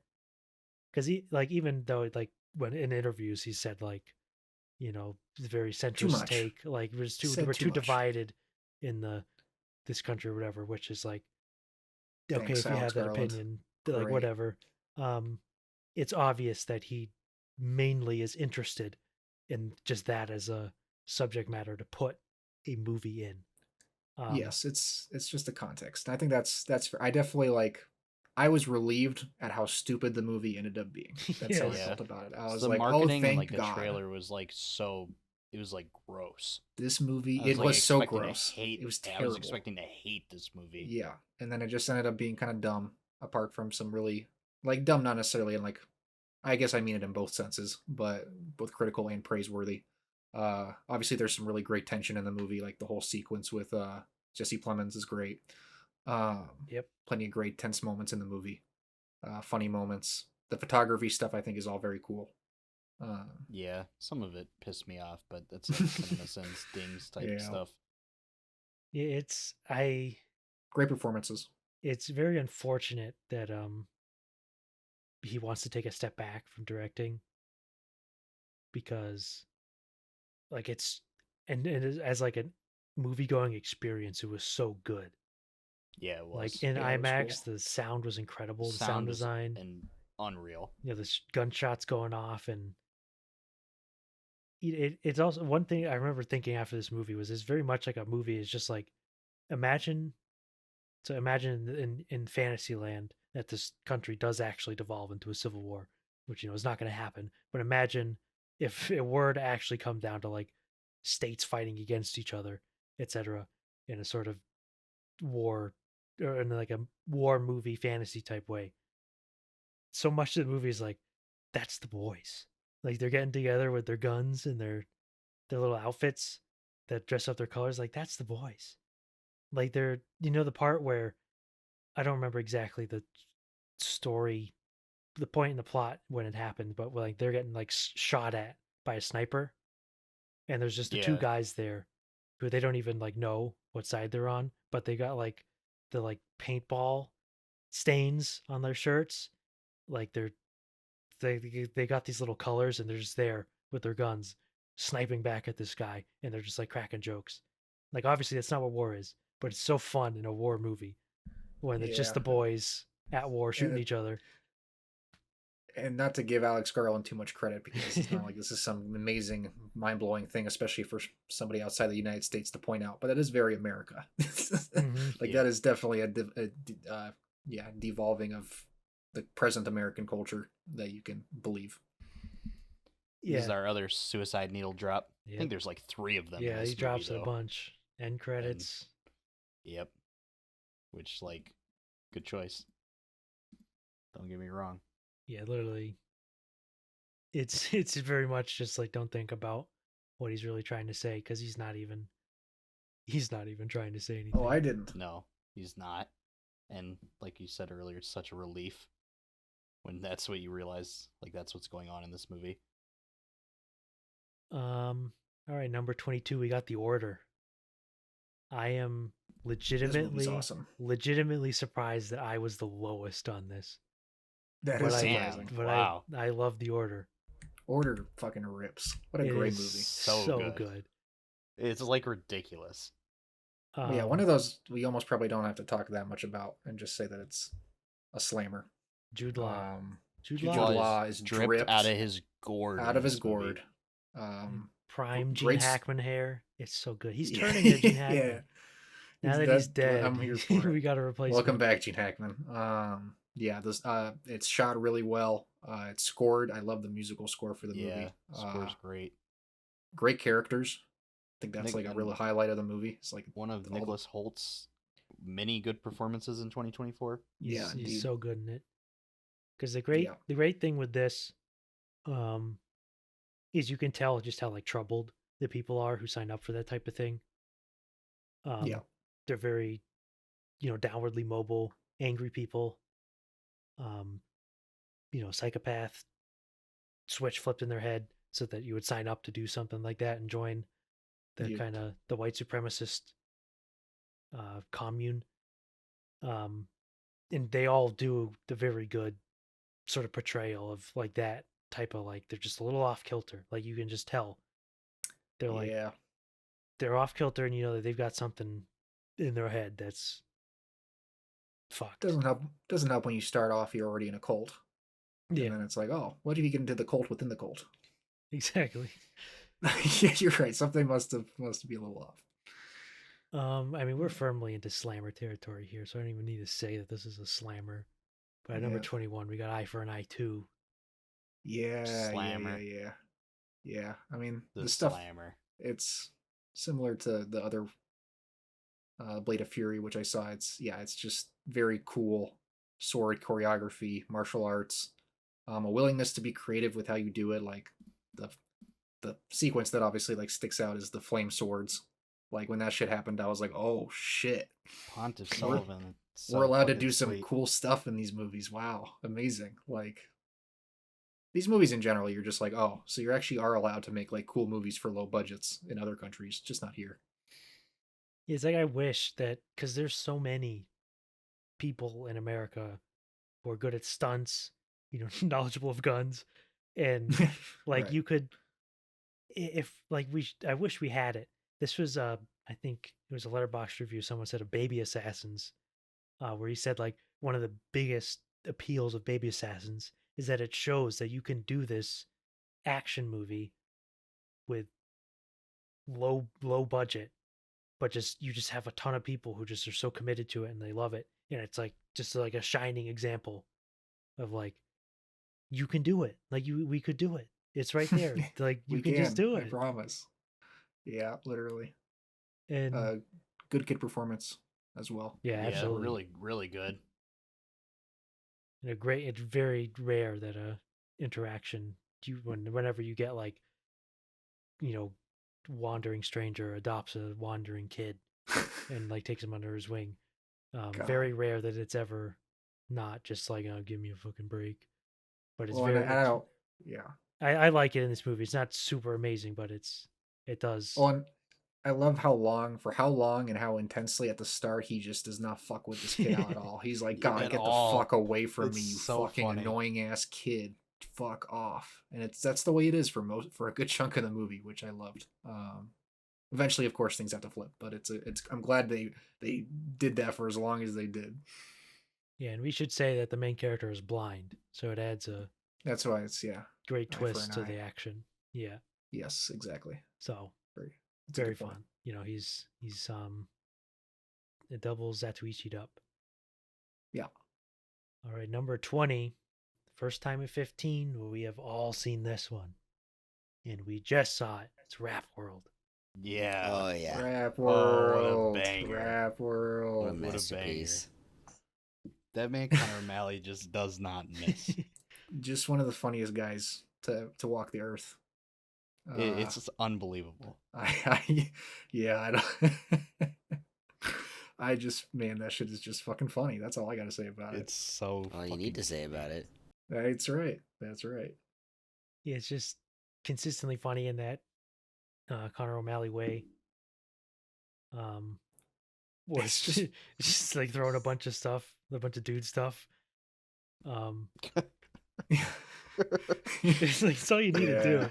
It's just a great portrayal of the dude brain, where you just do and say shit and are kind of delusional on some fundamental level about the world, and it's all very strange. Let's make a rap album. Hilarious.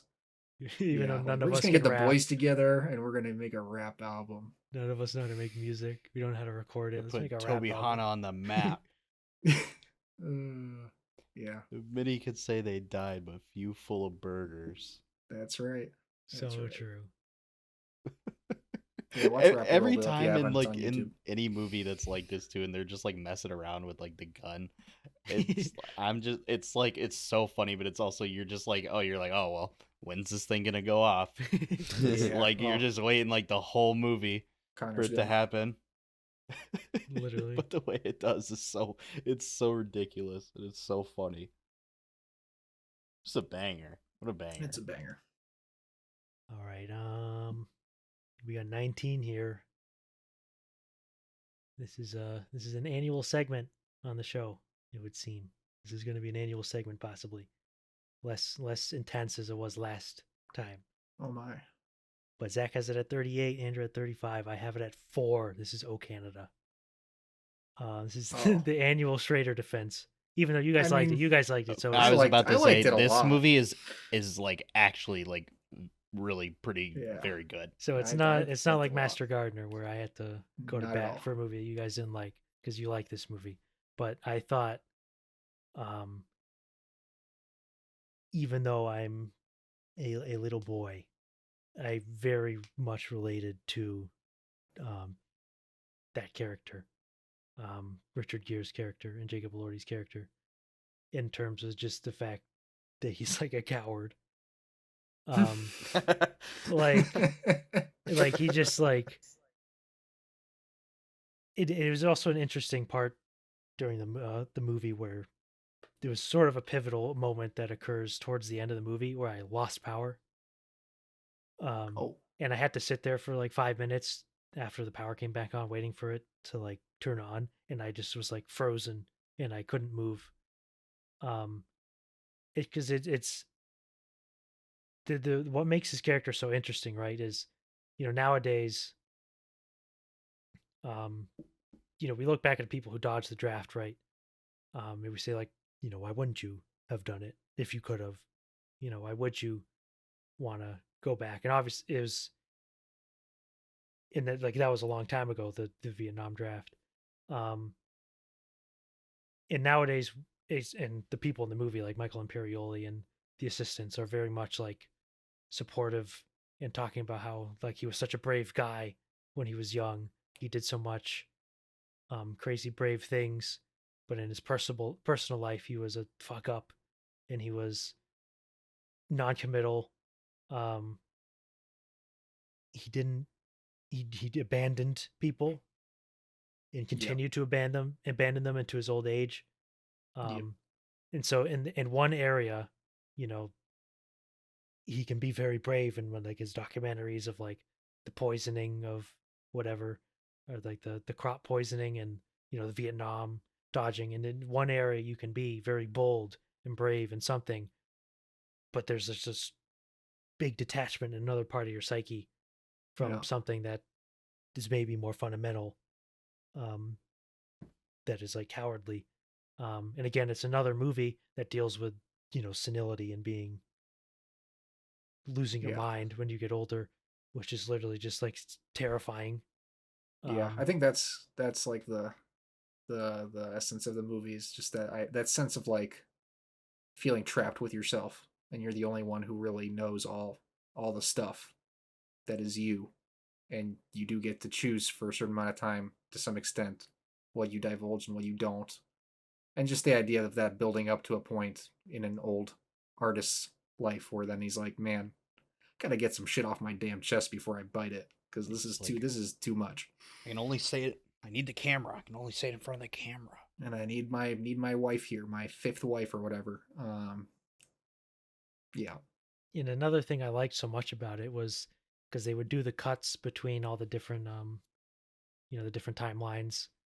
And so basically him in the past, and there's also him in the past, but in a more dreamy way.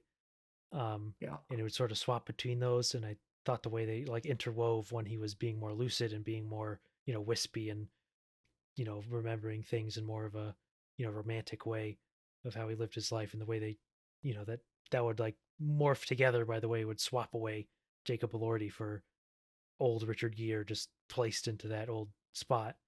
When another way that worked so well was he would be describing something about his past, right? And you would be watching that scene, and you would just be like, okay, like he's describing his past and whatever, and it would cut back, and Uma Thurman would be like yelling at him, like, what are you saying? How could you say that? And I thought just like the dynamic of that, where what she was saying and reacting was like not at all how Richard Gere was thinking about his stuff, and sort of that like difficulty of like communicating with someone else, where he's like constantly saying like, oh, she doesn't really know him because she's so much younger, and they only have been together for 10 years or however long it was. And so you can have him like just explain the story sort of matter of factly, or his own thoughts, and how other people just like viciously will be like, that's not true, or like that, like you didn't do that, or you didn't think that, or like thinking for you. And that sort of frustration, which I imagine, especially when you're a senile old man who has to get his ass wiped, like that would just be so frustrating that like other people are doing that for you, and you haven't fully lost your mind yet, so it's just frustrating to see people just not know you, and that sort of aloneness, the lone man, the lonely man, the Schrader lonely man, even in his old age, is still a very engaging and sad archetype, which was very affected me a lot. Yeah. I think Jacob Elordi should also just be in everything. Yeah, he was great. Yeah, he cooks. He's so good in everything. It is pretty ridiculous. We didn't even talk about like the documentary aspect about like recording your life and having other people remember it, which I kind of just touched on. But it's for me, it's very, very dense of a movie. That I think if Schrader had more of a budget and more of a time, and he wasn't old, he could have fleshed it out more in the actual movie itself. But you can really feel it, and because I'm a total Schrader head, I can just pick up on those things, and it just works. I was shocked just how much this connected with me. But yeah, that's Oh Canada. Yeah. All right, this is an interesting one. Let me actually start that over so we can get maybe we can get a better flow. Oh. I didn't even mean to say that. Number 18 is Flow. This is interesting. I was surprised Zach was as low as he was relatively. Me too. On this. Zach had it at 47 on his ballot. Andrew had it at 17. Oh my. I had it at 10. Yeah. It one thing. It's tough to talk about this in a podcast because we talked about this movie a lot. So we'd basically be treading over it, like treading over stuff we've already talked about, even though the people listening really want to hear our thoughts. It's funny because I haven't even really heard you guys talk about it that much. Yeah, so I guess I just knew that you guys both really liked it. Yeah, I was shocked at how much I liked this movie. Yeah, me too. Because it like really like moved me. I was like felt really like deeply affected by this movie. And I was. Yeah, I think I could simply say that I was not. That's probably the gap. Because I was not expecting it. Mainly because I just frankly did not think that a low budget indie movie about animals was going to be anything other than sort of like a quirky little thing. You know, you'd watch it and be like, oh, nice, the animals, and they got these little struggles and they're not talking. So, you know, whatever. I was just expecting it to be a nice little movie, you know, maybe with some heart or whatever. But I was really impressed by the way that the director who directed, you know, shot, edited, and did the music. So it was a full picture thing for him. How just sort of it's like, in many ways, it just goes down to like raw poetry. And I was so impressed by the fact that he just let the thing speak for itself. And he himself gets it. Like he's not like he knows that if you have a good image and you have a good that just something image that's in your head that you just got to put there, even if you can't explain it, can't say what it means specifically, to just put it in there. And I thought most of the movie was, because watching the movie, I was thinking it's a climate change allegory, because I didn't know anything about the movie other than like there was going to be a flood. So 100% I thought it's going to be a climate change allegory, but it's not. Like not even like at all. Like I mean, it could be, which is like the benefit of the movie, because you can think of it as a climate change movie, because just how broad of sort of the imagery that he's working with. Like the moment in particular that we always bring up is when they climb up to that tower and the bird just goes up into space. He ascends. Because he could have died because he was injured. They had that set up, but they never like said he was going to die. And like, why did they climb up to the top of the tower just for that? Like, because there's no communication between the characters other than very basic, you know, things and grunts and whatever. You kind of just like go with the flow, right? And that like when that happened, that was when I really realized that the movie was like special, because it was inexplicable, just a crazy image. He just like dies, but does he die, or does he just like? I mean, he's going up to heaven, but is it heaven? Like, who really knows? And it's just like a great, inscrutable image. That was great. And the music at that time was it's pretty unreal. That like that really scene good. That scene like I mean also just like just completely rocked me. It's like sitting there like tearing up. Like it was just like unbelievable, and I'm assuming you're going to talk about this more, but the movie's also like in many ways it's like kind of horrifying. It is. Cuz that's what I thought when I came out of it. I was like scared because again, this is something because I literally brought it up when I brought up Grizzly Man, but one of the most like tough things and most sad things is whenever you have a character who's like has like arrested development or they're still a child, and in the case of like Flo, they're animals, so they don't have like human thoughts and like language and all that. It's very simple communication, etc. So if this were to happen to like us, like if the world were to flood, obviously that would be scary as fuck, but we'd like understand kind of what's going on. Like it'd still be scary, but like if like obviously like climate change, like we know that like it's happening. So if it were to happen in such a way, like we know sort of what would happen. But because this is like a poetic movie about animals, it's like that would be terrifying, absolutely terrifying, because like you have no baseline for that type of thing to happen. It would be like, I don't know, like it's like a nuclear bomb. It's just like scary when you think about it. Like that is incomprehensible. And I was like unsettled throughout the whole movie, and that's sort of like that awe at just how big the earth and universe is, and it's so mighty. It's like amazing. And I was just surprised how much of that came out of like this cute little movie about a cat that doesn't speak words. Yeah.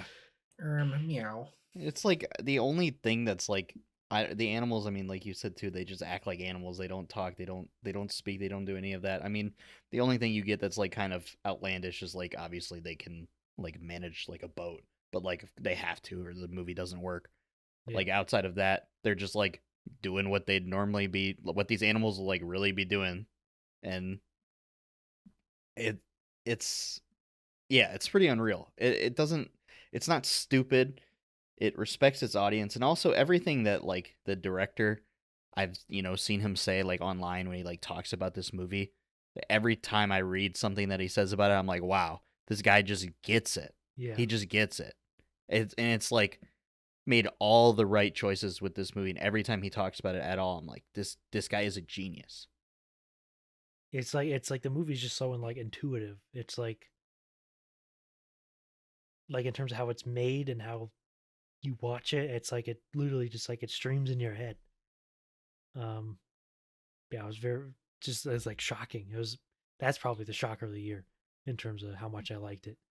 Because It's also like so cool that it looks like like a PlayStation 3 or like a PlayStation 4 game. Yeah, it's like an indie game. It looks like a video game. Yeah. Of course, like naturally it reminded me of like that Stray game, from a couple years ago.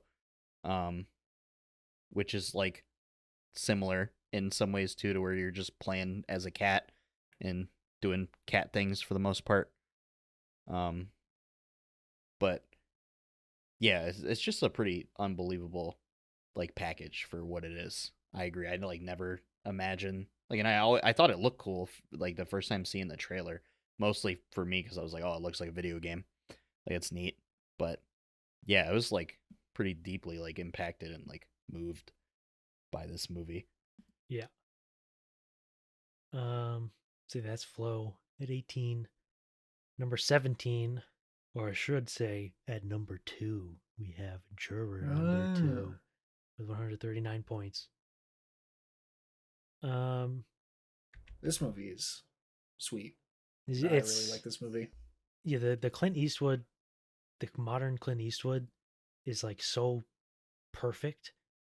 I don't know how this 95-year-old dude knows how to just he gets it. He just like understands how people interact in like a very fundamental way that like makes any of his recent movies like so interesting.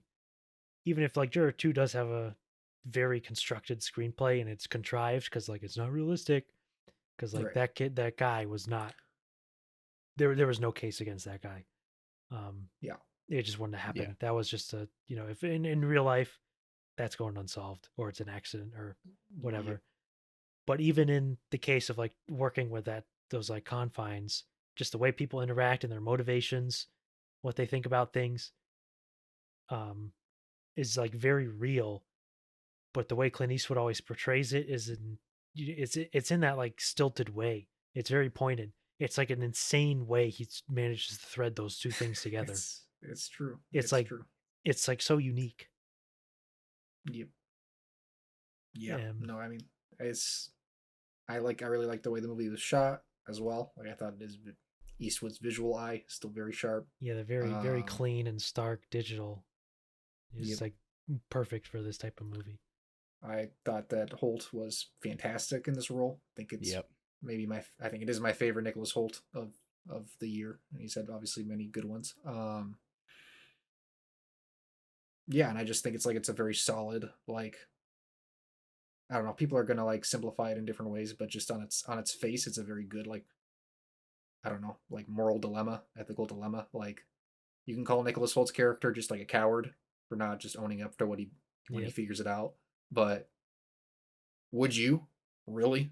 Yeah. Yeah, you're turning Yep. yourself in, buddy, for sure. You audience member that's just wagging your finger saying he's a coward, like you're just gonna give up your wife and your kid when your lawyer has told you that with absolute confidence you're getting fucked no matter what if you turn yourself in. Like it's a well set up issue and it's explored well, and it's resolved I think as much as it needed to be in the end.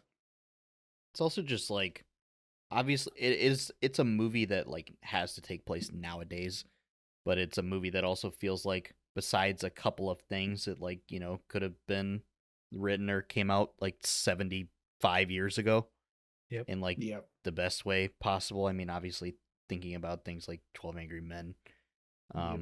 or even like, you know, recently, and it's different, but like Anatomy of a Fall. Yeah. Yep. It's just like a great courtroom drama. It's like pretty timeless, and I feel like, you know, 75 years from now, people will be talking about this one potentially Yeah. along with those other ones I just mentioned.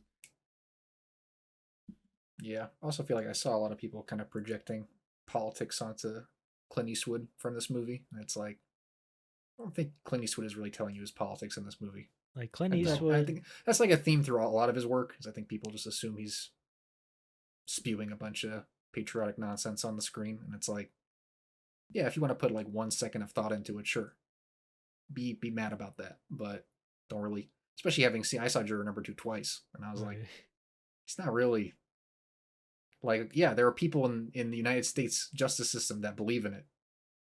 Is that shocking to you? Like, Yeah. what do you want him to say? It's like I think the word for it, or for like Clint Eastwood, is magnanimous. Like where he is very wide in terms of understanding people. And even though he is, you know, he's on the conservative end, and he's, you know, loves the country, loves patriotism and heroes, and, you know, our boys in blue and all that, and he has big respect for them. He also understands why you wouldn't. Yeah, And he, exactly. you know, it's a very wide perspective, and like I think on the terms of, like, he's literally one of the most like understanding directors there is. Like the 1517 to Paris in particular Yeah, I is remember like, you telling me about that. people hated it because it's you know, weird and stilted, but, you know, like very briefly, it's like I've never seen that type of personality be portrayed so accurately on screen, and that type of upbringing, and that's something that like only Clint Eastwood has been, I've ever seen, able to pull that off. So it's gonna be sad if this is his last one, True. but it is a good one to end on. It's very good. Yep. Number 16. This is a movie that came and went and shouldn't have. Bike Riders. Yeah, this movie's heat. Yeah, Zach has it at 18, Andrew at 33, and I have it at 15. Because it's I mean, it's kind of similar to what we were just talking about, but in the just the understanding of those characters and like what they go through. Because if you didn't understand those characters, and you liked him, you would give him like a caricature, like, oh, he's a tough guy, he's rough, he just doesn't take no shit. And if you wanted to do that, but you didn't like him, then, you know, oh, look at these fucking lonely dudes, they're fuck ups, you know, toxic masculinity, they're horrible, etc. But like the fact that, like it's very sad, sort of the portrayal of like, sort of like how those social groups are like dying. Yeah, the erosion of the cohesion of it. Because, you know, and it's very, you know, broad and what it represents. Like it's synecdoche, right? It's a synecdoche of the broader problem, which is that community is dying. Because you have these guys, all those guys started off as just suburban dudes. You know, they didn't really have an outlet for their desire to roam and be cool and, you know, rabble rouse, etc. So they put together you know, these biker groups, you know, to have fun, you know, have some mischief. Maybe sometimes you're up to no good, you're drinking or vandalizing and all that. Like not like that's Not It's like also I'm like not to endorse it, but no. It's also a big part of it is like they all on some level, yeah, like you're saying, like internally they very much feel like outsiders for Yep. various reasons, and it's the idea of like, oh, all these like outsiders find community with each other, which is what makes the kind of the erosion of it over time so hard because you're like it's just a classic thing of like, oh, well, we don't want to just like turn these outsiders away, but there's something off about them where they don't really get the community part of it really, and they just want to fuck around and just be up to no good. And that's different from the people that were just kind of genuinely outsiders looking for other people to ride motorcycles with. Um, yeah, it's just that's a very real dynamic, and obviously it makes you wonder like, okay, why are these younger people so fucked up and ruining everything? But yeah, that's probably an oversimplified way to look at it. But I thought it portrayed that kind of like, especially I really love like the scene with Michael Shannon talking about like not being allowed to go to Vietnam. yeah. And he's like, I wanted to go. Why wouldn't they let me fucking go? Like, fuck those guys for like psychologically not allowing me to go. And I don't know, that just like felt very, very empathetic for like a type of outsider that like was willing to find some purpose in killing Viet Cong, and but just wasn't allowed to for in his view like intellectual academic reasons that are bullshit. Yeah, it's like because that type of character, I think in a lot of modern movies or in just modern culture, or just people's like discussing things on like social media. If like that type of person, um, is like very much, there's not so much sympathy or actual like empathy for these people. I think they're like broadly not understood at all, in many ways. So like for example, like people might just say like, "Oh, I wanted to go fight in Vietnam. I wanted to go shoot those people up." And like you can very easily just say, "Oh, that's a fucked up person. Like you're fucked up or you're bad or I don't like you." Or you could also say like or you could recognize that a lot of these guys are like want a community or want like friends or real relationships or some sort of thing to work with.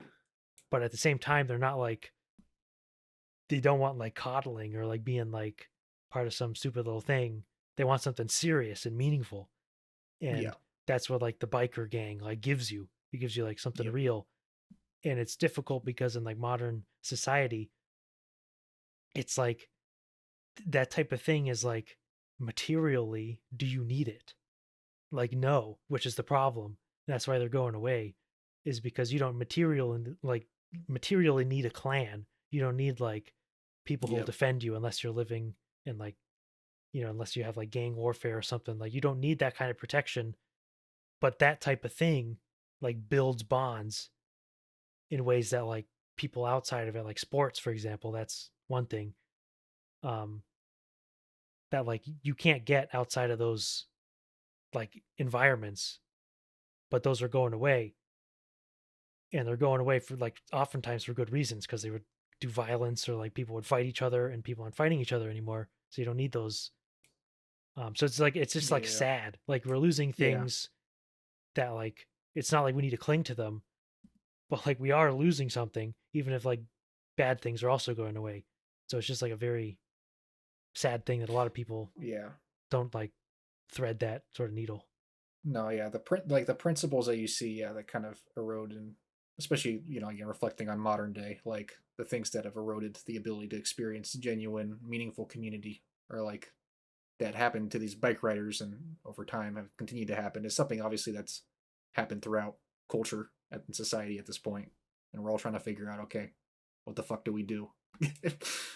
What do we do? with what do we do with this in this time where hyper independence and individuality makes it so yeah these kind of communities don't really exist anymore, among other reasons. But yeah, I mean, great performances. I really love Tom Hardy and Comer and Butler, all the top Yeah. three. I think they're great. Yep. It's a beautifully shot movie. Yeah, it really is. Like I read a decent amount about like stuff from Kodak about like, how they shot it, and it really does look so phenomenal. So good. I was really excited for this movie because I've been a Jeff Nichols guy Yep. for a while, since I saw Take Shelter for the first time, and it like knocked my socks off. I like a lot of his stuff because it's very just like Jeff Nichols has this just fascination with like a slower way of life, a less high intensity, kind of more rural approach to living. That's more simple, and you can just tell he's very comfortable in that space where things are just allowed to kind of play out slowly, and you see characters that are able to and identify with characters in the stories that appreciate and are used to that kind of pace of life. And it was cool to see him kind of put even just a little bit more of like a narrative, focused narrative to it. That kind of went over a long period of time. It was really interesting. Yeah, and so we're heading to the top 15 here, and I realized we forgot to say that Sam had to go to bed. Yeah, he went sleepy mode. This is the struggle of a busy life. Indeed. So I'll still be saying what he rated these movies at from here on out, but we forgot to say it. So that was, to be clear, Sam is the normal one. I just want to make sure that's clear. We're the freaks here. Yep. Yeah, I think it was O Canada after O Canada. You had to go. Yeah. So that was a few movies ago, to those keeping track. Here we go at number 15. This is another hot take. This might be the strongest disparity of the night. Yes, it definitely is. Oh my. Number 15 with 141 points, we have Evil Does Not Exist. Zach had it at 10, Andrew at 7, I had it at 49. Oh my. So very briefly, I'll just explain, and it's very simple. I was bored. That's really all I got to say. I was just bored. I guess that makes sense. I did like it, but I was just bored. That's all. Like, it's not something to have against the movie, but it is what it is. Yeah. Yeah, I mean, it's like, if I'm like comparing this to like Drive My Car, it's like very different, obviously, narratively. But it's, I don't know, I just think Hamaguchi has a really, I appreciate that he's kind of very much focused in on throughout his film career, since Asako 1 and 2, of just like, how do you make sense of just the way that people are, like the two sides of it, the simultaneous, like why do people do things that are labeled as evil? How does, like, what do we call evil nowadays in a world where we kind of understand all the different influences? Where does evil come from? And not that necessarily the movie is that explicitly philosophical, but just that, like, I think the movie has a story that really highlights what we're dealing with, as far as just like the desire for purity, and finding some version of that purity and peace, and then seeing that threatened in different various ways, and the crisis that causes, and the inevitability of it also. I just thought it was really well done, on top of all the filmmaking gobbledygook. Yeah, which Hamaguchi is just he just understands filmmaking to a T. I also just think he's like just straight up one of the best people writing movies that's making them. I mean, at all. And I like understand being bored too, but it's just like so enamored as soon as like the movie started. And a lot of that for me, like a lot of what carries this movie is the Aiko Ishibashi score. Yeah, so good. Which is like no surprise, especially coming from me. Yeah. So I like really love her music, and of course, love the Drive My Car score, and like love her solo music and all of that stuff. But just think this movie, just like the score really helps all of it like wash over you, so Yes. like slowly and throughout. And once you get to the end and kind of realize, what's happening with this movie, I don't know, the last bit is like so insane. Unbelievably shocking. It's just like straight up unbelievable. And I don't know. It was one of those movies I just like couldn't get out of my head like all year. I went and saw it twice. Yeah. And same. It's such an interesting approach to yeah, like you said, people, understanding other people. There's a like bit of a review I read that I remember that said like evil does not exist because everybody's just doing their job. It's Yeah, like that's really good. interesting. 'Cause I mean, like a good chunk of the movie is literally just like the town like meeting of the contractors like coming in talking about what they want to do with the glamping site, and They're just like, what the it's fuck are you talking about? That's a terrible idea. You can't do this. And they're like, oh. didn't Hey, think they're like telling that. us we can't do this. And they're like, fuck them. Yep. Like, yeah, just like I think, yeah, so much of the tension of the movie is obviously the main character realizing that there's nothing that he can do really to not have this catastrophe happen that's going Yep. to infect everything. Um, yeah, which is just, yeah, really well done. And it's a crazy year where like I just assumed that this is gonna be like a lock for being, I'm talking about the music again, but like being my favorite like score of the year. But there are so many good scores this Yeah. year that it didn't end up being my favorite, which I like can't believe, especially because I think Drive My Car is maybe the best movie soundtrack in history. That's how I Yeah, feel about it. it's definitely up there. Um, but not to say that it isn't amazing, but just so much good music, good scores this year. I feel like I don't think that was like the case in the same way last year, or even maybe in No. 2022. Yeah. But I I loved Evil Does Not Exist. I don't know, Hamaguchi could like seemingly film anything, and I am gonna be enamored by Yeah. it. Literally. So I think it's interesting because I'm pretty sure it's this movie that like Aiku Ishibashi like made the music, and he made the movie around the music. Oh, I didn't know that. And That's I like interesting. should probably double check this, but That's wild if that's true. to me it makes perfect Oh, sense. totally. I mean that does make sense, but that's wild. Because yeah, the Yeah, music suits it so well. I mean, yeah, yeah. it's even it's like how do you? I don't even know how you like approach. It's like such an insane way to approach filmmaking, But that and would, like I mean, yeah. maybe again, maybe I'm wrong. Maybe because I'm thinking it could have also been his like Gift movie that is supposed to be Oh yeah. extremely similar, but regardless, it's like pretty unreal.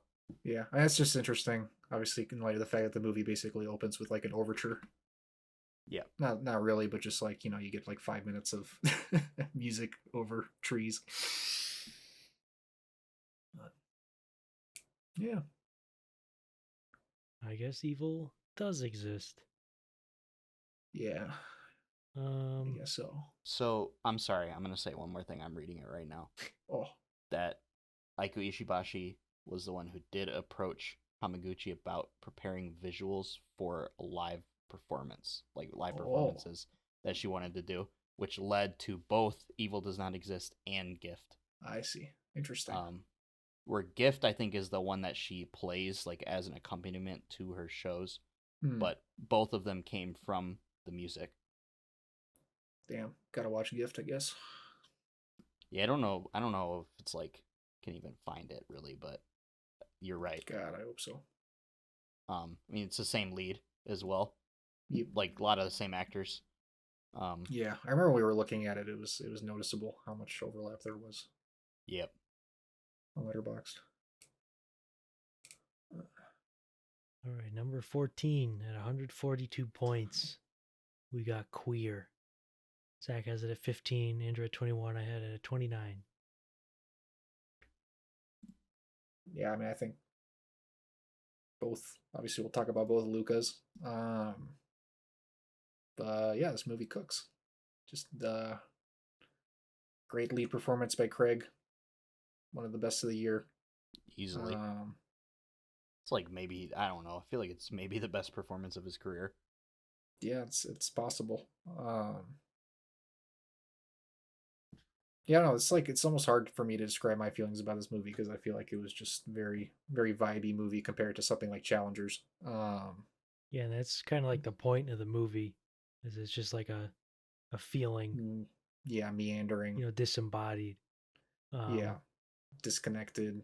Where you can't even say it yourself. And I have the A24 zine for Queer.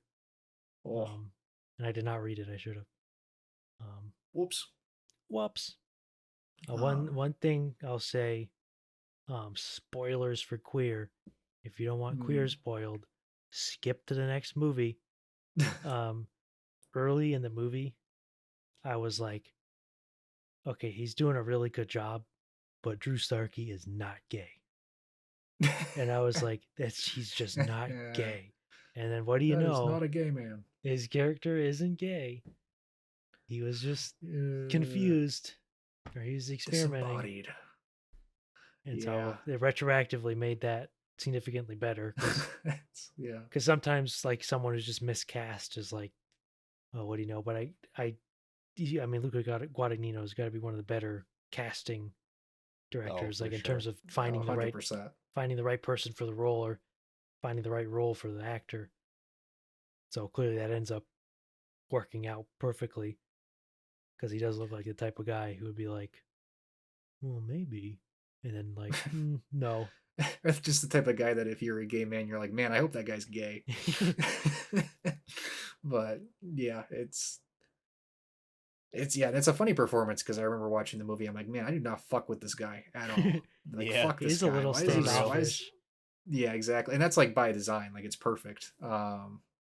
But yeah, Craig is just so good portraying that longing, and that just kind of like, just that kind of guy who has to sort of project a level of masculinity to survive. But then also has like obviously like a deep longing and sensitivity for just like some level of connection, but he just gets it however he can, and that obviously taking a toll on him. And just the way that Luca is able to portray that in the filmmaking is great. And then the last chunk of the movie just kind of goes off the rails in the best way possible. Yeah, because they're in the jungle insane. now. It's insane. And now we're in the jungle. You just like don't see it coming. I don't know at all, and know the story or the book. I did not know the story, so when on, they said when they said ayahuasca, I was like, oh, Aaron Rodgers. Aaron Rodgers. I know what that stuff is. For real. Which, golly, the way they portray that shit is insane. It's like unbelievable. Yeah, I think like it's like a movie where like it has some of the most memorable frames of any of the movies I saw this year. Just like individual points, like the shot of the snake at the end that has like the tear. Oh yeah, like that shit's ridiculous. The eye and the window, and like all the surreal imagery in the movie is incredible. Yep. I mean, Siambu Mukdipram has had such, I'm probably saying that wrong, but like had such a unbelievable year, like, of shooting movies.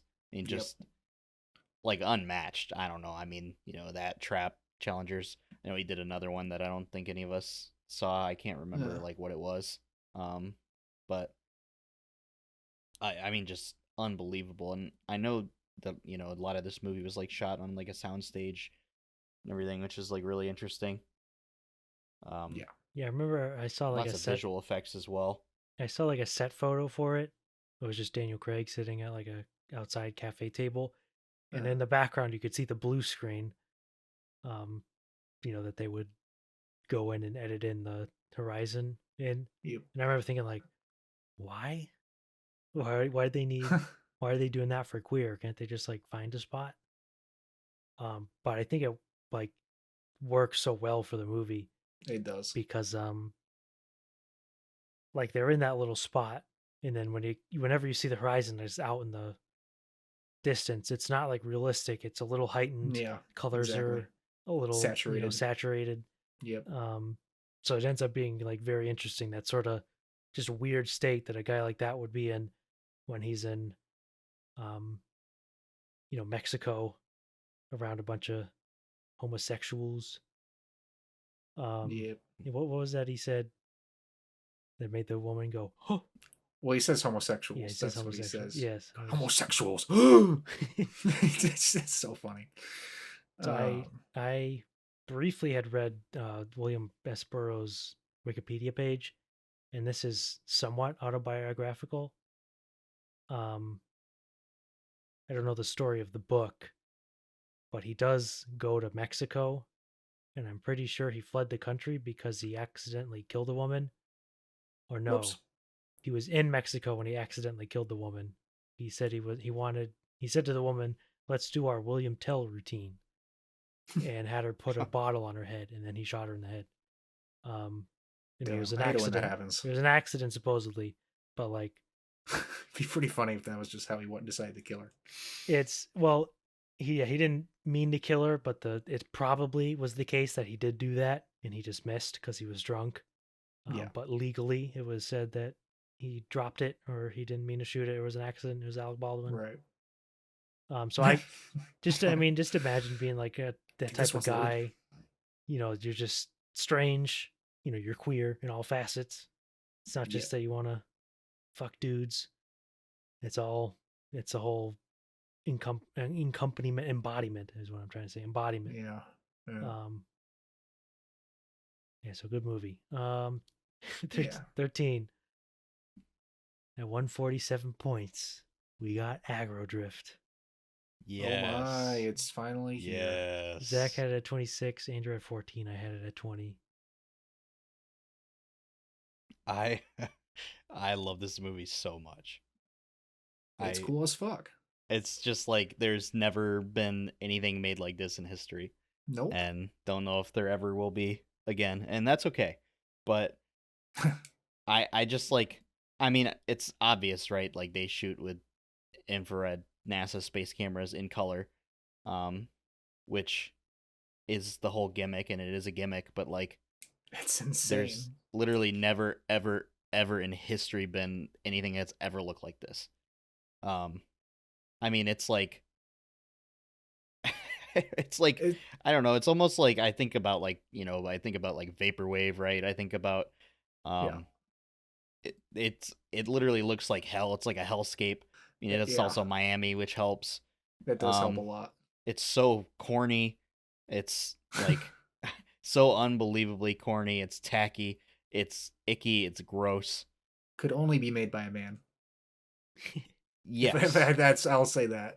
Absolutely. Just gonna throw that out there. Absolutely. It's also like, and I guess people might get up in arms about this. I think it's like one of the most interesting uses of like AI in like any movie still, in the way that it is used. Yep. To outline these characters and like turn them into like demons and hell spawns and like other things. Cool. And it looks so unbelievably good. Like it's beautiful. Yeah. It's like absolutely stunning. Is like, it'd be one thing if they just shot a movie with the infrared stuff, but then they just like turn that shit up from 10 to fucking 20 to 100. Like they just like say, okay, we're already shooting this in a way that's going to be like hyper real insanity, like, and then okay, let's just take this, since we already have this starting point, we're just going to also throw in all of this hellish demon imagery into everything, and it was the perfect decision. It was great. Yeah, and there's a funny Letterboxd review that is true that said if anything happened in this movie at all, if anything actually happened, it would be an all-timer, which is like true, because it's mostly just a guy walking around being like, I'm a killer. This shit is hell. I love my thick wife. I'm a killer. it's like God, and his thick wife loves him. It's literally, yeah, she does. God, she's so pissed when he's gone. She's begging for him to come home and fuck her, please. Travis Scott's in it for like 3 minutes. Babe, please come home. I'm so horny, man. Dropping bodies, dropping souls. So true. That movie's awesome. I'm so glad we went to see that shit in theaters. That shit was I drove to another state to go see it. Thank you, Alamo Draft House. Yeah, I went 3 hours or whatever to go see it, and it was worth all the time and money. Like, loved it, I mean, so much, and I still do, and I think about it all the time. I got a bone to pick with Harmony Korine because it is still not available in high quality anywhere. You can just download it. Just on the website? It's just on his website, and the file is like 1.5 gigabytes.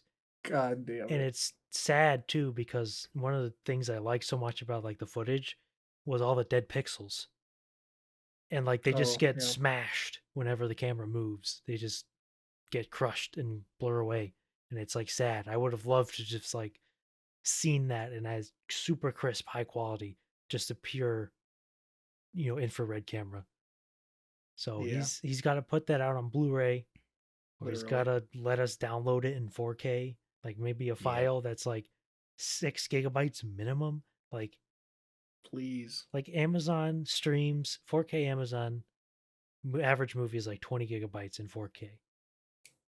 Like it's inexcusable to make a movie that you have to pay just to get that movie, and you get it in such horrible quality. Because I don't know if you Yep. two have looked at the quality copy I have, I haven't. No. but if you do, you'll be like, "That's not aggro drift. That's not even." Yeah. It's like sad because It's a shame. It's a shame. I won't be able to see it unless I find myself in a strip club where he's doing one of his strip club showings of the movie.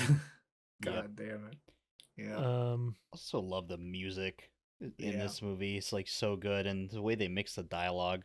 Of course, I think about like something like Tenet, but this is like cranked up to 11, where you literally like, can't understand people like constantly. True. And oh man, it's just so good. And I'll just say I don't know. There's like nobody, even though like I don't know, he sometimes says some like insane things, but there's just like nobody that's making movies and approaching filmmaking like Harmony Korine. Nope. And very excited for Baby Invasion. And I'm ready to hear that Burial soundtrack So true. that they messaged each other about on like PlayStation Network. So I'm so ready. In Harmony Korine had a funny thing he said recently. He said that I Show Speed is the modern day Andrei Tarkovsky. Yeah, I did say that. Which is, oh man, it's wild. It's so wild. So it's not true, but like if you have that kind of belief and that kind of mindset, you can cook something up like Aggro Drift. It's true. Yep. Just got to be committed to the bit.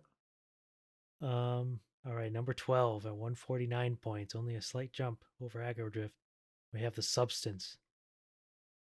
Bang. Zach had it at 19, Andrew at 8, I had it at 31. Shit's pretty cool. It is. It's a cool movie. I think when I walked out of it, I felt very good about, especially like the direction. I just thought was very strong. Like somebody who just knew what kind of movie they were making, top to bottom. I liked how much of an exploitation movie it was. It was just like, look at this fucked up thing occurring to this woman. It's so fucked. Yeah, it's a little fucked. I also just like all the design, like the production design around all the stuff with around the substance. Like obviously it's just like supposed to be very kind of, sleek Apple-esque type stuff, but I thought that shit was cool, the way that they designed everything. And obviously explained it all, and anytime you're doing a premise where it's like, here are the rules, it's always nice when it makes that shit all nice and easy to understand. And obviously they circle back to it several times, but yeah, it's just good, very solid premise. So it's also just like a great tight screenplay. I think it won. Didn't it win screenplay at Cannes? Yeah, I think it did. That's right. And Demi Moore is like so fantastic in this movie, too. Yeah, she is. So is Margaret Qualley, but Demi Moore really is just like steals the show. Well, the person who really steals the show is Mr. Right. Mr. Shrimp Cocktail himself. You're right. The first introduction to his character when he's just like pissing in the urinal, talking on the phone or whatever, is so fucking vile. And then you're like, oh, this guy sucks. And then they show him just absolutely feasting on those shrimp, which is literally like honestly probably the grossest part of the entire movie. So gross. Easily to me the grossest part of the movie. That shit is vile. Fucking disgusting. I appreciated how much, again, with the direction, like how willing they were to like get up in it. Like just get up in the business of everything that's going on.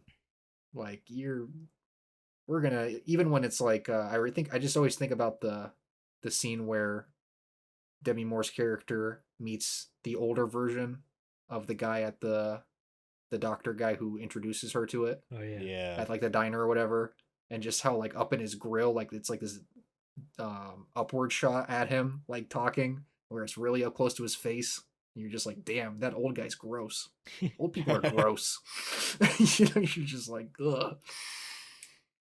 Music is so good in this movie too. Yes, yeah, Just like banging the whole time. yeah, It's ridiculous. Such a confident, like fully realized top to bottom movie. Yep. Exactly. It's so good. Yeah. Yeah, that's so that's the substance. We got a pretty big jump points wise here at number 11, 165 points. This is a milestone. We have The Beast. Zach has it at 25. Andrew has it at 16. I have it as number 1. Damn. Oh my, number 1. Wow. So I'll start. I think this is. I think it's extremely difficult to do this type of thing. The Lynchian thing. It's like impossible, pretty much, and it actually pulls it off. I just the way, just its total portrayal of the complete detachment that everyone has from literally anything, from like I don't know, their past or their society, and like with technology and everything, and like the loneliness that comes from it. It's like one of the best portrayals ever. It literally like shocked me when it pivots to literally just Elliot Rodger, like halfway through. I was like listening to George McKay like talk, and I was like, "Wait, that's Elliot Rodger. He's just saying Elliot Rodger things." And like as a decision, I thought that was like so insanely bold to just like do that.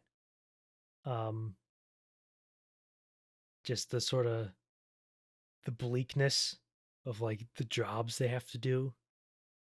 I say it all the time, but like the best stuff is when it's difficult to explain. Yeah. But you still understand it. And that for me is like The Beast. Like there's nothing here where I'm like confused. There's nothing here where I'm like, I don't really understand what they're trying to do here.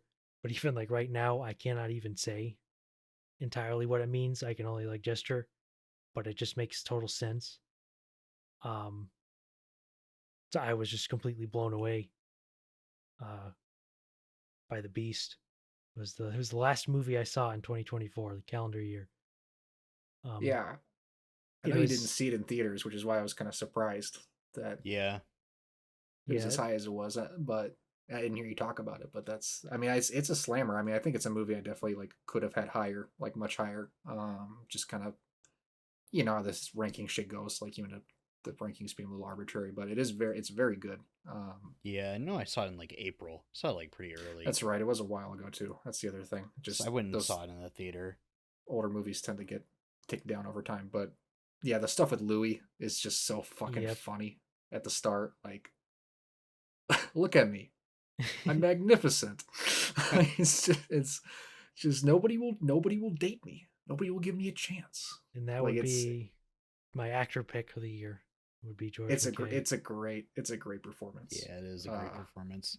Because I'm totally with that. The circumstances of watching it too was interesting because it was New Year's Eve, and I was alone, and I wanted to watch a movie. And I kind of decided late that I wanted to watch a movie.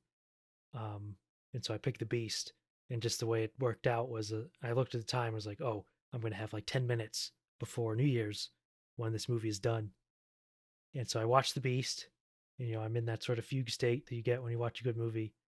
And I'm aware that New Year's is about to happen. The clock is about to hit 0 or midnight.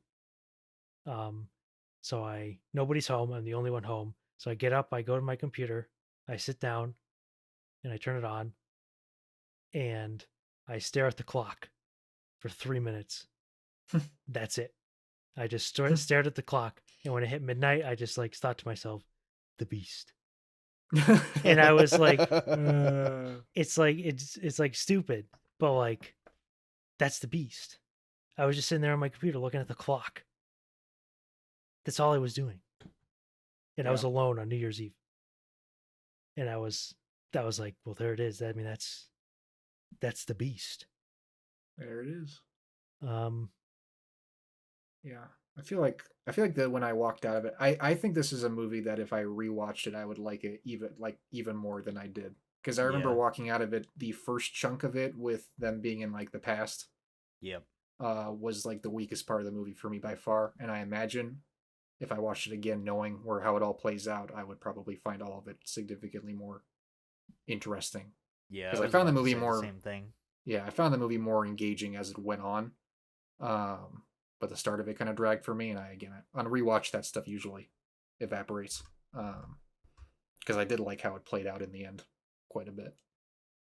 Yeah, and it's obviously the number one thing that I like about movies is when they play with form, and when they take sort of the ecology of how our media is made and communicated, and then it works into that. And I think movies right now are the absolute best way to do it. And I think the way The Beast handles it is just way stronger than anything I'd ever seen. And obviously you get like the opening scene where she's in the green screen room, acting at nothing that's there. She's just reacting to something that's not there. And then you get the data mosh, the wipe, the compression wipe. It's just pure genius. Because it's been done before playing with digital. But like it's never broken its way into the highbrow, that sort of experimentation. Because we would get a lot of that experimentation like with analog, but in the highbrow, it's like outside of like David Lynch, it's not really there. Playing like with the digital medium outside of like CG. And I knew that that's what the movie was basically going to be about, was just the interplay of modern technology and just genius. Yeah. Because I knew as soon as I watched it, if it wasn't New Year's, I would have just put it back on again. And then I didn't. And I've been waiting to watch it again. I probably will sometime over the next couple of weeks. Bang. So yeah, that's Cooker. That is The Beast. It was interesting because when I was like, putting everything else in the list and reevaluating, I moved it up like 15 spots. It was like at 30 something for a while, and I was like, this is not right. I have to fix this. Because I had it very high up in the mix from the start, and I was staring at it, and I'm like, it has to be at number one. I think I just have to put it there. And I did. It has but I think it's just one that will constantly be revisited. Yeah, I think that's fair. I imagine it'll age very well. Yep. All right. So we are now in the top 10. Oh my! And this is a funny one. All three of us have this at number 12. And it's Damn. Kill. This is the one I know Sam really wanted to talk about. Yeah, I'd say shame. Thank God I got the trailer for this. Because I don't think you guys did ever, right? No, I was not familiar with this movie at all. Because I got the trailer several times actually, and every time I'm like, well, damn, that shit's gonna be brutal. I got to see this movie. And so then we saw it, and it's literally so fucking good. It's so It good. is so good. It rules. I think for like a most of the year, this movie was like in my top 5.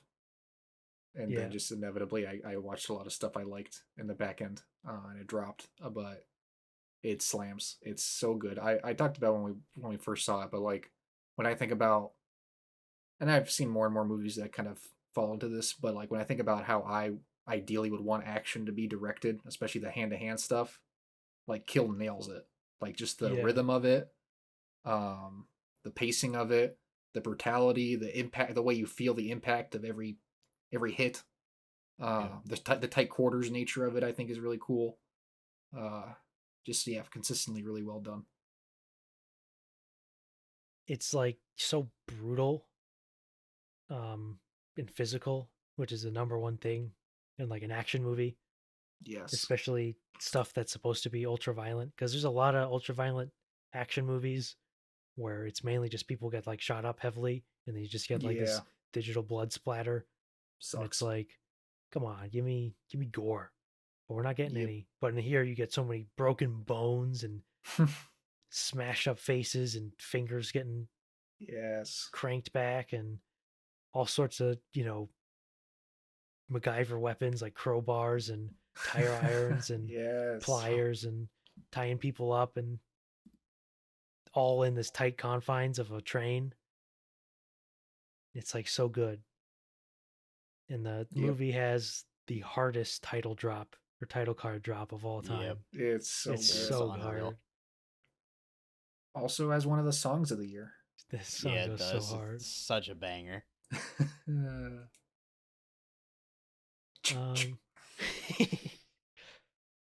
And Chad Stahelski's supposed to be directing the American remake. God, So- please, Chad, let him cook. I knew that they were probably going to think to do this because the movie's so good, but thank God we have literally the best of the best who is going to do it. Yeah, About to what a say blessing. it's like the only way. It's the only way. And that will be interesting, but this is literally, I got to watch this movie again. Yeah, same. Just pure carnage. One of the most fun times at the movies all year, in terms of just how It's like constant, big constant surprise. shock after just gnarly, grisly, brutal scene after it just like never stops. nope. And I don't know, it's like when I look at this year for movies, I just think about the fact that this is like an excellent action movie. Like it's great, it's perfect basically, and it's like the third or fourth best one of the year Yeah. on my list. Like it's Yeah. just kind of absurd, Pretty as depending on insane. how you kind of what you call an action movie. But yeah, it's like it's pretty ridiculous. That is a strong recommend from the Ubumfa Crew. Yes, watch it. Watch it. All right, coming in at number 9, we got Dune Part 2. Zach has it Bang. at 7, Andrew at 11, I have it at 16. I'm shocked I have this. Do I have this the highest of the three of us? It's, yeah. That's shocking. Color me shocked. It's one of those movies where, like, I don't know, the first and I mean the second time like seeing it in IMAX or whatever, like walking out of it, I'm like, is it even possible that anything this year tops this movie? Yeah. And then it's at 11 in my list. And I don't know, if I watched it again, like I'm sure it could get like bumped up, but it's very much because the last time we saw this movie was in March before it left the IMAX. yeah, literally True. So it's calendar true. year ago. literally Ages. a full year ago. Ages ago. Yeah. Yeah. I mean, I don't know. I think for me, it just came like I couldn't drop it below a certain point just because it was like this ultra rare, well executed, epic, Yep. sci-fi epic, adventure movie that you just like don't get anymore. That like, Yep. We talked about it with Horizon. Like these are the kinds of movies that are the closest to feeling to something like the Lord of the Rings movies that we get ever anymore. And yeah, I mean, I think the second one is better than the first one significantly. Maybe not significantly, but like definitely. Just like so many sequences that are going to be memorable for forever. Obviously, the cultural impact is obvious, but just whether it's the gladiator sequence or the worm riding sequence, like all these different moments in the movie that are just so you're just riveted, and it's pure kino, pure cinema. Yep. I'll never forget the infrared black and white like IMAX Gladiator stuff is like what an achievement. Greg Fraser's work on this. We've been saying it forever, but he's one of the best in the He's business. And so is Denis Villeneuve, but it's like pretty unreal how great this movie looks, and even I think it's a pretty substantial step up visually from the first one. Definitely. As well. Especially that was especially interesting rewatching the first one when they re-released it. But yeah, it's like top to bottom. It's like what can you complain about in this movie? Yeah. It's like nothing. Nope. It's like so well cast, well acted. Everything top to bottom. It's fantastic. Yeah. And like you said, it's like we don't get anything like this, and I don't know. I guess we're gonna get like Messiah, but like after that, who knows when we'll get any type of movie like this ever again. It's a big thing too. Is like Dune was the last one, like in terms of like a big thing that hadn't been adapted properly, so called. Even sci-fi thing. Even though we already even had Dune, but there's like nothing left.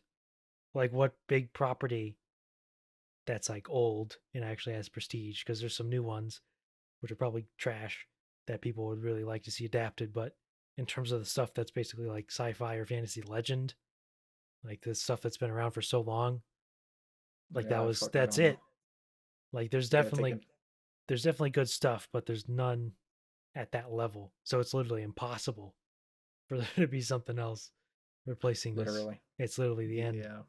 Yeah, it's tough. And it's like, yeah. It's funny because I feel like the only reason I have it as low as I do at 7 is just because I'm like, and I told Andrew this, it's like I'm just not even that crazy about like Dune as like a thing. Like I'm not like, it's not my favorite sci-fi in the world. It's just like not a world I'm like that intrigued by and gripped by. But I don't know, movie's fucking sweet. I just love the scale of it. And so many great sequences in it.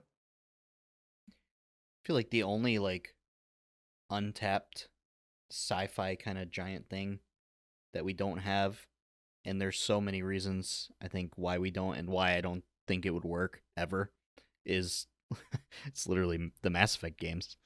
Yeah. And they're video games, so it's inherently different, but I think that's it. It's like the only other thing I can think of. Yeah, that would be wild. And there's like lots of obvious reasons why I think it just like inherently is something that's set up to fail being adapted into like a movie or movies. They're making a show. Which there's no way it's not going to be horrific. At the very least, when you hear that they're adapting it into a show, you know it's going to suck. So you don't have to be excited. But if they said we're making a movie, it's going to be like, oh, shit. They need to take another swing at Ender's Game. That's what I think. Take another swing at it. That'd be a good one because there's a lot of material to adapt at least. Yes, yeah. The like Speaker for the Dead and like a lot of those other books are pretty great too. Yeah. There's a lot of Heinlein that is still untapped.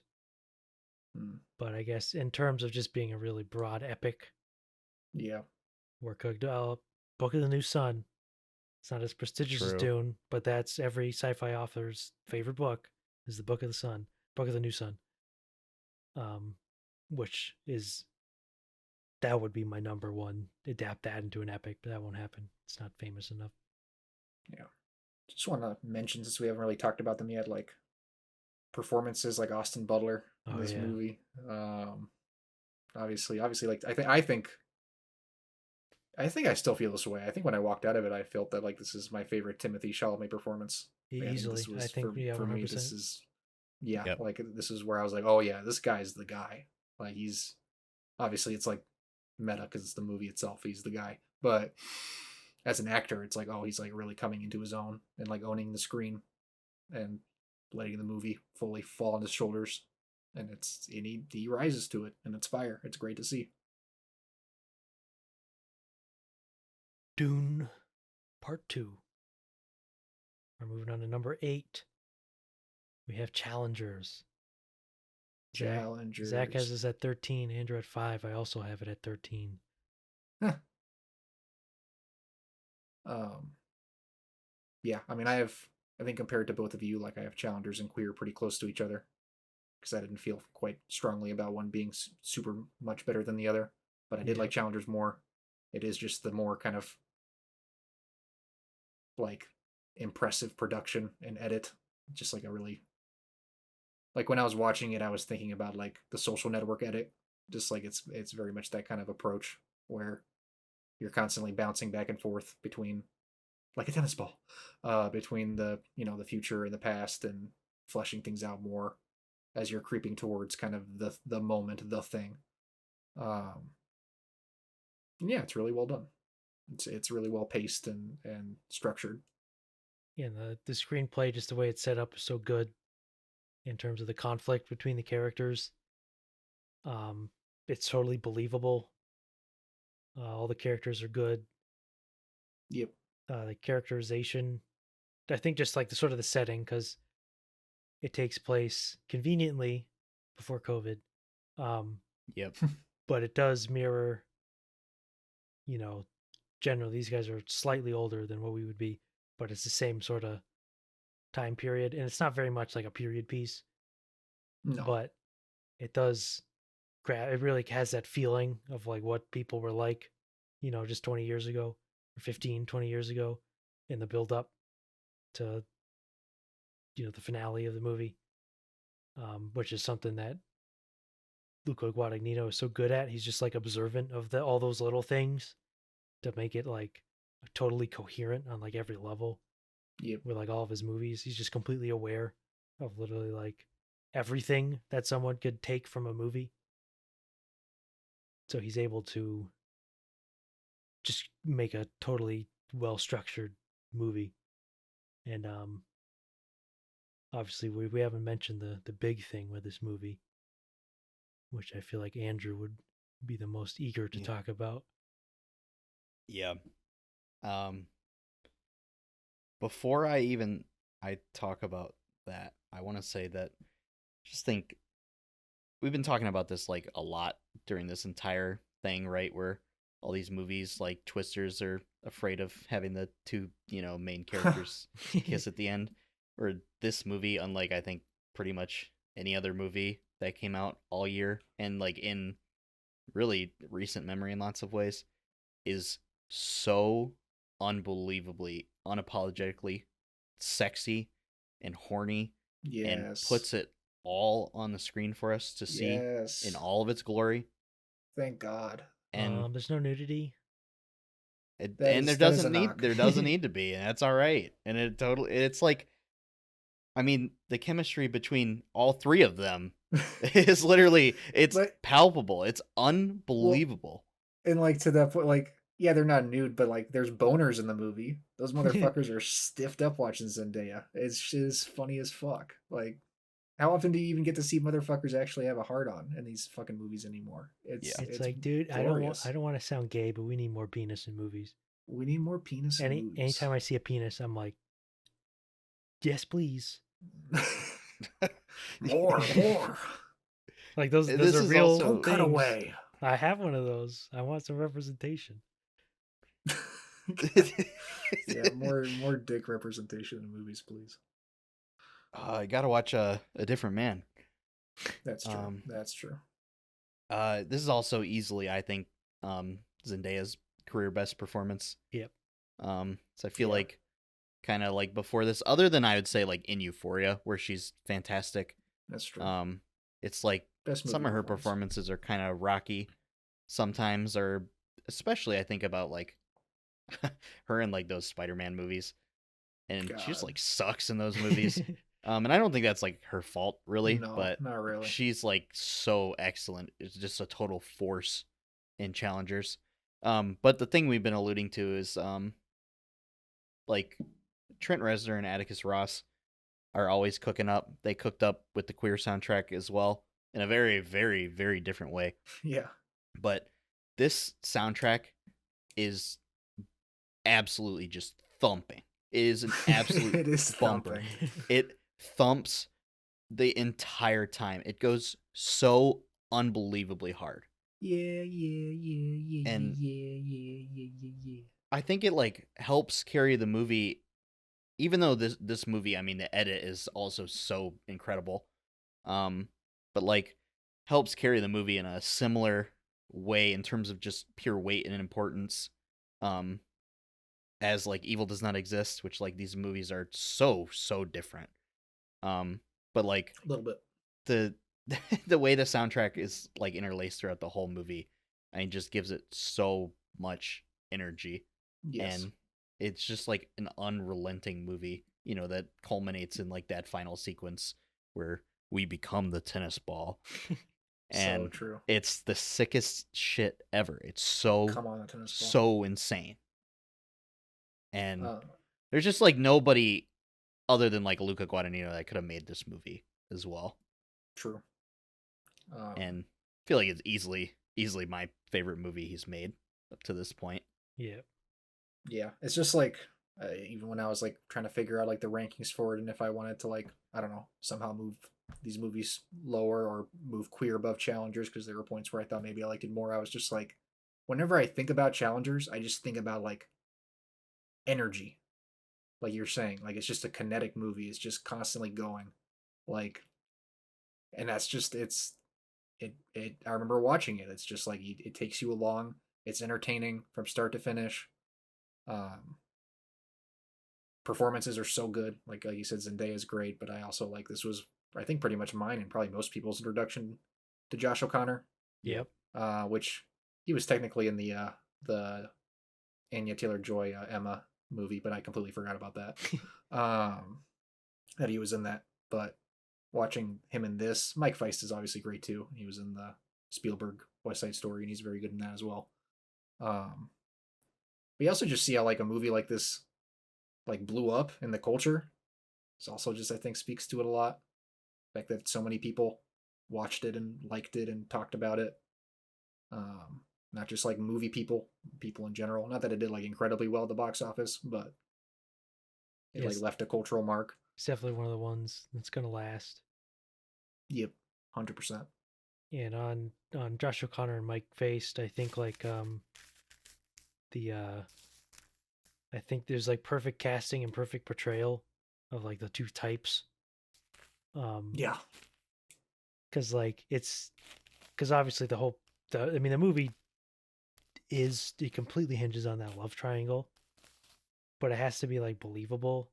Because I feel like oftentimes in movies when you get such a triangle or whatever, it's like most of the movies come in like they come to a resolution where, you know, the girl picks one of them, and it's pretty obvious who she should pick and who she's gonna pick and who's the right one.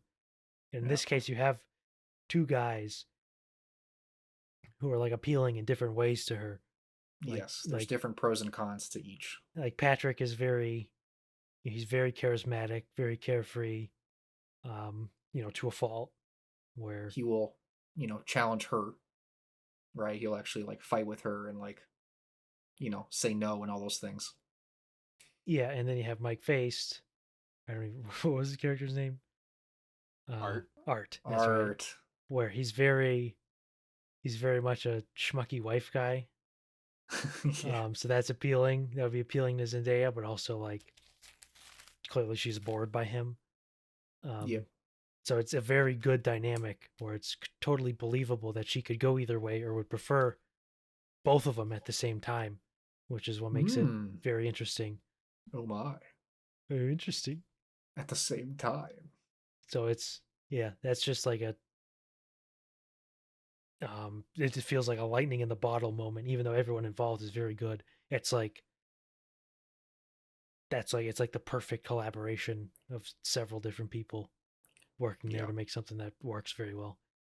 And to give Luca and the casting thing credit again, like I've since watched specifically I'll say I watched the actor on actor thing with Josh O'Connor and Daniel Craig.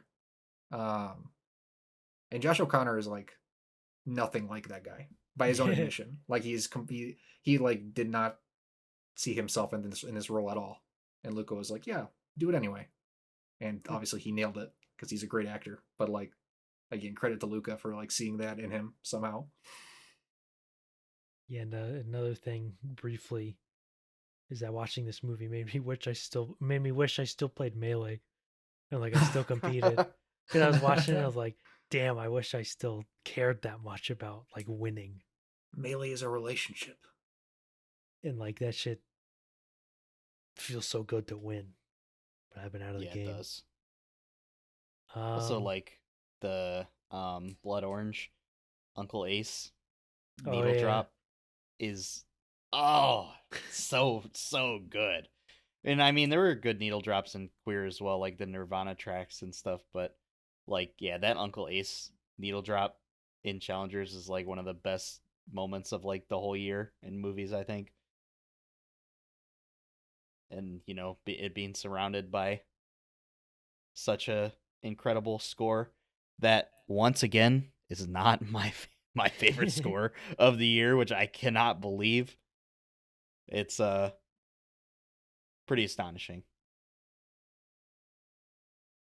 All right, so moving on to number 7, we've got Red Rooms.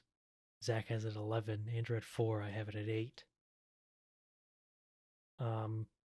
This is difficult to talk about because this is very much one you have to watch. Yes. Yeah. Not too much to say about this apart from just praising all the various elements of it. Like an incredible looking movie. Yeah. It looks so good. Like it just, a ridiculous amount of confidence in how this movie looks. Considering what's being shot most of the time. Yeah. Like the ability to make it interesting and engaging and dynamic and how it's being shot is really impressive. You know, very, very much a recurring theme is just thinking about technology and how it warps the way we literally interact with other people and the way we think of other people and think of ourselves. We're lots of directors making movies about technology and shit. I wonder what's going on. Yeah, what the hell? Yeah, it's a tough one to talk about without literally just. Yeah, you basically just have to spell it out to talk about it, which is tough. Yeah. It's like the most online. I think we talked about this, Zach. Most online movie I feel like I've seen since we're all going to the World's Fair, which we mentioned earlier. Yeah. Pretty unreal. I mean, you said with how people interact with technology, but also just interfacing with it. Yeah, this movie rocked me. It's it just goes in so many ways that you just don't expect it to. Yeah. It's increasingly common in the era of psychological thriller age where the idea of having a movie where your protagonist, is slowly losing their mind and you're supposed to kind of go on that journey with them. But so oftentimes it doesn't really work out that way. You're kind of oh, look at them, they're losing their mind. Yep.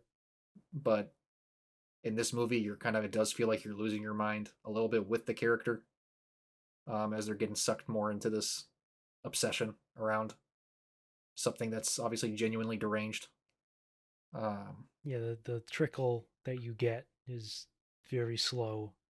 Yeah, it builds up till till the very end. Yeah, well, and I think it's it's I don't know, it's so interesting how the movie opens with that whole long sequence setting up. Warner is unreal. It's 20 plus minutes, I'm pretty sure. Yeah, just setting up what is being talked about, what is being engaged with. Because again, kind of the crux of the movie is obviously without certain amounts of video evidence, you don't actually know what happened. And all you have is this public trial. And obviously the reporting on it and how sensationalized it all gets. Yeah, it was just a really interesting way to set up the movie because they have you sit through all these lawyers' opening statements and arguments, and you're kind of huh, is this going to be some kind of legal procedural thing? And it's nope. I mean, we'll be back in the courtroom, but not really to hash anything out. Just interesting.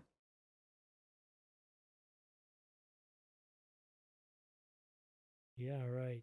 So moving on to number 6. This is another one that Sam saw. Milestone. This is the first one where it places in all of our top 10s. Oh, what could it be? This is Furiosa, a Mad Max saga. Furiosa. Zach has it at 6, Andrew at 9, I have it at 7. They took Furiosa. Yeah, it's like, thank God we got this. We still have these absolutely ridiculous stunts conjured out of a Thank you, George Miller. deranged mind. Coming up with the just insanity. Literally. Like putting on an absolute show for us. Oh, what a blessing. Crazy characters that actually feel original and like something fresh. Like you never seen anyone like Dementis on screen. Yep. In the yeah, what a great character. And Anya does a great job as young Furiosa. Like uncanny in how very much it literally just feels like she grows up and becomes Furiosa from Fury Road. Literally. Like an insane performance. Just like a major achievement in doing stunts and action scenes. It's like one of those movies you feel like it's not going to happen again. This is one of those dying arts. Yeah, we're not going to get that type of absolutely ridiculous, relentless set pieces, and there's so many of them in the movie. Yep, literally. It's yeah. You go ahead.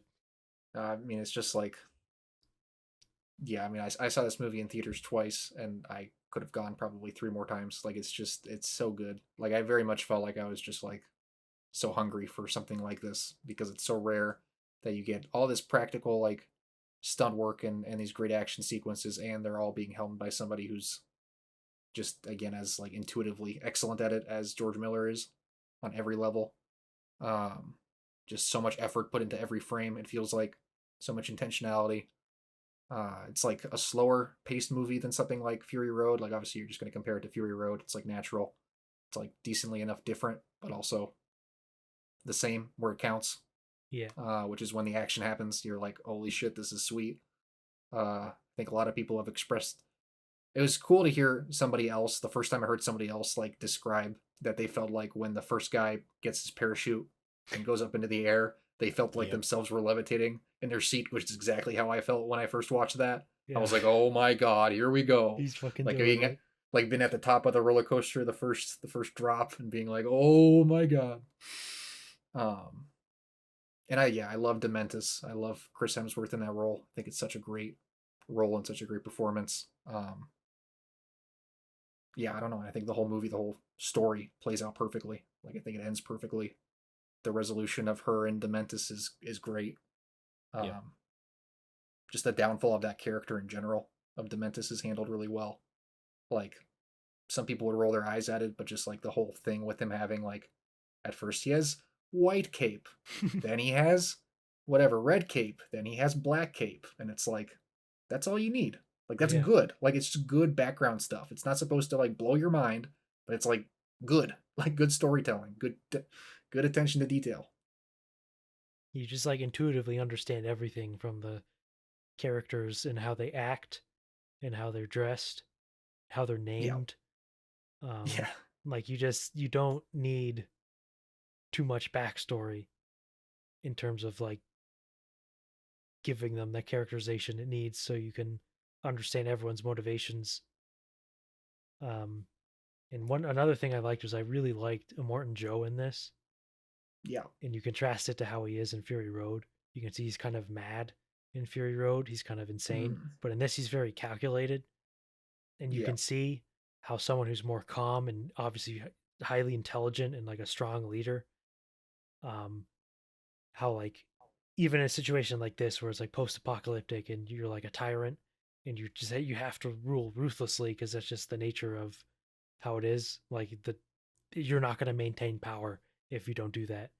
And then you compare that to how he ends up being in Fury Road, where he's obviously been driven mad. And it's like a King Lear situation where he's just lost his mind. And it's just like a great character to see how that happened. Because when you just watch Fury Road, he's still an amazing character, one of the best villains ever. But he's like just mad, and you don't get that backstory of how he was. He was never a good dude, but he was very competent in like Yep. much more of a management type guy. Yeah. Where he's, driven mad, like, do not become too addicted to water. Like when he becomes that, like, and if I remember correctly, Furiosa, the broad story was written before Fury Road. So he's had this story for a long time. And he basically used it as a base for when he made Fury Road, because he needed a Mad Max. He needed it to be Mad Max. But he liked the character so much that he used it in Fury Road. So we're basically, this almost isn't a prequel. It's like, yeah, Fury Road is, just like, it's like a spin-off, where they joined forces in Fury Road.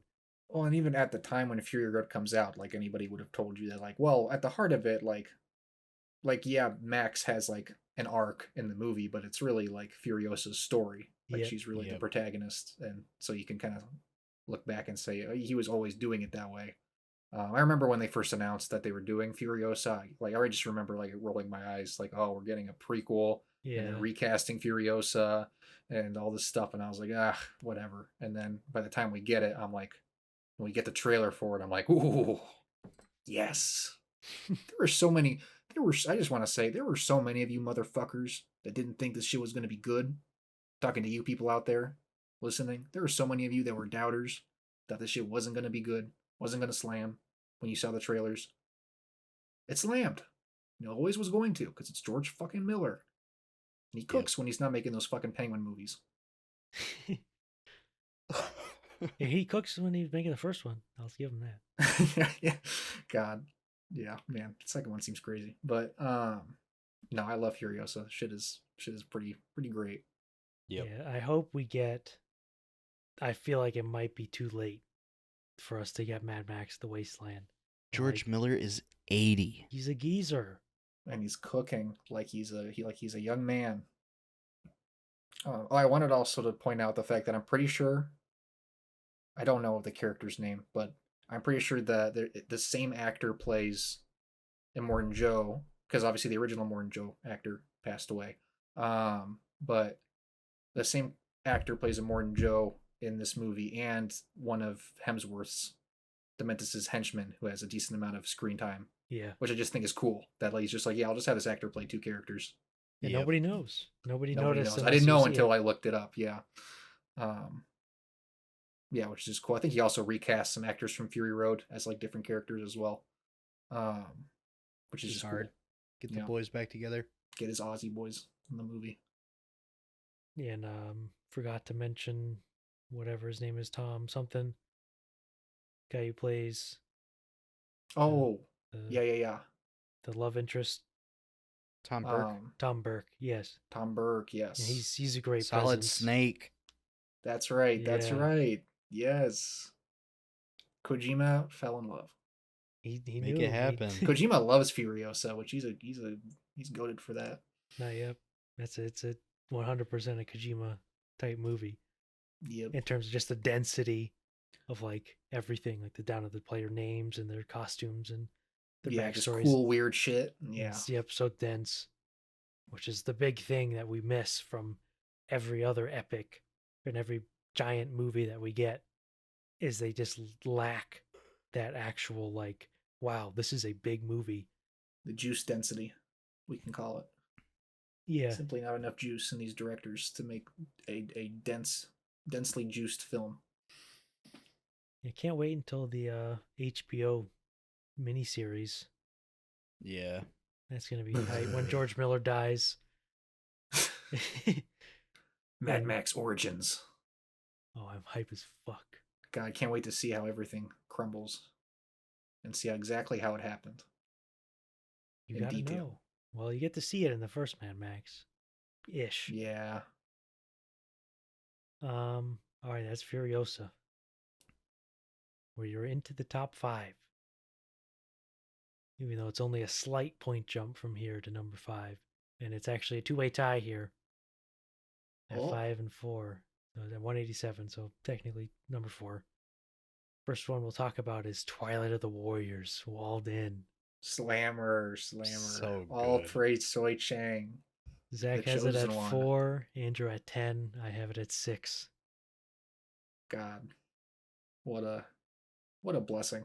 Got to that see we it got in to see the this movie. theater by myself. Yep. I don't know. Soy It's like Chang is just he God. gets it. He's got the sauce. Like I just talked about like density in terms of Furiosa, in terms of like the story and the characters. How about density of just the sheer amount of things that are on the screen in the Soy Chang movie? And, like the set He's like, design. yes, God, he I loves mean, his he's like, cramped little let's ghettos. set this movie in the most dense place in the Literally. history of the world. Oh my gosh. Yeah, I'm gonna have it so when airplanes fly over, shit's just gonna go crazy. And people are gonna be able to fly because of air pressure shit. It's gonna be sweet. And there's gonna be a guy who can like eat coal or metal or whatever there's going on there. Like hell yeah. Like it just like the way the characters are set up, like, you know, obviously it's kind of, you know, your whatever, like sort of Hong Kong crime thing, but it also has this kind of like weird, like, I don't know what to call it, like this kind of mythological dimension of it as far as like the story and like these like giants that have this like mythological past of how they became who they are, that are kind of at the head of these crime organizations that run this town, and just how it plays out and the rivalries and everything. I don't know. It's just like it's really engaging and it makes the characters feel larger than life. Like the introduction of whatever the guys, I don't remember any of the characters' names, but the fucking, you know, the scene where he like does the show with the cigarette Yeah. at the So start when Yeah. he's introduced, and that shit's so hard. Obviously just the action is great. Like that's the thing with Soy Chang. Like obviously most of us were introduced to him through SPL2, So A Time for true. Consequences, which is one of my favorite movies of all time, and it rules. And I don't know, Soy Chang, just like I've seen most of his stuff at this point, and none of it misses. Just an incredibly competent director when it comes to like all the stuff that people suck at now, whether it's action, like martial arts stuff, like his movie Motorway with the car stuff, and that is sweet. It's a lost art. Like, I don't know, just an incredibly cool movie, top to bottom. It's so like beautiful whenever someone gets kicked and they just start like spinning. Yeah, like you know, like spinning like as if like a fan. You know, they don't start rolling over. Yeah. They start like they flip around and they get Yes. thrown into walls, and it's all exaggerated. Yeah, it's like beautiful wire food. how it should be. It's like they're getting crunched up too. Like it's brutal, and they're flying all over the place. They're using weapons. They're using their environment. They're interacting with their environment in an action scene. Can you believe it? Imagine that. Wow. Like planning out an action scene to like, yeah, have something to do with the actual environment. It's got an absolute, you know, who's who cast of the Hong Kong legends. Hong Kong action legends. So beautiful seeing It's that got man the goat Sammo Hung still He's so good. tossing chewing on a MFers cigar, around. fucking people up still. God, it's beautiful. It is beautiful. What's the next thing we're getting from that bastard? Remember when we heard about it? The naval thing?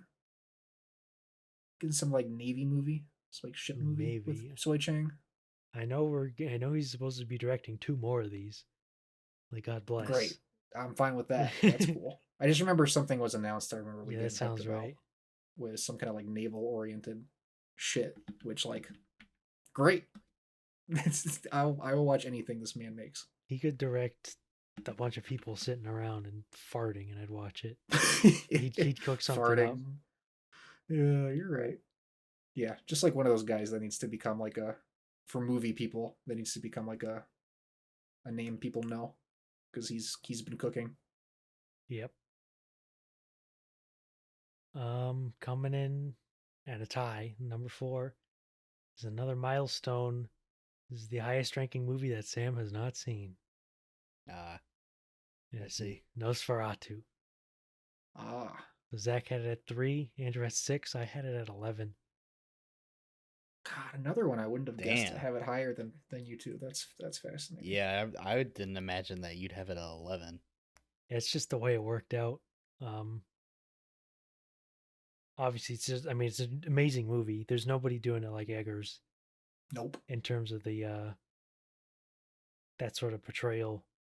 I do think in terms of acting style, like the proper way I would want an Eggers movie to be acted is in a very Shakespearean way.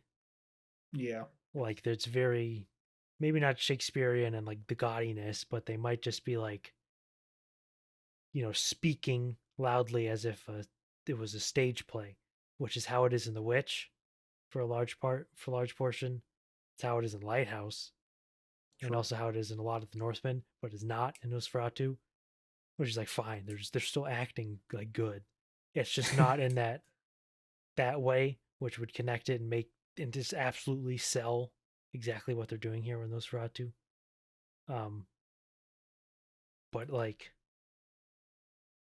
naturally, it's like one of the only movies of the year where you can obviously tell that there is a person behind it who understands what he is making. And like you watch a movie and Robert Eggers made this movie.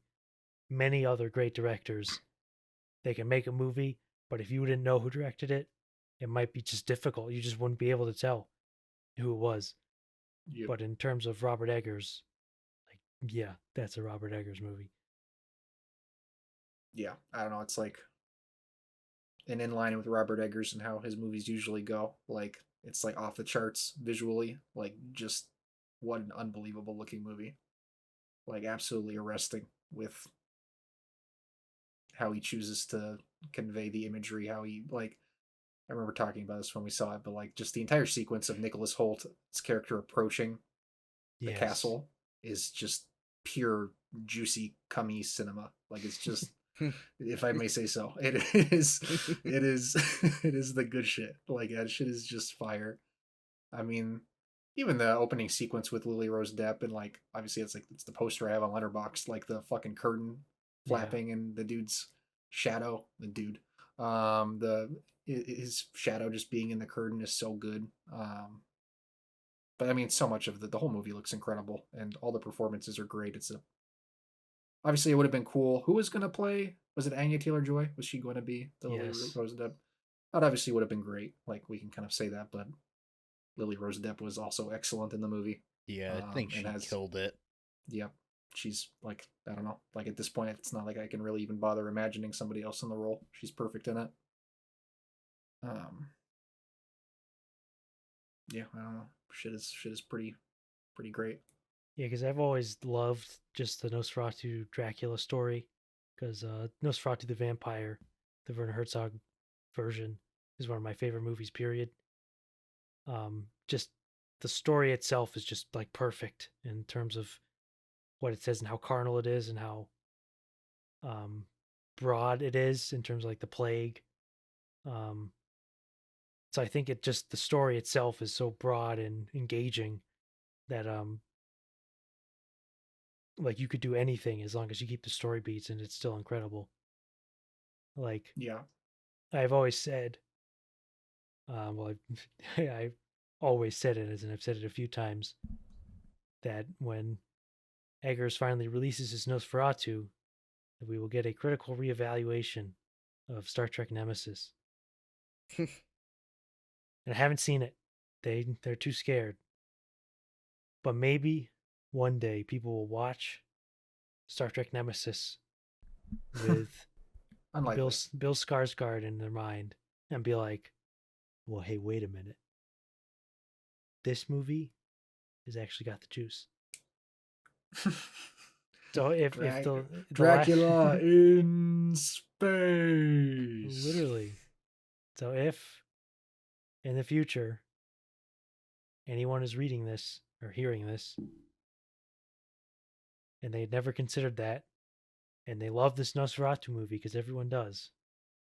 Just, connect the dots. It's not hard. It's got Tom Hardy. Come on. It does have Tom Hardy. Yeah, that's Nosferatu. Great movie. Obviously, number 4. But the top 3 have all been seen by Sam. So if you were here, you would have things to say. Such a base top 3. It is unbelievable. It is a base top 3. All right. At number 3, we have Hundreds of Beavers. Yes. Yeah. Zach had it at number 9. Andrew had it at number 3. I had it at number 2. Sam had it at number 1. God. It's at number 9. It could have been at number 3. It didn't fucking matter. It could have been wherever. It's obviously a very unique movie here. You can't see this. We're on Discord. My profile picture is currently a GIF of Hundreds of Beavers. So like, I love this movie. It's excellent. It's just like pure like good funny gag work. Like just pure like comedic genius is really all you can call it, start to finish. It's the setup and payoff of setting up gags, like complete understanding of how it will look visually, how the viewer will connect to it and understand it. Just literally the funniest movie of the century. I mean, it's like it certainly has a claim. Like just going back to the roots of just pure physical comedy. Yes. Like there's very little dialogue. You would just watch it and find it funny. Pardon? Because it's funny. Pardon? Literally just a great earnest story too. Feels like a very, like obviously it's a huge throwback to like Buster Keaton in that era, but not just in like the style of humor, but just in like the subject matter. Because like who would think like if you're making a movie now, I'm gonna make it a comedy about a old guy and singing like, well, his name is gonna be Jean Kayak and he's gonna sing a song about apple cider and he's like cuts down trees and there's Indians and there's hunters and there's fur trappers and it's like such a throwback, like such a like something that only could have come out of someone who grew up in like fucking Green Bay or wherever he grew up, or Michigan. Green Bay origin story. Like, it's like so good on like every level, and like the thought and care in the artistry and the history it's pulling from is like shocking. And I also want to give the specific like notice to the structure of how it works, because I saw that one critic circle had given it original screenplay, and like you'd watch this movie and be like, screenplay, like a screenplay, this movie had a screenplay. But think about how the movie works with the trap line. Yeah, it's that genius. Is pure genius how they made that work, how they just loop around through the, it's like a video game that they loop around. That's the thing, that's literally it's a video game movie off this map, and they're going in a loop.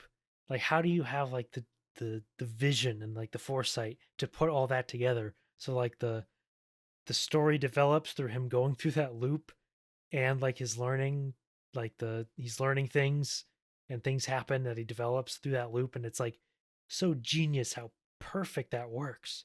It's like it's literally a miracle how that works. And it's like how do you top that ever? Like nothing is ever going to top that. Yeah, it really is. Like, it's watching it the first time, it literally, you just clicks and you're like, oh yeah, this is like video game language that he's using to communicate, because video game language works for communicating information and like what a character needs to do in order to progress. Like, that's the whole premise of video games most of the time. And so if you use that logic and language to communicate, especially when you have a movie where the character is silent, like a lot of video games, and you don't have like dialogue boxes or anything, you're just going to portray everything visually. Like, yes, highlighting things, drawing a map over time, like looping through the map and having the same kind of animations for when you move from one spot to the next, like all these things that were, and like you said, like even just the structure of it, as like you're saying, he progresses and starts with like nothing, literally nothing, And by the end, he's like this competent trapper that has all these killing all these beavers in the most convoluted ways possible, like putting them between two fans and then throwing like a bat in there, and the bat bonks him on the head and kills him. Like it's just like insane shit like that, and it's so good. And it stays fresh the whole time. It's like constantly upping the ante and like pivoting to different things, and like just a complete intuition of what's funny and how to structure a gag. Like like not letting any gags like you're saying, like there's evolution of the gags, so none of the gags are like feel like they're overstaying their welcome, or they're like spread out enough. Like every time he goes and sees whatever the shop guy and he does his little spit that's gag so where he misses funny. Where he keeps missing, it's just like that's spread out enough that every time it happens you're like, oh, that's funny. It's like, how do you even come up with that? I have no idea. That's the thing. I have no idea how you come up with any of this shit. Like it's one of those movies that just like feels alchemical. Like this was like a movie that was just like birthed from like underground in Wisconsin, and it just like came up, and literally they just knew what they were doing. Like it doesn't feel like it literally feels like nobody even made it. It's like it always existed. We just always had hundreds of beavers as something like watch. It's like the perfect system. Literally, it's a fucking circle. System. It is a whole circle. It's like Hudsucker Proxy. It's the ultimate invention. So true. So true. It's just, I think it is surreal, obviously, to get a movie like this now. Yeah. Like specifically the fact of like feeling like you're alive in 2024 with all the shit we've talked about with technology and all this bullshit and how movies suck now and all this stuff. Like to get a movie like this now and be like, this kind of miracle can still happen today. Like obviously this movie's like, I guess, I don't know how it works. Is it technically like 2 years old? Yeah, I think like, it took a while for them to finally get it out. Yeah, to start showing it. But regardless, I mean, it doesn't really matter. They shot it on like a Lumix, like 4/3, like little teeny digital camera too. It's like it's just crazy. And I mean, I know they did like almost everything in After Effects, like 1,600 different like compositions and like shots that they did. Insane. And I read they did post on the movie for like 2 years. Literally, it's like monumental. And like one of the funniest decisions for me personally, like just period, that like the thing that made one of the things that was consistently funny for me in the movie is just the fact that all the animals are just people in suits. Like that shit is so fucking funny. Like it's just funny to watch. I just like it's just the funniest option was to put them in those suits and just have, especially by the end when you're dealing with hundreds of beavers and they're just all in the suits and there's just crowds of them. It's just so the Green good. Bay. They create the Green Bay, they create the Tower of Babel to launch a rocket to who knows where. Just like even the design of all the beaver, like I remember like you go to when he gets to the finished beaver base and it's like even just like the windows with the beavers standing in them is like supposed to look like a beaver face, is just like the little details like that are just so funny, and like again just attention to detail that's just incomprehensible for something like this. Golly, like the Holmes and Watson bit is hilarious. Like it's just not nonstop. Like that's just like funny. Like there are like just a few like cultural references, but they're like all old, like Sherlock and Watson. Yeah, everybody knows what Sherlock Holmes. And you have the Robert Redford little shot. The Robert Redford meme, that's just so funny. It's like, it's just like so appealing in every facet. Like I'm faltering here. I should have put this at number one. I'm just. I know I'm gonna add it on my list. Yeah, that shit's going. I'm sitting here. I'm like, I gotta move this up. That's just. It just is what it is. Like, there's just no movie that I'm like more readily going to like, just recommend to people. Just like, oh, you want something like fun, like just like the average person. Oh, you want something like funny. Yeah, like it's weird, but like it's funny. Like, just watch it. Just give it a chance. It's like just gonna be telling people. You've ever played a video game or watched a cartoon? It's like there's no way you're not gonna like this. You literally.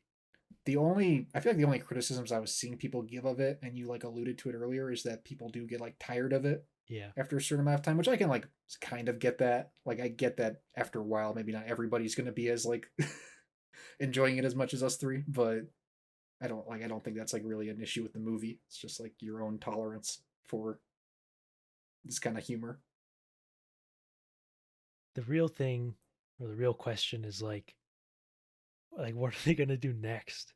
Because it's obvious that the whole team behind this is like operating on a different level. It's like you can't even conceive of what they would do next or what they would do because who would have conceived this? Yeah. It's like the How do most you pivot off original of it? thing ever. Well, yeah, that's Hundreds of Beavers ranked at number 3. Probably should We be like higher. But when you're up here, I mean, we've got slammers, just Yeah. slammers. All right.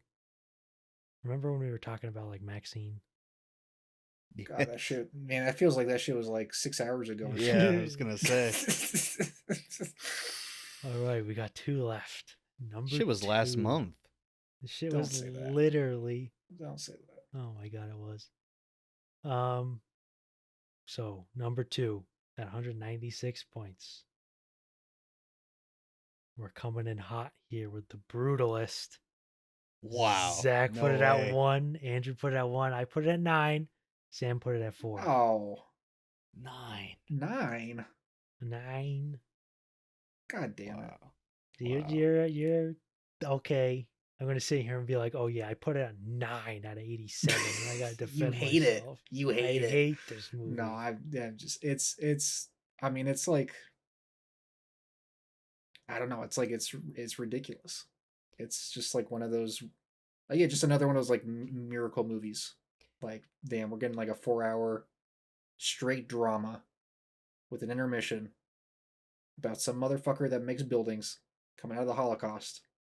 And it's original screenplay. It's not based off of somebody's memoir, book, or some shit, or some real person. It's just like concocted to tell the story, and it's executed like perfectly on every level. Yep. It's just insane. This movie, like, for me, just simply towered above everything else that came out in 2024.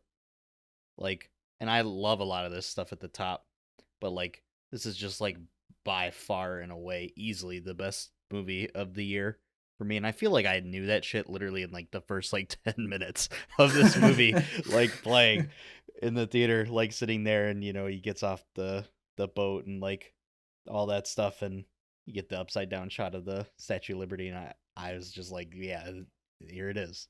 It's gonna be the best movie of the year, and I was not wrong. Nope. It's monumental. I mean, it's absolutely staggering. It's like, I think you said it's Monum. It's Monum. You just can get lost in the movie. Like, it never gets boring. That it never gets boring.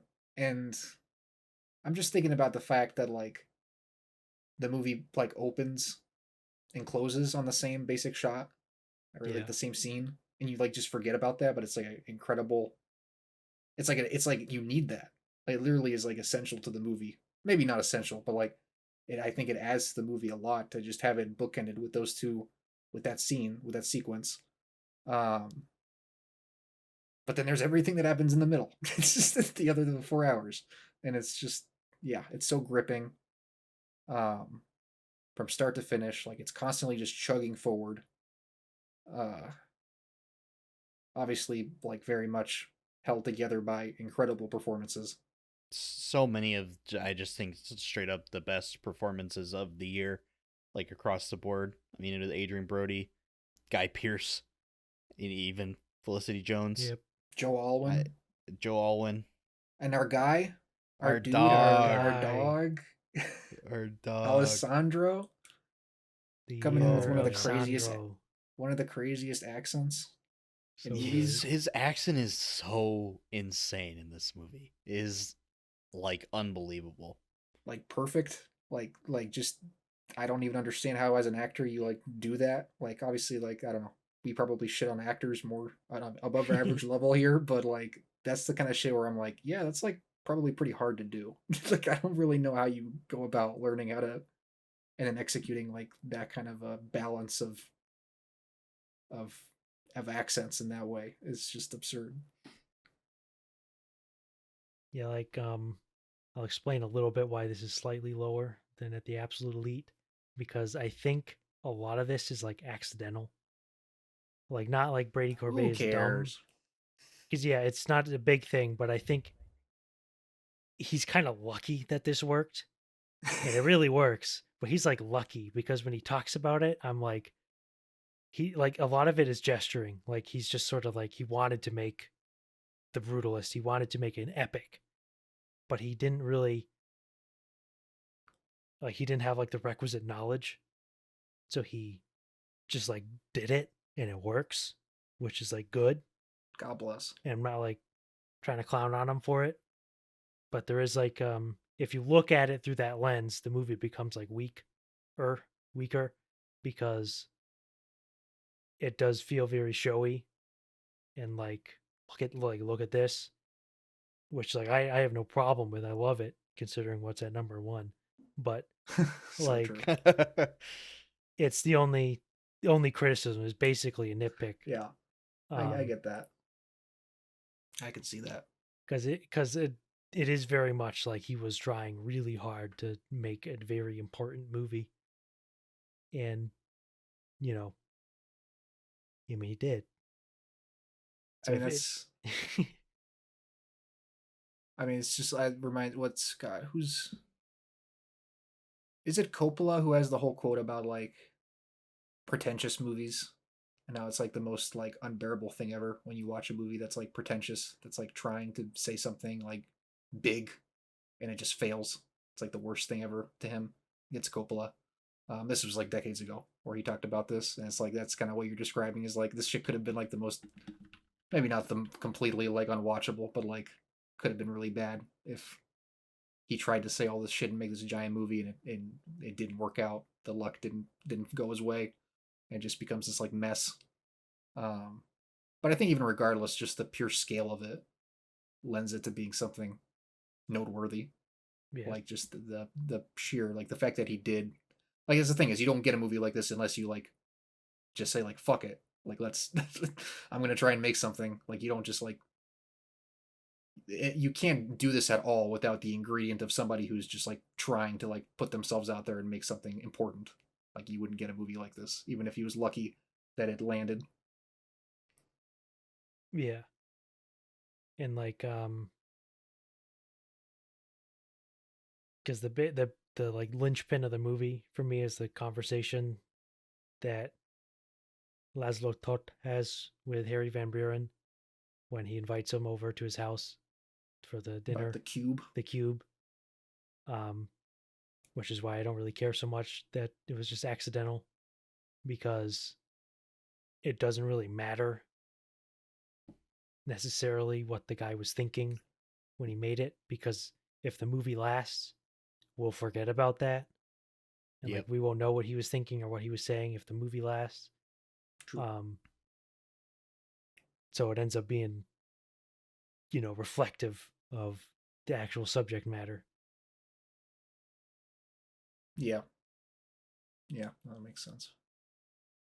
I've been like alluding to this the whole time we've been doing the podcast, here. But it's finally here. It's like I wouldn't have really expected it, even though I don't know. You see the trailer for this movie and like you hear the theme for it, and is instantly just gets like seared into your brain, literally. But this, I mean, I said that this is easily my favorite movie of the year, but this soundtrack for this movie is so fantastic, and it's also like I feel like we don't get soundtracks like this anymore. I remember when we saw the movie and we're driving back, we were talking about this, Zach. Yeah. And it's just like you don't get movies nowadays that have like one motif. Like one little motif. Bit that just like plays over and over again. Because I mean, I think there's lots of reasons, but I think most, composers aren't confident or maybe aren't skilled enough anymore. I don't really know. I think it's mostly confidence because I think it's totally doable. I mean, clearly here it is. But like you get one little loop. It's like 2 or 3 seconds long 4 or 5 notes, and you just like have it be your motif for every single track in your movie. Yep. You know, your 4-hour movie that has a tremendous amount of music in it, and it never ever gets old. Nope. And also just, I mean, adds to just this massive scale and grandiose that this movie has. And then, I mean, the other thing, and like, I'm sure we're waiting for me to bring this up as well, but like the decision to shoot this movie on VistaVision is just like such an absolutely inspired genius choice, and it is like the best looking movie in years. I feel like it looks absurd, so unbelievably phenomenal. And not all of that has to do with the fact that it's shot on VistaVision. No. Like that's not all it is, but it's one of those movies where there's so many, you know, sequences and stills and bits are just like seared into my brain forever. I remember the one I think I talked about the most was when it's after Laszlo and Erzsébet, like Erzsébet is like having her like episode, and he gives her, you know, the like heroin, and like wakes up and like walks in front of the windows, and there's that like streaking from like the light on the windows, and he like pulls, you know, or puts the blinds up or whatever, and that just like that little bit, the way they like got that light to read on the negative that way, or like I just like was sitting there just like in absolute awe, just this like one little bit of him like closing blinds, and it's just like one of the most beautiful shots in like recent memory for me, among, you know, so many others in this movie. Also just like such an unbelievably beautiful color palette in general. Yes. Which I mean I would imagine has a tremendous amount to do just with VistaVision itself, but in the VistaVision, knowing, you know, what it is and what the deal with it is, and the fact that, you know, the last movie shot on VistaVision in full came out in 1961. That's just straight up, it's straight up important. I think it's literally that simple. Yep. And like that in and of itself is an achievement, and I don't know, it just like is pretty staggering, and it's so beautiful, and it's also another movie where it's just the edit and the screenplay is like so phenomenal. Any movie that's 4 hours long, you have to have a pretty unbelievable edit. But I just think about, especially like, I love both halves of the movie, but everything leading up to the intermission and what the intermission is like, just you see like the photograph and like sent chills down my spine. Just like unbelievable moment. And then, you know, you get to go out in the lobby of the theater and take a piss and talk to the boys about it and whatever. Refill my soda. It literally. And it's pretty unreal. Yeah, again, just kind of rare in nowadays to get something that just feels so overwhelming. Again, from like a straight drama, not like a spectacle film, not some Christopher Nolan shite, like something that's just straight drama, start to finish, period piece. Like, to feel overwhelmed by it is just, it's very cool. That is The Brutalist, and we have one more film to talk about. God, what could it be? I think this is gonna be a shocker for just like anybody that for some reason stumbles upon this and is 6.5 hours in, and they're about to hear this number one movie. We need to get like a trophy that the director can put next to all the Razzies he got. Oh man. Be like, hey, we got you something, buddy. We believed in you. The Ubumfa trophy. The Ubumfa trophy, yeah. So coming in at 200 points, if you've been watching this whole time for like 5.5, 6 hours, waiting for the first ever in Ubumfa Pod history, what could it be? Well, here's the grand reveal. This is the first #1 movie in Ubumfa Pod history that was none of the ranking members #1. This is a composite #1. Wow. None of us had this as Wow. our #1, but it had enough points to end up being crowned the Ubumfa Pod champion of 2024. Yeah, that's right. It's the champ. And this movie is Megalopolis. Where was it on your guys? Yeah, go ahead. Zach had it at 2, Andrew at That's right. 2, I had it at 3, Sam had it at 2. Bang. Wow. God. It was. I mean, it was my #1 until The Brutalist came out. Literally, 100% was very locked in confidently. #1 until Brutalist came out. I was almost a little pissed at The Brutalist when it came out. I was like, damn, I gotta make that #1, don't I? Yep. Shit, because God, I love Megalopolis so much. I don't know, like that movie. Like, obviously, what we're kind of also alluding to when we talk about Megalopolis is that it was a divisive film that a lot of people didn't like. A lot of people didn't get it. I'll put it that way. A lot of people also just didn't like it, which is also understandable from a certain perspective, though I don't think anybody should probably be hating on it to the degree that some people did. But like, what a just like, I don't know, like it's another one of those just like purely beautiful movies. It's so stunning. It's stunning. It is such a stunning looking movie. Like and this is how I felt coming out of it. Like, it's just like, when's the last time we got a movie that looks like this? Never. And we never will again. Like, what the like like, what the fuck? Like, it's just like, it's mind-blowing to get a movie that looks like this in 2024. This movie, it's literally one of one. We'll never ever in history get another movie that's anything like Megalopolis. It's so crazy that Francis Ford Coppola, who is a legend, who comes from, making The Godfather and The Conversation and Apocalypse Now, which anybody can watch and connect to because they're like perfectly constructed traditional narratives, with just extremely solid genius filmmaking that anyone can watch. And it's so crazy that Francis Ford Coppola in his later career ended up evolving in this way, where he does all of these crossfades and these composite shots, and the crazy set design. It's like he knew, like, obviously it would take someone who had the genius and the capacity to create something as, say, conventional as The Godfather, but to use that mastery and know where to take it to the next level, like with Bram Stoker's Dracula, which is full of similar stuff to Megalopolis visually. Yeah, even like so bad.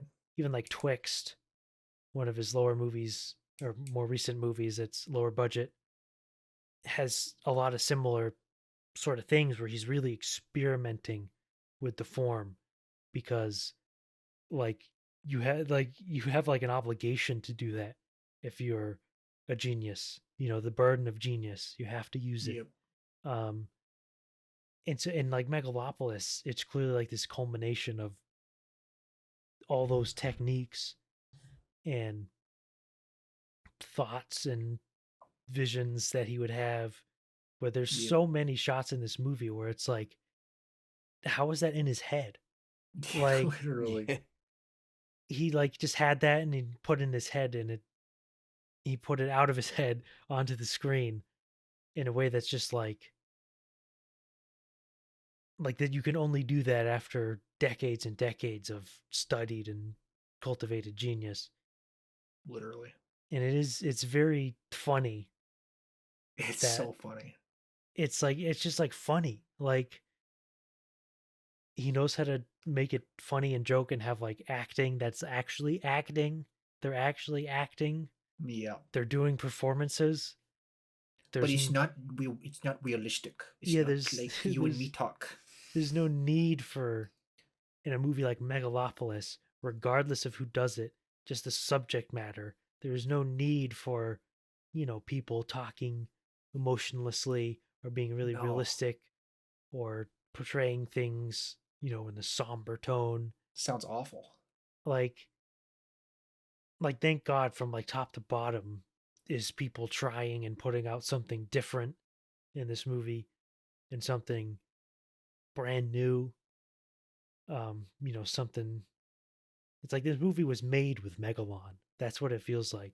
He Yeah. literally he invented Megalon just to make this movie because there's no other way you could have done it.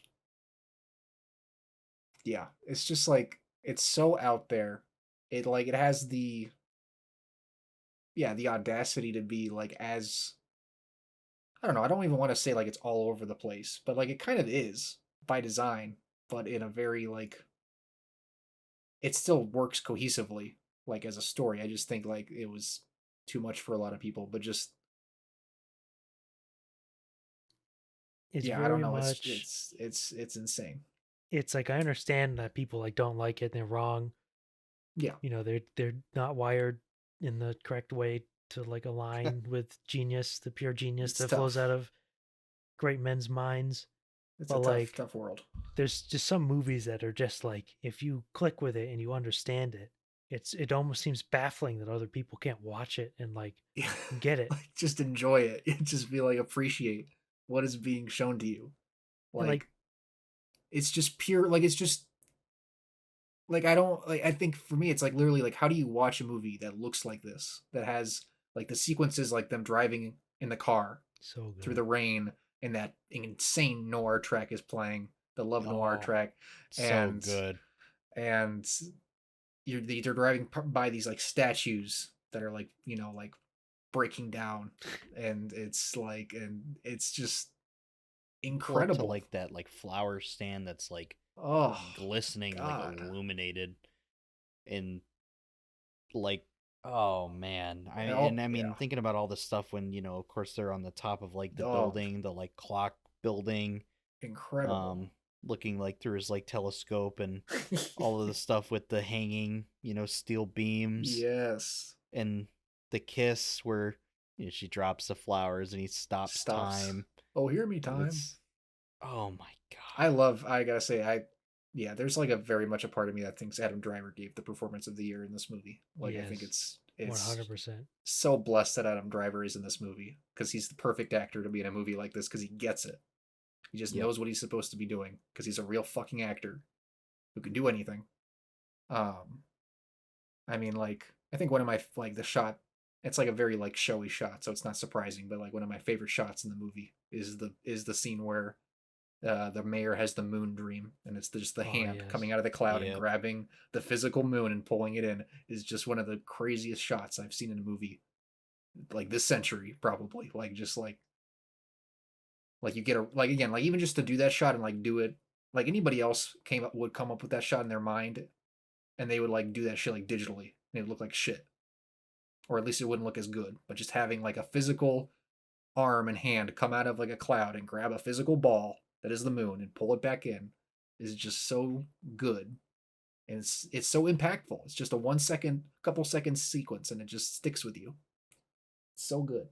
It's like And like so when many shots like that. the like meteor Yeah. happens and you get all the people like The cowering, shadows. the Yeah. like vignettes, Insane. like the shadows on the skyscrapers, everything is like blood red, and oh, it's so good. And of course the fucking obviously we went and saw like the big opening showing of it that was like shown to everybody at the same time. And you get the thing where the guy in the theater comes out to ask Caesar the questions in the interview.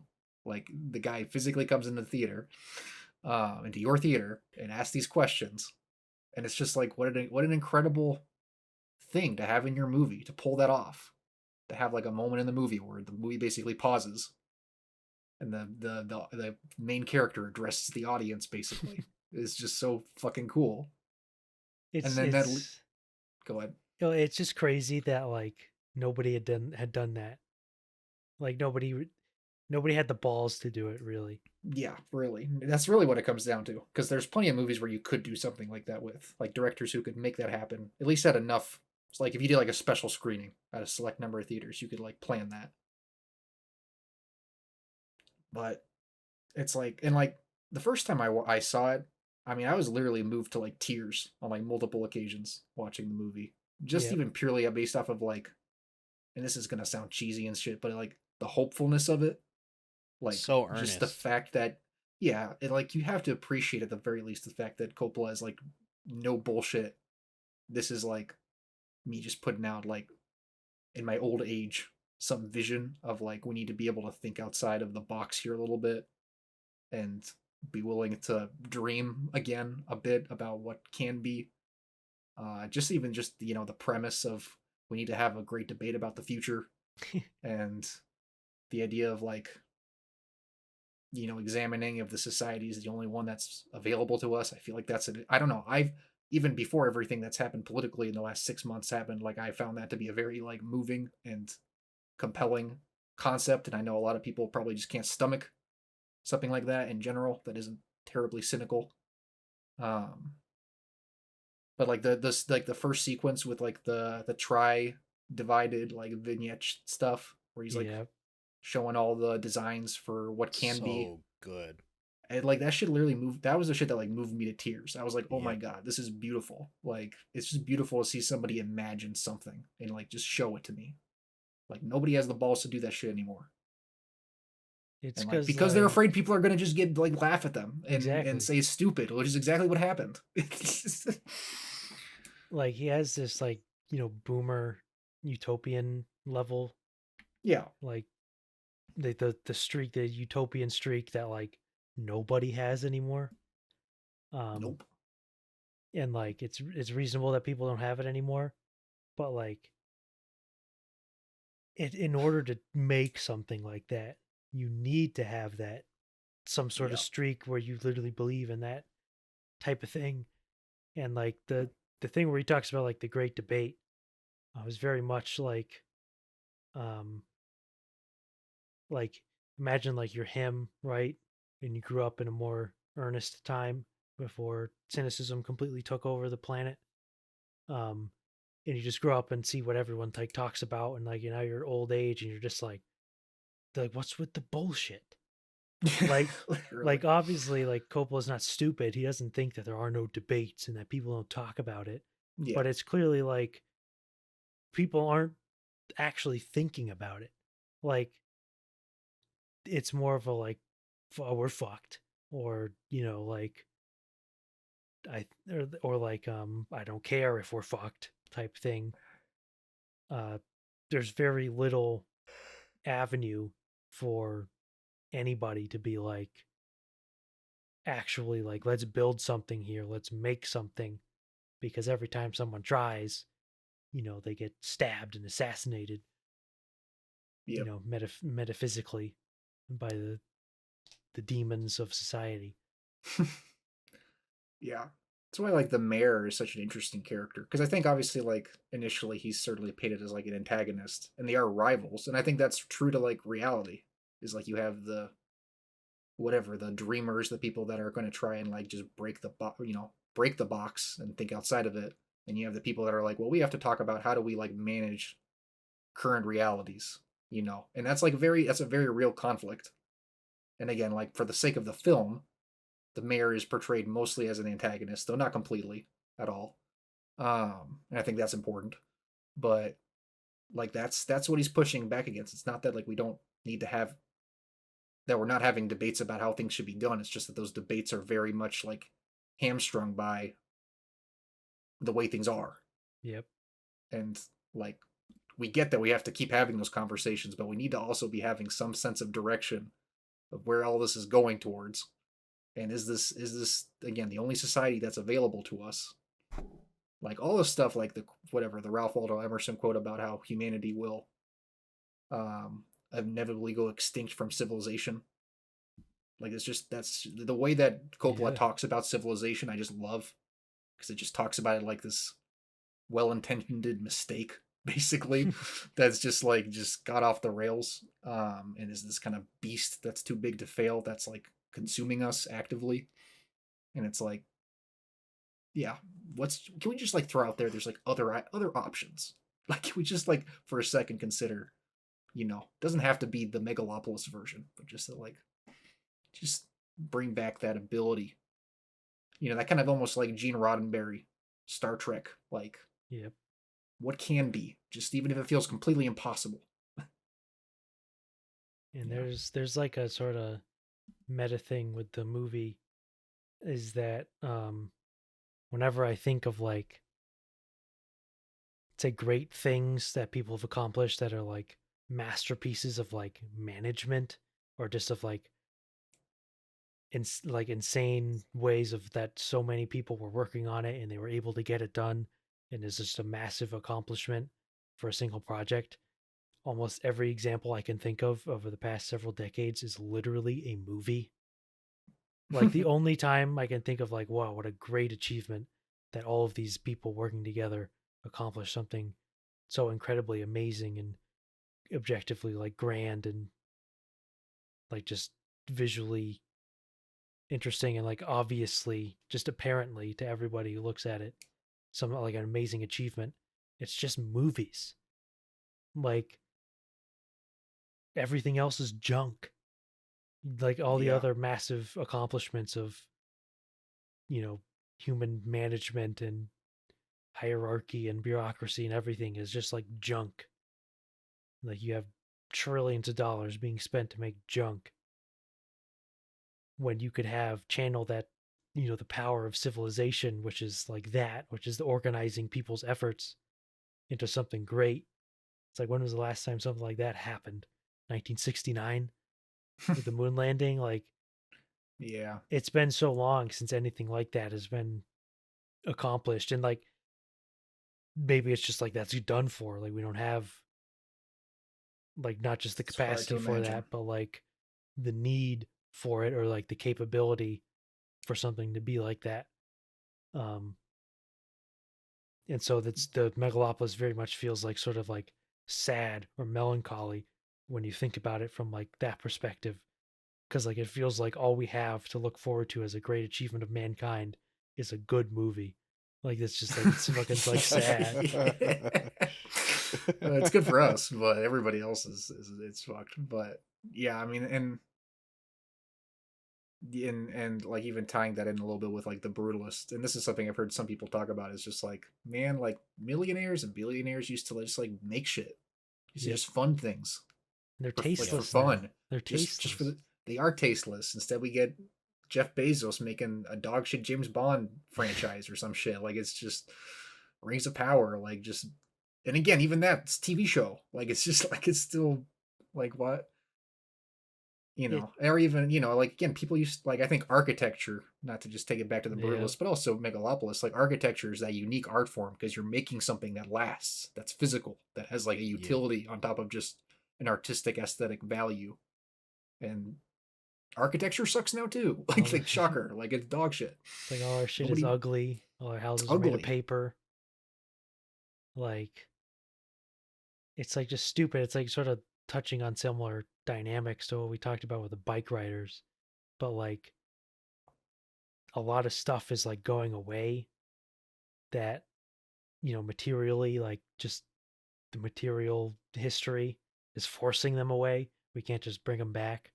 But like things like old money bureaucracy who used to like make things and used to be very excited to make big things, obviously bad for many other reasons, but they were the people like pushing for like these great structures to be built and these great different things to be moved, and it's gone, and we need to like fill the void of that, because nowadays we get Bezos making The Expanse, or Elon Musk doing what he's doing, renaming Twitter.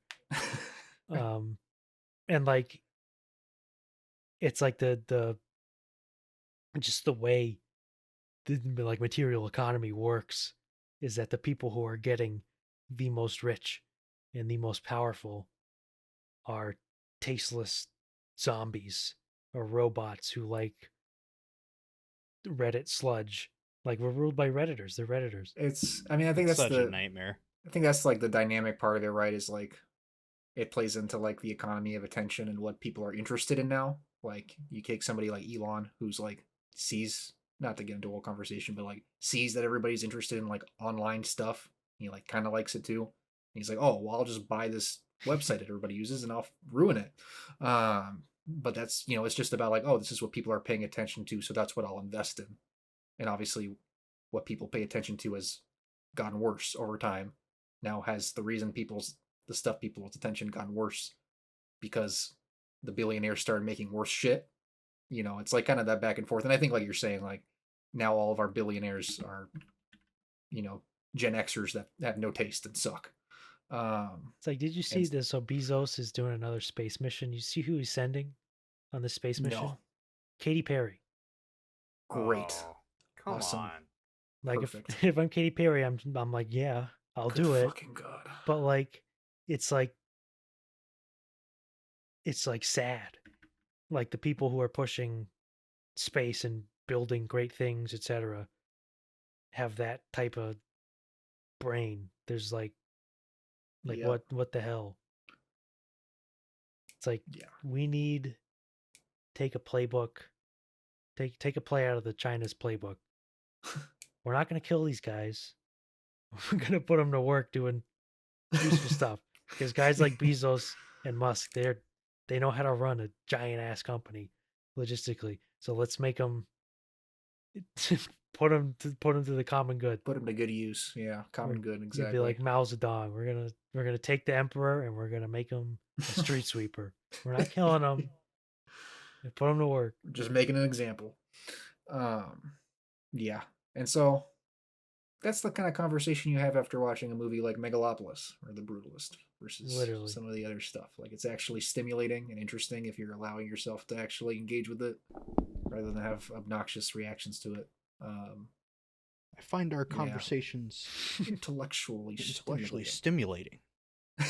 It's so exactly true. Like you just brought it up, and like that's literally exactly the character we've been talking about was just that type of guy who just doesn't get it, but he likes the trappings of being cultured and being powerful and the tastemaker.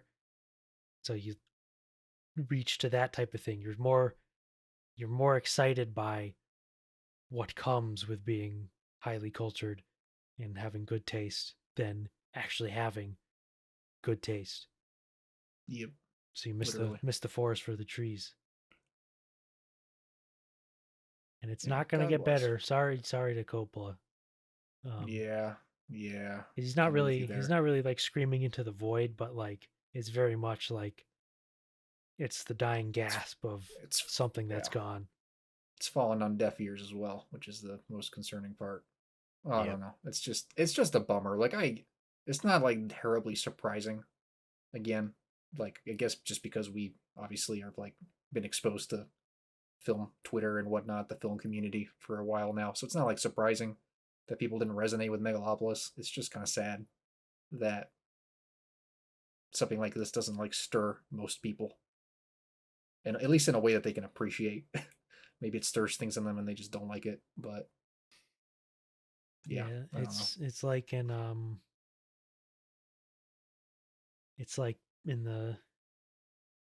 Oppenheimer where they're all the communists were talking to each other with like wink wink fellow traveler type thing. It's like us when we talk about like Miami Vice. There's people out there. So true. They understand, but there's others who watch Megalopolis and they see give that a Razzie, give that a golden raspberry. God. How dare he try? How dare he try? No. That's all the movies though, right? That is all 118 movies. Good Lord. You guys forgot one. Oh, that's right. Number 0. Number 0. Coming in at number 0 on the Zach's Ubumfa list. original. Number 0 on Andrew's list. Number 0 on my list. Consensus number 0. Number 0 on Sam's list. Directed by none other than our very own Igor Ubumfin. Life Cycle of a Star. You might have heard of it. Absolutely, it's cosmic. It's cosmic. It's expansive. From dust to brilliance. That's right. It's a pure cosmogony. That is. You watch it and you are like, that shit's the real shit, man. That's right. That's right. Done with practical effects. Like, all practical effects. Don't see it like that too often anymore. No, you don't. And it has a 5.0 on Letterboxd.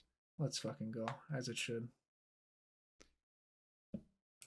But that'll, unless we have anything else to add, that'll wrap it up for the 2024 edition. Our biggest, longest, and most uncut yet. You heard me. We've been recording for a minute. Almost exactly 7 hours. We need to leg it out. 7 hours. Just I've been like getting lightheaded over the course of this. I've been like, oh my god, I need to be able to keep my brain together to talk about the movies that I like. But it's been fun. To wait a whole 6 hours to talk about all the best ones. Yeah, like, sorry, Sam, this just wasn't gonna happen. But I'm glad we got together and talked about all these movies. Maybe next year, we were talking about it briefly. We can probably bring back the half-year pod as needed. Just it won't be literally halfway through the year. It'd probably be in like October or November. Or even into summer or something. Yeah, but something just to split it up a bit. But I don't think I'll ever watch 91 movies in a year. Again, I kind of find it unlikely. It's unlikely. It was a very special time for... It was AMC's A-list. Yeah, end of an era for me, unfortunately. Alien Romulus was my last Denver A-list movie. I saw that John in IMAX, and it was a cool movie to see in IMAX. But yeah, long road seeing movies with the A-list. So not going to be as many probably going forward, but fun to talk about all these. 84 or whatever for me. With how busy 2024 was for me, I kind of can't believe I did it. And granted, that includes 3 months of 2025, but that's just how movies are.